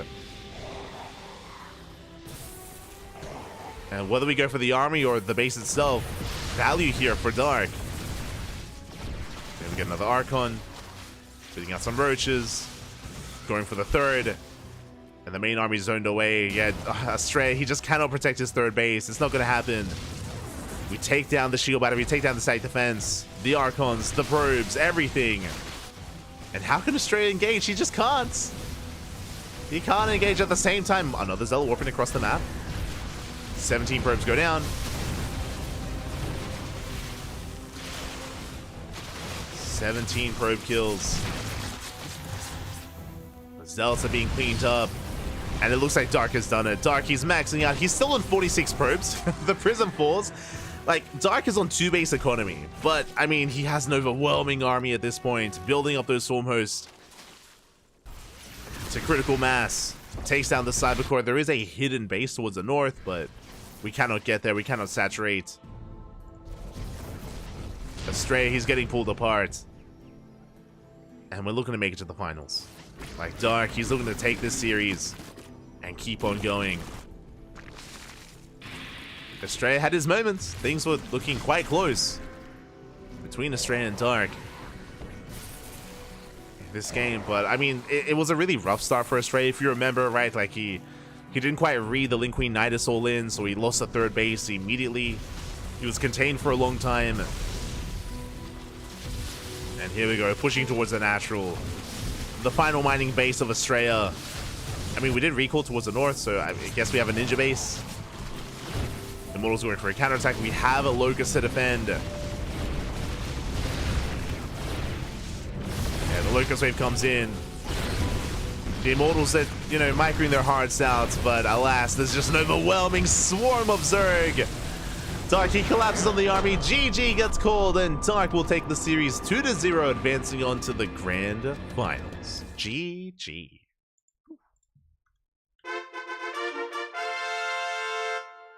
GG, well played. Congratulations here to Dark as he does take the series at 2-0.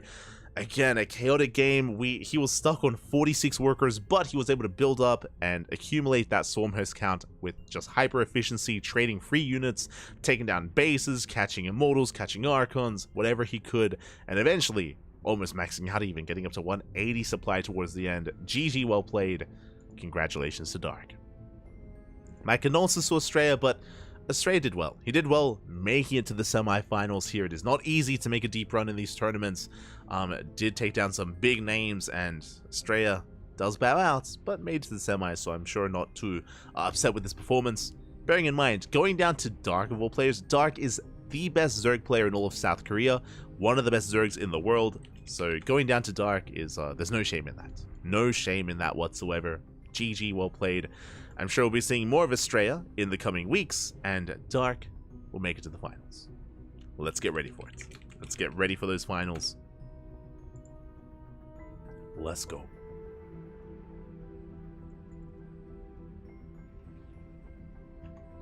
As you can see on the screen here, Dark versus Clem in a ZVT. Zerg versus Terran is upon us.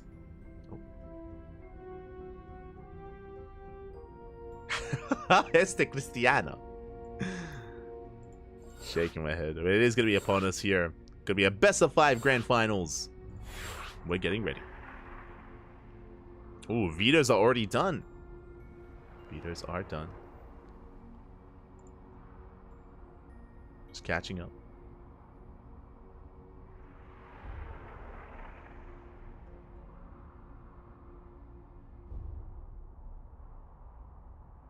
Here we go.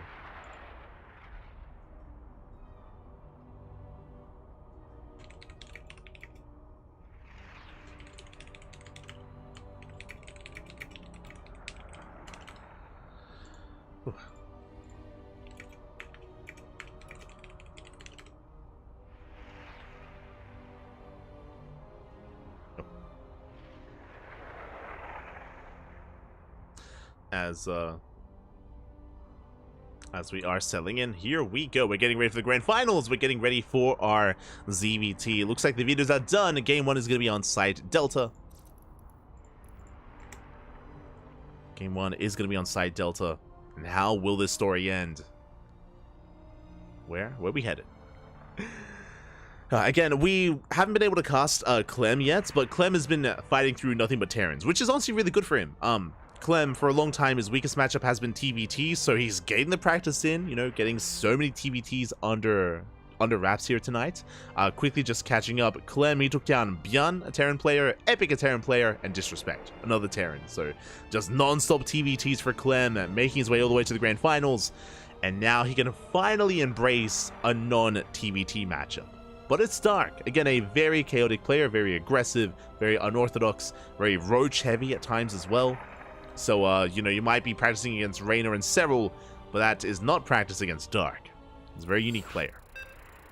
Very unique. And predictions will soon be ready. Will soon be ready in the chat.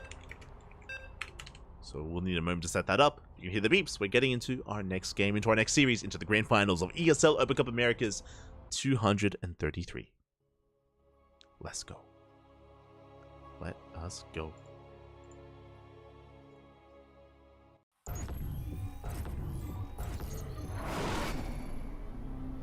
And if you're in the chat, predictions are now open. Place your bets on how you think this series will unfold and who you believe will be our champion this week. Predictions open. So best of luck in the chat. Get your gambler going with those predictions. They're only open for a couple of minutes, so place your bets while you can as we're getting into the grand finals. And spawning in the top left-hand corner of Slide Delta, we have our South Korean Zerg player, the Red Zerg, representing Talon Esports. It is Dark. And spawning in the bottom right-hand corner, we have his opponent. We have the French Terran player, the blue Terran, going for a proxy. Oh my god, spicing things up, Papi. From land of France, representing Team Liquid, it is Clem. Clem, he wants to go to bed. As is being stated in the chat, it is 5 a.m. in the morning in the land of Clem, in the land of France. It is 5 a.m. Proper DGen sleep schedule, but he is here with the proxy, going to be proxy Turax Marine from Clem. And we'll see if Dark can scout this. Ooh, the Overlord scouting pattern is poised to check the third, but based on the vision, based on the scouting pattern, it looks like the proxy is barely out of vision. Now, this Overlord should double back. You can see the pattern here. It goes towards the left, towards the right, back towards the natural. So even though we won't confirm the proxy itself, we will confirm the SCVs and the proxy moving in, as well as, oh, it's going to be close. We spot the SCV! Big scout. Oh, does he notice? Oh, does he see? He does. He does now notice. He does catch the tail end of this with the SCVs. He confirms the Raxes. Dark is aware, and Dark is already pulling the boys. Very clutch scout here from Dark. Marines are now out. Boys pulling back. A bit of a late reaction here from Dark to pull the workers, so he's going to have to pull back. Has to maintain control and make sure the bunkers don't get up and running. Yeah, worker versus worker. Bunkers are on the way. 3 bunkers in total. The first drone does go down. No spine crawler. More boys being pulled. The lack of spine crawler is concerning, though. I hope we noticed that it didn't get started. Yeah, drones being pulled back. 5 workers going down. This is becoming too much damage. 6 drones. This is becoming game ending. 7 drone kills. 8 drones. Soon to be 9. This is too much. This is game ending. 9 worker kills. Soon to be 10. Meanwhile, the bunkers made out to finish, but Dark, his economy is crippled. Like, we did the damage. That's what we wanted. 9 worker kills, and we could even get more.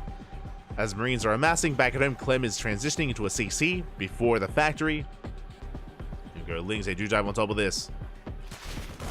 The position is too good. We're trying to set up the surround, but the stutter stepping Clem will get away. Does use the terrain to his advantage, shaving off so many of these Lings. Will be cleaned up eventually. Not even here. We punish those Lings so hard. And Dark, he's down to, I mean, he's re-droning, getting up to 17, but he's down in workers. Lings are shut down. And Clem, yeah, happily going for that faster command center. We're getting into a longer game. Clem, this was not all in by any means. He did do enough damage. Now we can settle into a longer game.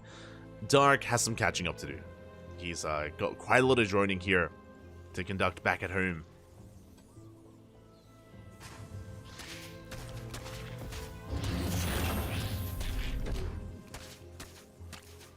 Quite a lot of droning. Meanwhile, Lings, they do slip into the main. We delay the factory. Nice pickup. Factory is delayed, and can we get another SCV? Oh, we delay the CC for a second. Oh, he's going for it. Oh my god, he's so close. One of us. One more. He gets it. 2 SCV kills. CC does complete. It's going to be a 1-1-1 follow-up, which Dark does confirm. That is a reactor on the way, not a tech lab, so we're not going for an add-on swap. But very nice scouting here out of Dark as the Marines race back home. Meanwhile, Dark is droning up as best as possible. Furiously droning back at home. Furiously droning. Getting ready to expand, take a third base. Clem has the worker lead. Clem has double orbital with double mules.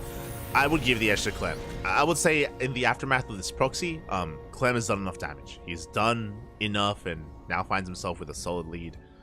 Marines are out. Ooh, Armory's on the way. I love this. I really like this decision. We see this very similar decision making from Hero very often. When he sees that he dealt enough damage, he's going for the kill. Like Clem could macro, but he's not. I mean, he is, but he's setting up for a Hellbat push. Very early Hellbat push, recognizing that Dark right now is droning up as best as possible. He's just hitting that, just hammering that drone key as much as he can, because he lost so many workers earlier. We're not ready for this. We do have 5 queens, which is good. A handful of lings. It's going to be a tough hold. It's going to be a tight hold here. Are we premature, though? What I mean by that is we only have 2 Hellions. There we go. 4 Hellions in total. Very early push here from Clem. These are vanilla Marines. Ooh. Has to be careful to bleed off, not to bleed off too much. Hellbats are morphing in. Marines do have to top up. And we're going for the third. Can we deny the third base? The army started stepping forward, getting within range. Queens have arrived. We have 6 queens. That's a kill. That's a kill. That's a kill, not a cancel. That's all we needed. That's all we wanted. Oof, 300 minerals down the drain. And now Clem can back off. That's all we were looking for here. Either we kill all the queens or we kill the base. We got the base. That's good enough. And we're not done. We drop into the main. Drones are going down left and right. 3, 4 drone kills. 6 oh my god, 6 workers go down. 7 workers. 7 drone kills in the main, and Dark, he's struggling. He's struggling to recover, struggling to macro up. And what does this mean? This means that the stim timing, the 2-base timing here from Clem, the second wave, is going to hit that much harder. It's going to hit like a truck. Again, Clem is in control this entire game from start to finish here. Unless something goes Dark's way. We have a drop threading the main, we have a Liberator for the natural, we have Hellions at the third. We have Queens in position, thankfully. Queens are ready. Hellions are forced back. Third TC's on the way for Clem. Faster than that of the third of Dark.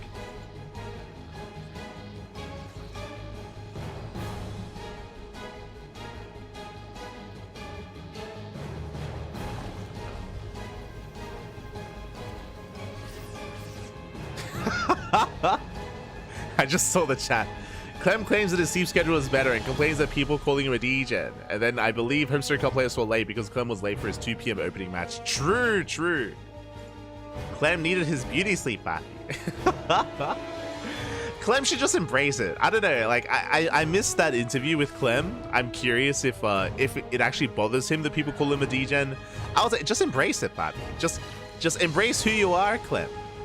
Degen. It's fine. We love it. As the double drop does come in, clearing up some creep. Being zoned away by the queens, at the same time drop towards the natural. And I mean again, Clem is getting just so much done already, getting another drone. And we're still building up towards the push. Like, this is some nice harassment out of Clem, and he's doing a lot with it. But behind this, we're building up towards 1-1. Stim is done, combat shields on the way. Meanwhile, from the flip side of things, from the side of Dark, what do we have to work with? Now, we're joining up to 3-base saturation. We're getting there. Getting up to 3 bases. Working with Ling, Bane, Queen. No roaches. Just pure Ling, Bane, Queen for the time being. Getting into our 1-1 upgrades. Now, there's going to be a big window where 1-1 is done for Clem, and we have 0-0 for Dark. That's the window that we want to hit. That's to push the timing that Clem wants to go for. Here come the Hellbats. Here comes the Bio. You have to bring it all together. And this is the push that we were talking about that hits like a truck. It's here. Yeah, the Little Mine Zoo Burrow. The Queens are getting caught out as well. Very little support.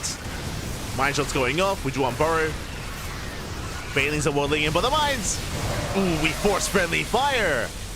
That was a lot of friendly fire. That was the ideal, but despite that, we still have too much to work with. The Bio Army sims on before we shut down all the queens. GG gets called. It's still just too much to handle, and Clem takes game number 1. GG.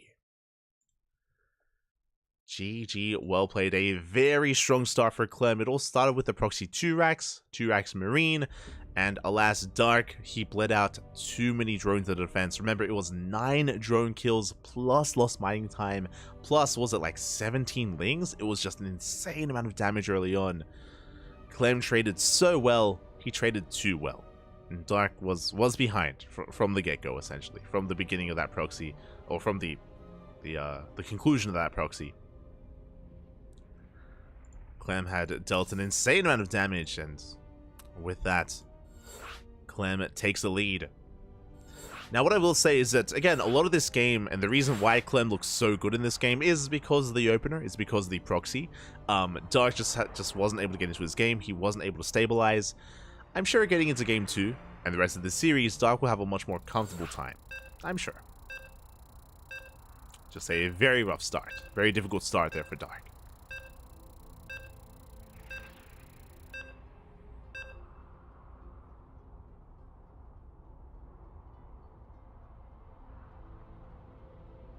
Here we go.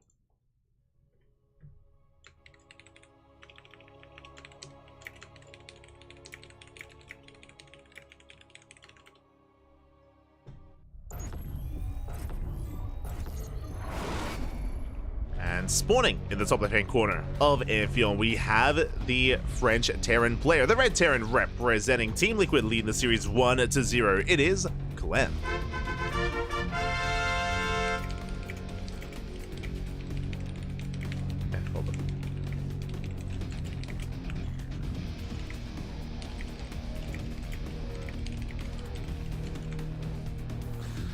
And spawning in the bottom left-hand corner, we have the South Korean Zerg player, the Blue Zerg representing Talent Esports down in the series. Can he bounce back? Can he fight back and force the series out of this? It is Dark.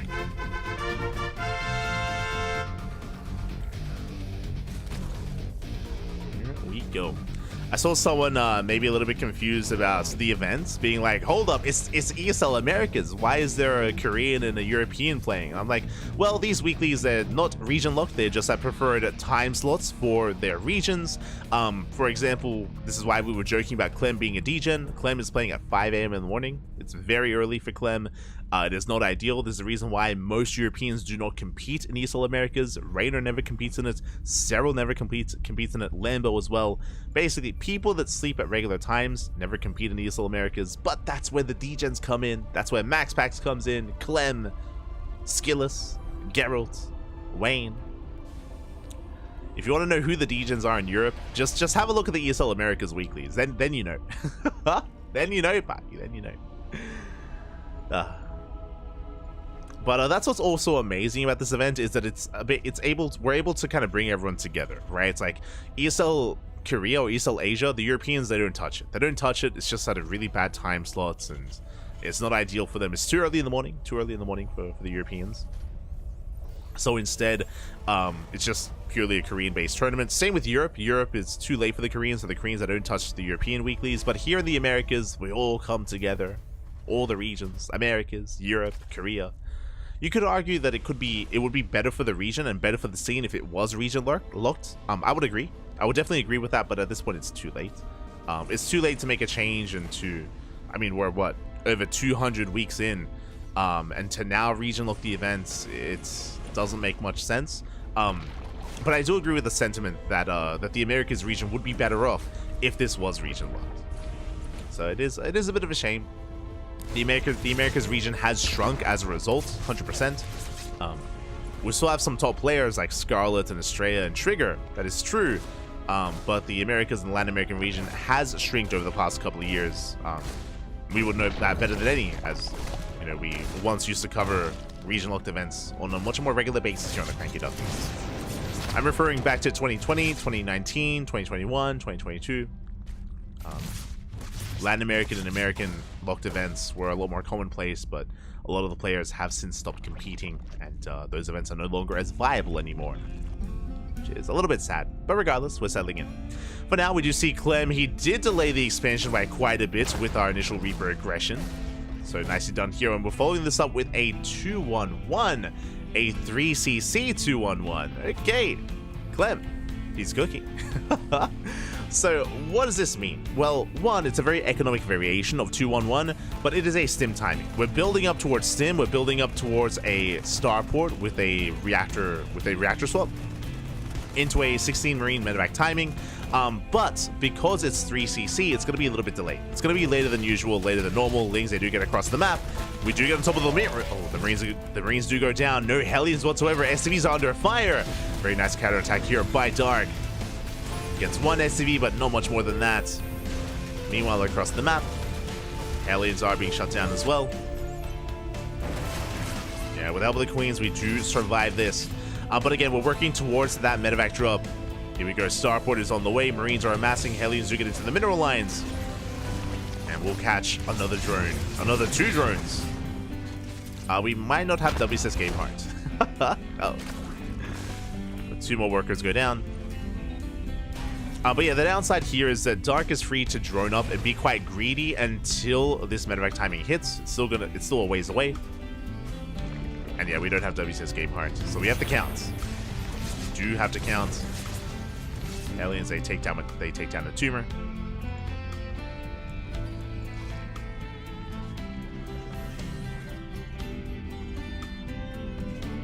Still just droning, saturating our bases. Now we have to be careful not to over-drone. I feel like saturating up to just under 3 waste economy is okay, but we do need to prioritize Ling soon, as the push is soon coming. We're getting there. Here come those 2 medevacs. Marines are amassing. Stim is now done, and we even have some Hellions to support as well, if we so choose to. Third base now being taken, getting into our 5-rack setup. Well, we're getting there with our 3rd racks on the way. Double E base as well. Here comes the drop play. Now, you can see that because Marines died earlier, there's actually less Marines available. Ooh, this is a sub-16 Marine medevac drop. Ay, ay, ay. Again, that Ling run by from earlier from Dark did actually more than I thought. We will catch Overlords at least. We'll catch some Overlords. 2 Overlords going to be going down. Jumping over the wall. Queens are in position. But Dark is supply blocked. Won't lose much more. We'll defend. Let's get supply blocked in the end. Now we're getting to our Bailey Nest, double Eva chambers, double upgrades.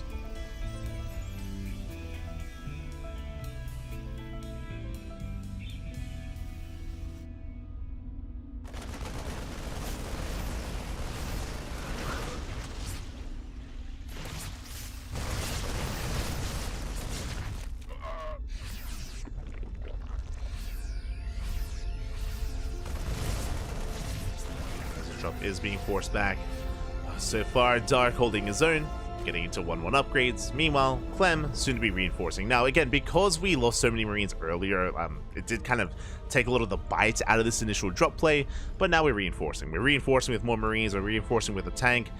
Clem is still looking for some more damage here as Dark is building up towards Hydras. Okay, so Lingbane Hydra on the horizon for Dark. The tank has arrived, but it's only 1 tank. I do feel like Dark can deal with this, depending on the positioning. Yeah, really annoying position there for the tank behind those rocks. Does threaten the 4th. Means under fire. Clutch transfuse does keep them alive. Yeah, we do force this back. Yeah, at the same time, Dark trying to catch reinforcements, going for a surround.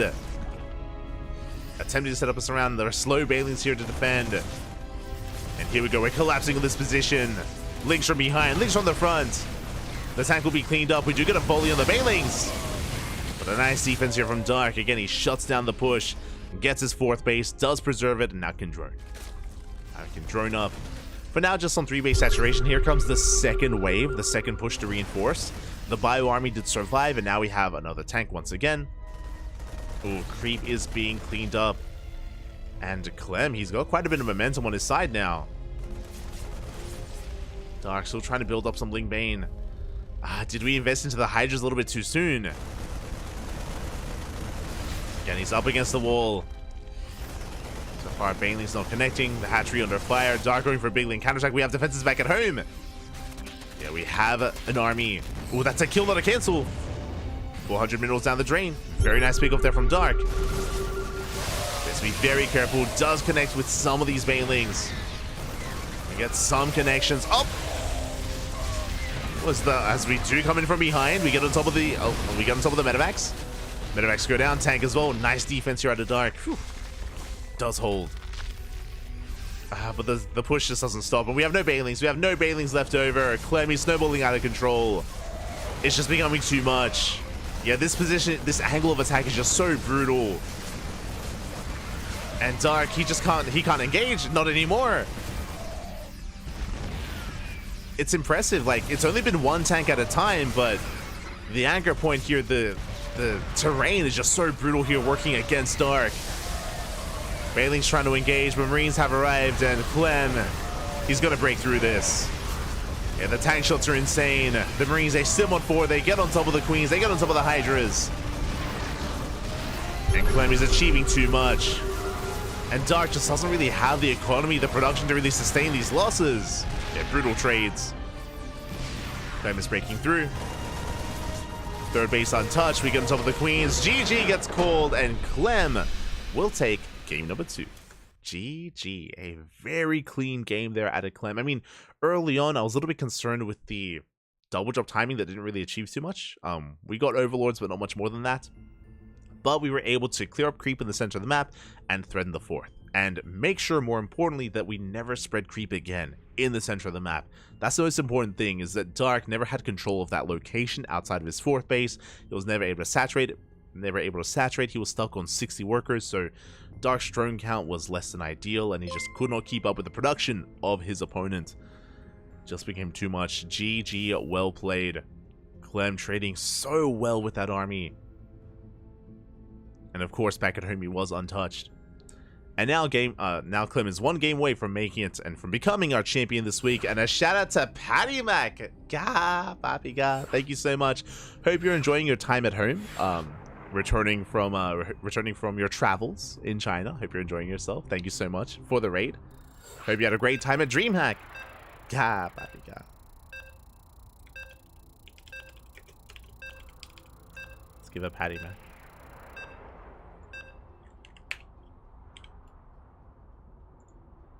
How does this work? Yeah. GG, well played. GG, well played. Clem, one game away from taking the entire series. Now we're getting into potentially the final game of our grand finals. And a shout out to Patty Mac again. Hope you had a great stream. Hope you had a great ladder session. Hope you're enjoying your time back home.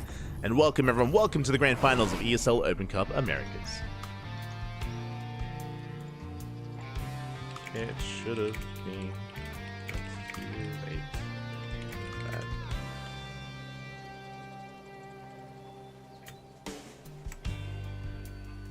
Here we go. And spawning in the top right hand corner of Alcyone, we have our French Terran player, the Red Terran, representing Team Liquid, one game away from becoming our champion and taking the entire series. Onomas is all he needs. It is Clem. And spawning in the bottom left-hand corner, we have his opponent. We have the South Korean Zerg player, the Blue Zerg, representing Talon Esports. It is Dark. Here we go.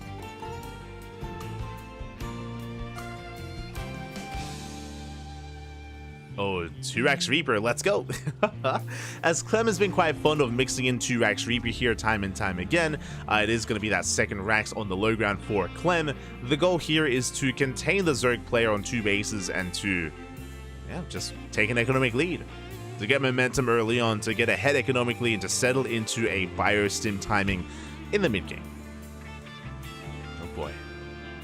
We'll see if Dark can survive this. We'll see if he can stabilize and maintain himself and respond once he realizes what's going on.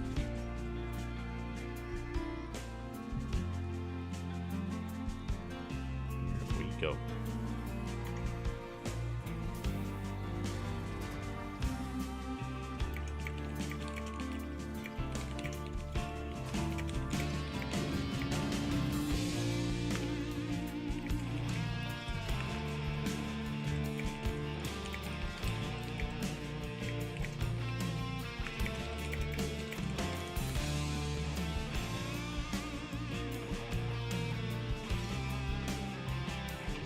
responding in the chat. As Dark is going to be scouting, does confirm the 2-act Reaper. Reapers are moving out across the map. Now, the way this works is ideally we just make 3 Reapers. Ideally, just 3 Reapers to contain, to deny the third. And to try to get a handle on the economy of Dark. Oof. So far, we are going to be hiding back. Keeping Dark pinned. Picking up some Lings. So far, so good. Third base is on the way. Bold move here out of Dark. And the goal for Clem is to force a cancel. It's to force a cancel on this hatchery. Additional Reapers on the way. Queen is rotating over. A bold move out of Dark. Does pull back. Massing up a second Queen. Creep is spreading. And again, all we need is a cancel on this base. We do have a 4th and 5th Reaper on the way to ensure we can cancel. Hatchery is getting low. Oh, Hatchery is getting very low, and can we force it? It's close. Yeah, we can. We can. One more volley, and there's a cancel on the Hatchery. We get a kill on the drone as well. Very nicely done. And can we catch the Queen? This is becoming too much. The Queens are exposed. No, they're off of creep. One Queen goes down. Can we get the second Queen as well? This is becoming too much. The Reaper is saved. We pull back it just in time. And we can snipe the Queen. Oh my god, we barely got on creep in time. Link speed does kick in. And we can shut down some of these Reapers. But so far, this was worth it. It's been well worth it for Clem, even if every Reaper goes down. Has been worth it. He canceled the third, he got a Queen, he got 10 Lings, and does manage to get away. And now Dark is going for the Roach Warren. Oof, okay.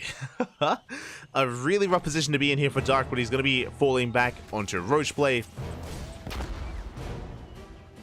Falling back onto Roaches. Oh, they get here once again. Okay, not in time. This time they're not in time. 2 Reapers are not enough to cancel the third. We dip into the main.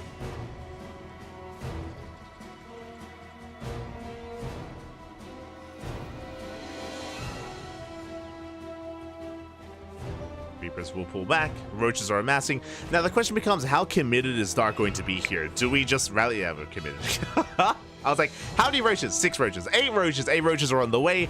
We can morph in Ravagers. They're going to be moving out across the map. Back at home, we do have a bunker, and the Reapers, they get eyes on the Roach Warren. Clemmy sees everything in the natural. He's fully aware of what's going on. Is aware of the Roaches. Ay, ay, ay.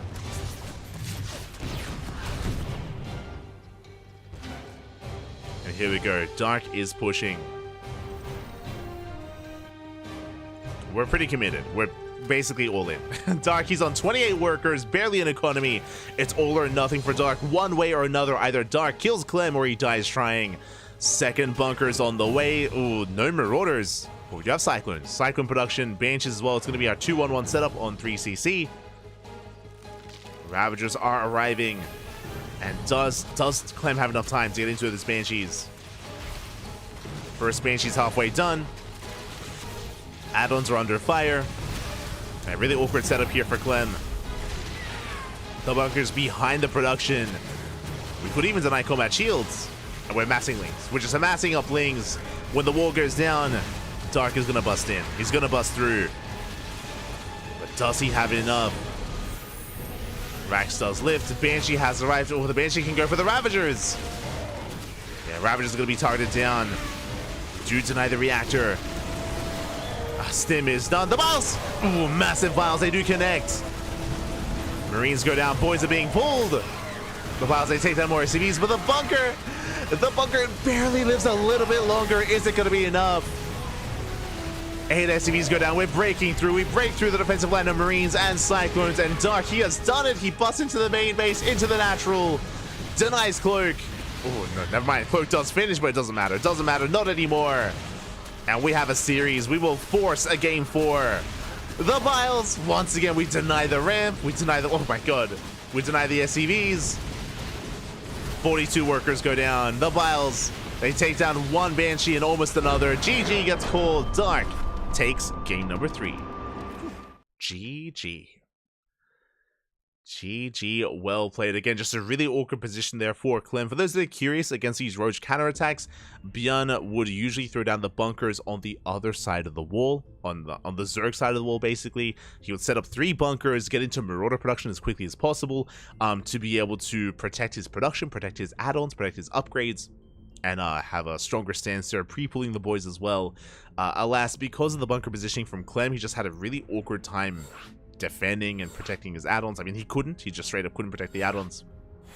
They were being focused down. Likewise, did go 3cc as a follow-up, which is a very greedy follow-up from Clem. Was punished for it in the end. Was punished. Now we're getting into our next game, into game 4. Here we go. Catching up. Not that we really have a shortage of US or Canadian players. That is not true. A lot of the American, Canadian, and Latin American players did retire over that. I mean, we already spoke about it. We already spoke about all the retired players. It's sad. It's sad. You know, I miss my Universe. I miss my Shakti. I miss my oh my god, Mimeron. My Mimeron. You have Gerald, aka Chaos Fate, Davito, Neo. So many. Feels bad, man. Feels bad. But it's all good. It's all good. We are going to be settling in. And spawning in the top left-hand corner of Oceanborn, we have the French Terran player, the Red Terran, representing Team Liquid. Still leading the series, 2-1. 1 game away from becoming our champion. We'll see if he can go all the way. It is Clem. And spawning in the bottom right-hand corner, we have his opponent. We have the South Korean Zerg player, the Blue Zerg, representing Talon Esports, fighting back and putting a point on the board. It is Dark. Let us go. Whew.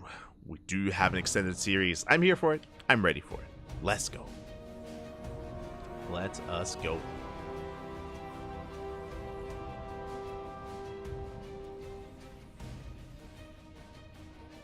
But yeah, I miss all my NA and Canadian players as well. I miss my Ruichi, Papi. Ruichi. Smerge. Scrubbles. You have basically all the players that competed in NA Apprentice. All the NA Apprentice players. But yeah, it's all good. There's a give and take to it. There's a give and take, right? If ESL Americas was region locked, then we wouldn't have an event like this. It'd be, I guess, contained to Kung Fu Cup, where we can bring together the Europeans and Koreans on a weekly basis to face off.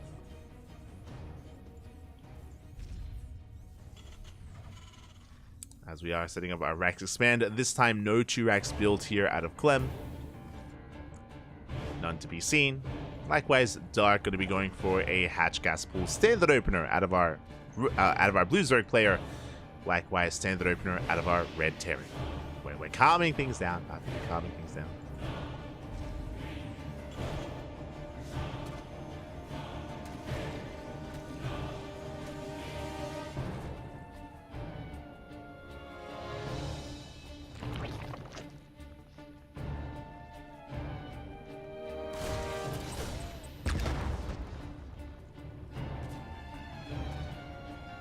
We do have, yeah, just our game settling in. We're going to be able to delay. Oh, no! We delay the third base. We're going to kill on the drone. Not like this. Not like this, man. So you're going to kill on the drone. Reaper, likewise, threatening a dive towards the natural. Takes a couple of hits, but the damage has been done. All we did want, the ideal was to delay the third base, and we've already done so. Third base has been delayed. Hatchery finally thrown down. And back at home, we can see Clem settling into a 3cc build. We're settling in, Pat. Settling in.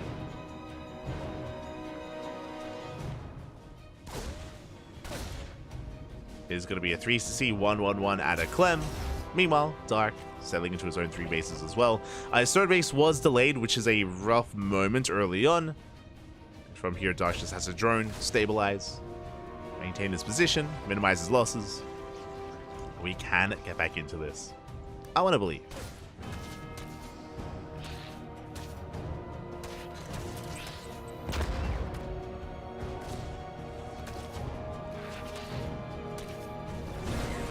Have some link harass across the map, catching 2 workers, 2 SCVs go down.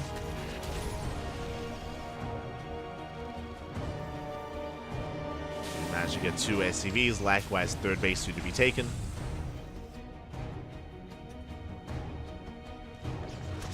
And interesting, so this time we're not going Banshee. We're not going 3cc Banshee, we're going 3cc into Hellion Liberator. So Liberators are a little bit less ideal against Roach play. I would say this is risky to play against Dark, just because he likes to embrace Roaches. We saw that in the last game, but this time there is no Roach Warren, so we're going to be safe and sound. The goal here is for the Liberator to harass these mineral lines. At the same time, Hellions trying to keep the Queens distracted. There's a bit of a give and take here between the Hellion Lib.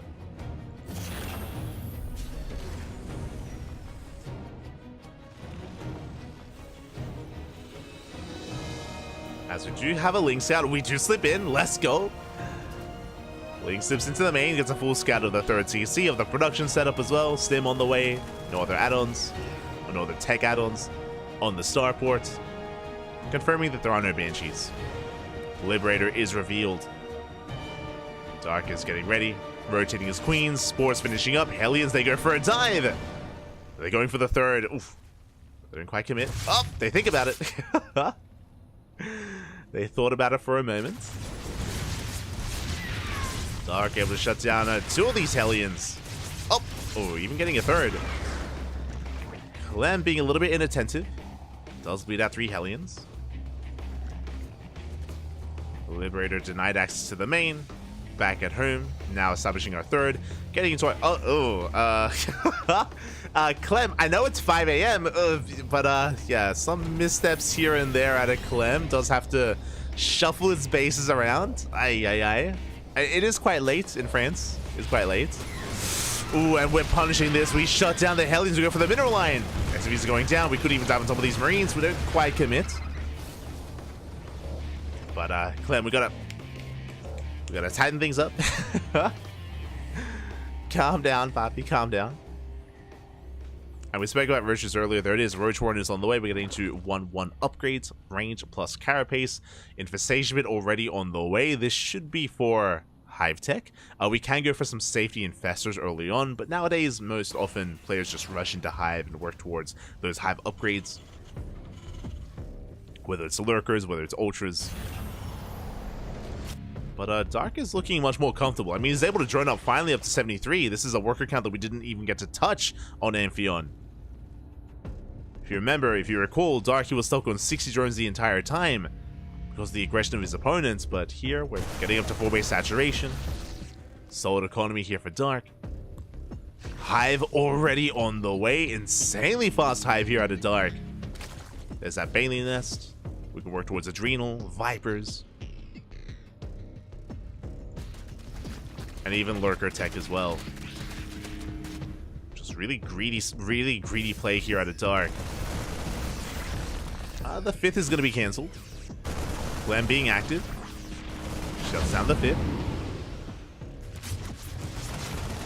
Drop into the natural, catching a Queen. Gets 1, gets 2. Ooh, gets 3. Oh my god. 3 Queens go down. Nicely done here out of Clem. Very nicely done. Catching 3 Queens, that will impact the production here. The economy of Dark. Only 3 Queens left. Oof. The Queens will have to be rebuilt. Rebuild those Queens, taking another base. Meanwhile, as Clem has been active with these drops, we're building up back at home. We have tanks, Bio, 4th CC on the way as well. 2-2 on the horizon. I'm just really curious what is done with this Hive. Is it just Adrenal? Do we... okay. Invest into Vipers. Fast Vipers here out of Dark. I imagine Adrenal on the horizon once we have the gas for it. But no major tech. Like, there's no Hydroden, no Lurkers, no Ultras. Like, we can't really afford it, not this early on. But we can get Adrenal.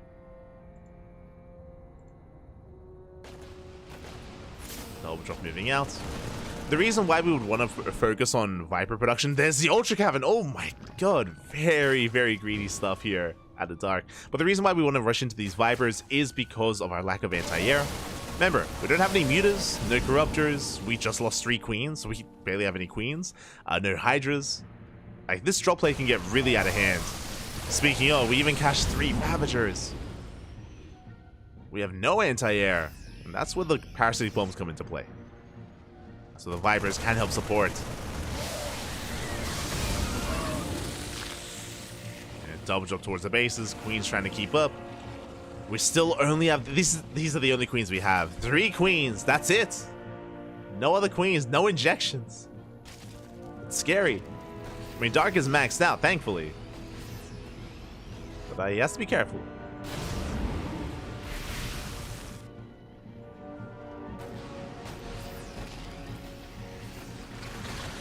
You have to be careful here.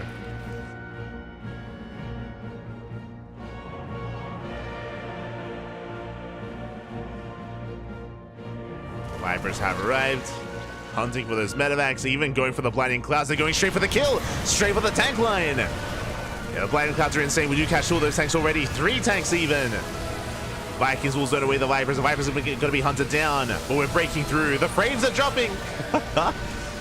The frames drop. We get on top of the tanks, but oh, the concave is just too good, and Clem will defend. Ooh, takes pass to the face. It is a brutal trade. Lings do bust into the main, but Clem will hold. Clem will clean this up, and what's scary is that Dark was quite committed with this. He was quite committed. He needs to get more done. Looking at the trades, he killed 4 tanks. 4 tanks, some bio, 11 SCVs. Not good enough. Now, as Dark backs off, we're getting back into ultras. We're redroning, resaturating, getting into better saturation. Did we lose all of our Vipers? Oh, we did. We lost both of our Vipers as well. So now suddenly Clem has map control. Clem can be active once again. Dark, he no longer has such an imposing force. Is getting into ultras. I mean, we're able to clear up creep. Ultras are revealed, so Clem is aware. And we're already getting to Ghost production. Ghosts are on the way. We're setting up with tank lines, liberation zones. Clem, he's just heavily fortifying himself here on 4 bases. Just walling up. The freedom has arrived. And hey, it's ESL Americas, papi. Americas. Time for the freedom. But yeah, that's the goal here for Clem, is to just fully wall up, to turtle up, max out, and then we can expand.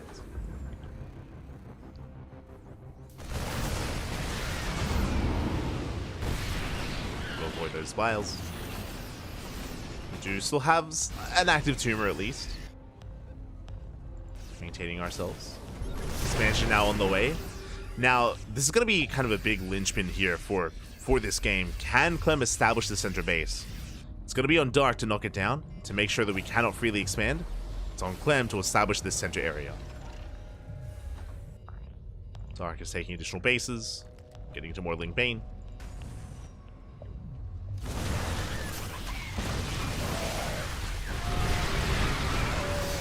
Ling Bane does roll forward. We do take down a tank, but the positioning is just too good, and Clem, he will maintain this.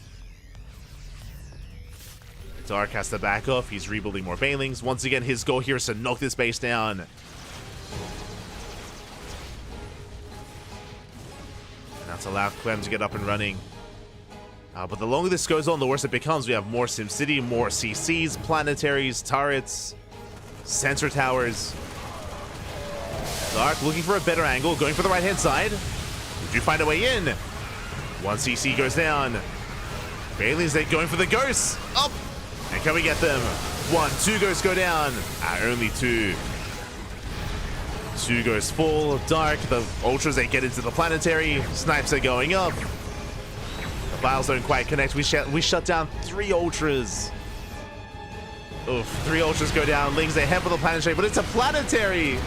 Yeah, there's no breaking through this. We get a tank at least. And 24 SCVs. Again, we did force friendly fire there from the tanks and from the planetary as well. Did force some friendly fire. Mainly the tanks, I should say. 25 SCV kills. Not bad. Dark's still trying to maintain himself. He's on a decent economy here with 85 workers. Is taking these fringe bases as well. Very important that he does. Orbital is forced to lift. Clem rotating over. Now, the way this typically works is that Clem is going to be the defender until Dark takes a bad fight. Like, Dark is going to be pushing in towards these bases, and if he takes a bad fight, that will trigger a counterattack at a Clem. Otherwise, the option would be Clem to just wall up the way that he is, and then slowly take another base, then another base, and then just chill. just calm down and chill. Like, honestly, there's no pressure on Clem. Like, there's no real threat here for him. But there's nothing pushing him to push out. Snipe's going to be going up. Ultra's going down. At the same time, we move in towards the 4th and the 5th. Bailey's taking it to the mineral line. SCVs are going down. Very nice connections. We got 12 SCVs, but at the same time, though, it costs us, I'm afraid to look, how many Ultras just went down? 4. 4 Ultras for 13 SCVs. Not the best trade for Dark. So again, Dark is trading more inefficiently. Dark isn't really taking any important bases. Like, it's so important for Dark to take center left and top right. If Dark can take these bases, then there's going to be pressure on Clem, because then Dark will be taking essentially base or minerals and resources away from Clem. For the time being, we're kind of we've split the map 50-50. So again, there's just no onus, nothing really threatening Clem here to move out.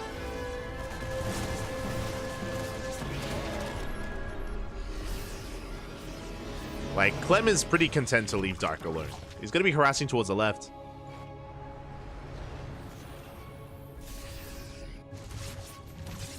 Yeah, and now Clem is taking top right. At the same time, Clem out of position. Not quite. Dark doesn't commit. Doesn't have too many banelings. Clem rotating around. And Dark has barely mined from this center base. Uh-oh. Clem ready to push in. Now, when it comes to these split map scenarios, this is where I would love to see Dark embrace other forms of tech and start working on upgrades. Like, we have 3-3 on the way, which is good.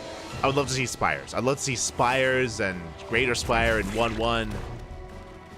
Infestor upgrades. Otherwise, you can see that Dark doesn't really have a bank, because he's been bleeding out so many Ultras.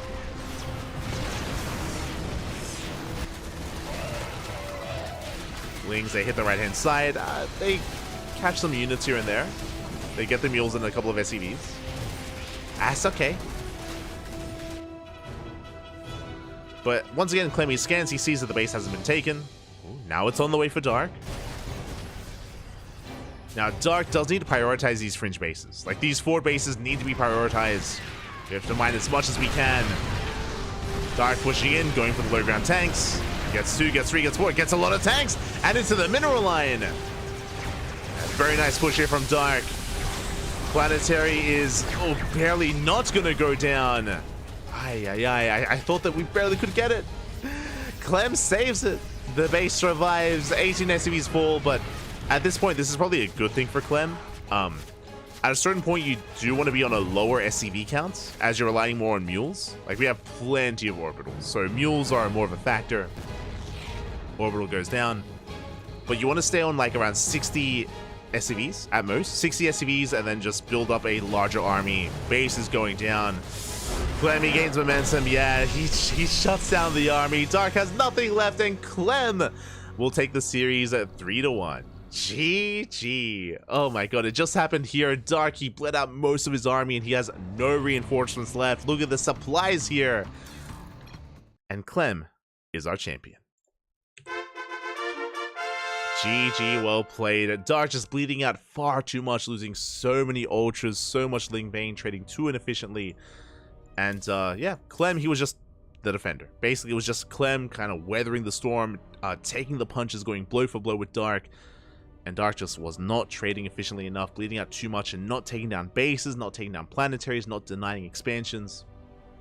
And again, there was no rush for Clem. Like, there was no rush for Clem to ever move out. He was just slowly taking bases that, again, Dark was never really threatening to take himself. So unsteady there for Clem, and he will take it. Congratulations to Clem for becoming our champion. My condolences to Dark.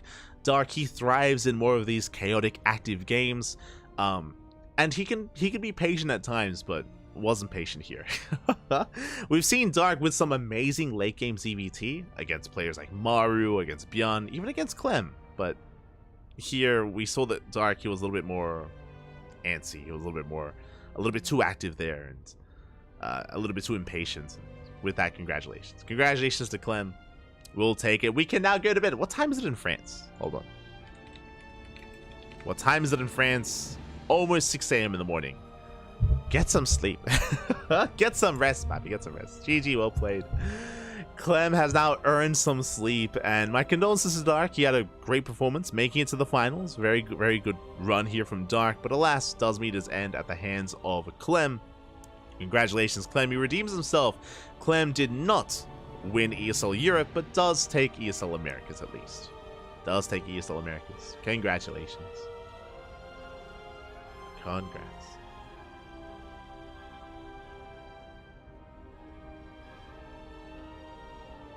And with that, we're wrapping up. With that, we are going to be wrapping up here tonight. Thank you so much for watching. I mean, this is merely our first broadcast. Our first broadcast of the day, because we're going to be live in... Oh, God. I'm not going to lie, I'm a little bit tired, but we're going to be live in 5 hours? Yeah, we're going to be live in 5 hours' time. With what? With our next broadcast. With the KSL, the Korean StarCraft League. If you're curious, KSL was on Saturday. It's usually on Saturdays, and usually we cast it live. Unfortunately, this weekend we couldn't cast it live because I was asleep because we were covering Home Story Cup. If you missed out, on Saturday we had an 11-hour cast, and on Sunday we had a 10-hour cast. Or was it Saturday and Sunday? No, sorry. It was... Yeah, it was Saturday and Sunday. Yeah. It was. So, yeah, we had an 11-hour cast and a 10-hour cast. Because of that, I had to sleep at some point, and that meant that I missed out on KSL. I missed out on the Korean StarCraft League, if you're curious what the KSL is. The Korean StarCraft League, it is a weekly tournament for the Korean scene, for Korean players. And usually we cast it live. I was unable to on Saturday because I was in bed. And I'm not in bed right now. I'm probably going to go and have a nap, not going to lie. I'm probably going to go and like try to nap for like 2 or 3 hours, and then hopefully I'm like reinvigorated and ready to jump into what comes next. KSL in 5 hours. It's going to be a replay cast, so if you already saw the games live, I'm sure Chicken Man and Dave Testa were casting it. Maybe Steadfast, that sometimes he casts it, sometimes not. Oh no, my apologies, he was traveling for Home Story Cup, so it would have been Dave and Chicken Man. If you watched it from Dave and Chicken Man, no spoilers. No spoilers in the chat. We're going to be covering it ourselves. We're going to be banning people that are going to be spoiling in the chat, of course, and experiencing it for the first time. I haven't seen the Wikipedia page. I haven't seen the results. I typically avoid that sort of thing. I'm going to be coming in blind in 5 hours for the KSL. So we got you covered with some more StarCraft later on in the day. Otherwise, we'll see you tomorrow. What is tomorrow? Kung Fu Cup. Kung Fu Cup. Kung Fu Cup is a very similar tournament to this, where the best of the best players from all the regions come together because the prize pool is so damn high for Kung Fu Cup, and they face off in a weekly tournament. So tomorrow is Kung Fu Cup in over 24 hours time, and the day after that is going to be WTL. This week, World Team League is Thursday, Friday, and Sunday. Usually, WTL is Friday, Saturday, Sunday, like the three days, like our weekend and Friday. But for whatever reason, this week there's no WTL on Saturday, so they moved it back a day or ahead a day. It's going to be on Thursday instead. So as a heads up, that is the plan for the weekend with WTL, with World Team League. Likewise, we have MSO on Saturday, we have Sparkling Tuna Cup on Sunday, and we have the Esports World Cup qualifiers next weekend. I was having a look at the times. I was having a look at the times, and for DreamHack qualifiers and for Esports World Cup, we cast every region: Asia, Americas, Oceania, Korea, Europe as well. We cast every region, which means we're going to be having a marathon cast next week with the ESL World Cup. That means I have to ruin my sleep schedule again. I was looking forward to fixing it after Home Story Cup. I'm like, oh, now we can wake up when the sun rises, we can sleep when the sun sets. It's gonna be beautiful. Now I have to ruin it again for next week for the Esports World Cup. So every weekend, it's always something. It's DreamHack Dallas, it's Home Story Cup, it's SC2 Safe House, it's Esports World Cup. It's always something. So one day we'll have a proper sleep schedule again. One day. For now, thank you for watching. Thank you for the support. I'm going to be going on a break. I'm going to be getting some rest. I'm probably going to get some food and then go to bed. And we'll be back in 5 hours for some more StarCraft. Enjoy. Until then, a massive shout out to By Hammerful. Oh my god, thank you so much, Hammerful, for subscribing. I did notice you. Thank you so much for subscribing. Hope you enjoy the content. Hope you enjoy the support. Sorry, we enjoy the support. Thank you so much. Comeback TV won't even step up. Oh my god. Oh wait. Sorry, I was just distracted. My brain is elsewhere. Shout out to Monteon, Papi. Oh my god. Am I just deaf? I did not hear the consecutive notifications. But a shout out to Monteon for gifting 20 tier 1 subs. You're crazy. Hold on, I have to point you out, Papi. Oh my. Monteon. Gah. Gracias, Papi.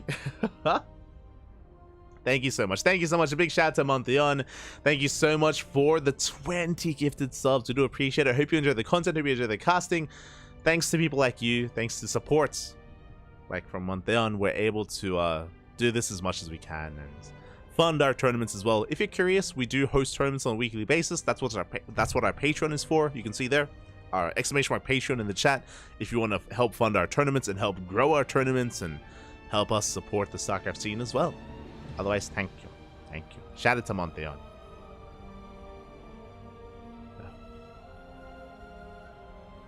Catching up. Catching up. How do you say let's go in Hungarian? Oh my god. We're learning. We are learning. Of course, I'll pay out predictions. I'll pay out the predictions in the chat. I got you. I got you. I got you, Papi. Ah.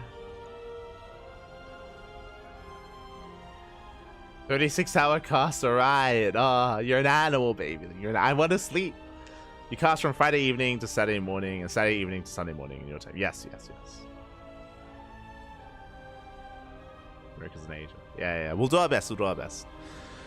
Oh, so with that, so again, thank you once again. A shout out to Monteon. Gracias, gracias. Always appreciate the support. Always. With that, we're ending the broadcast for now. We'll be back in 5 hours. Otherwise, thank you for watching. Thank you for the support. We'll see you guys next time. Ciao. Ciao. See you next time. Bye.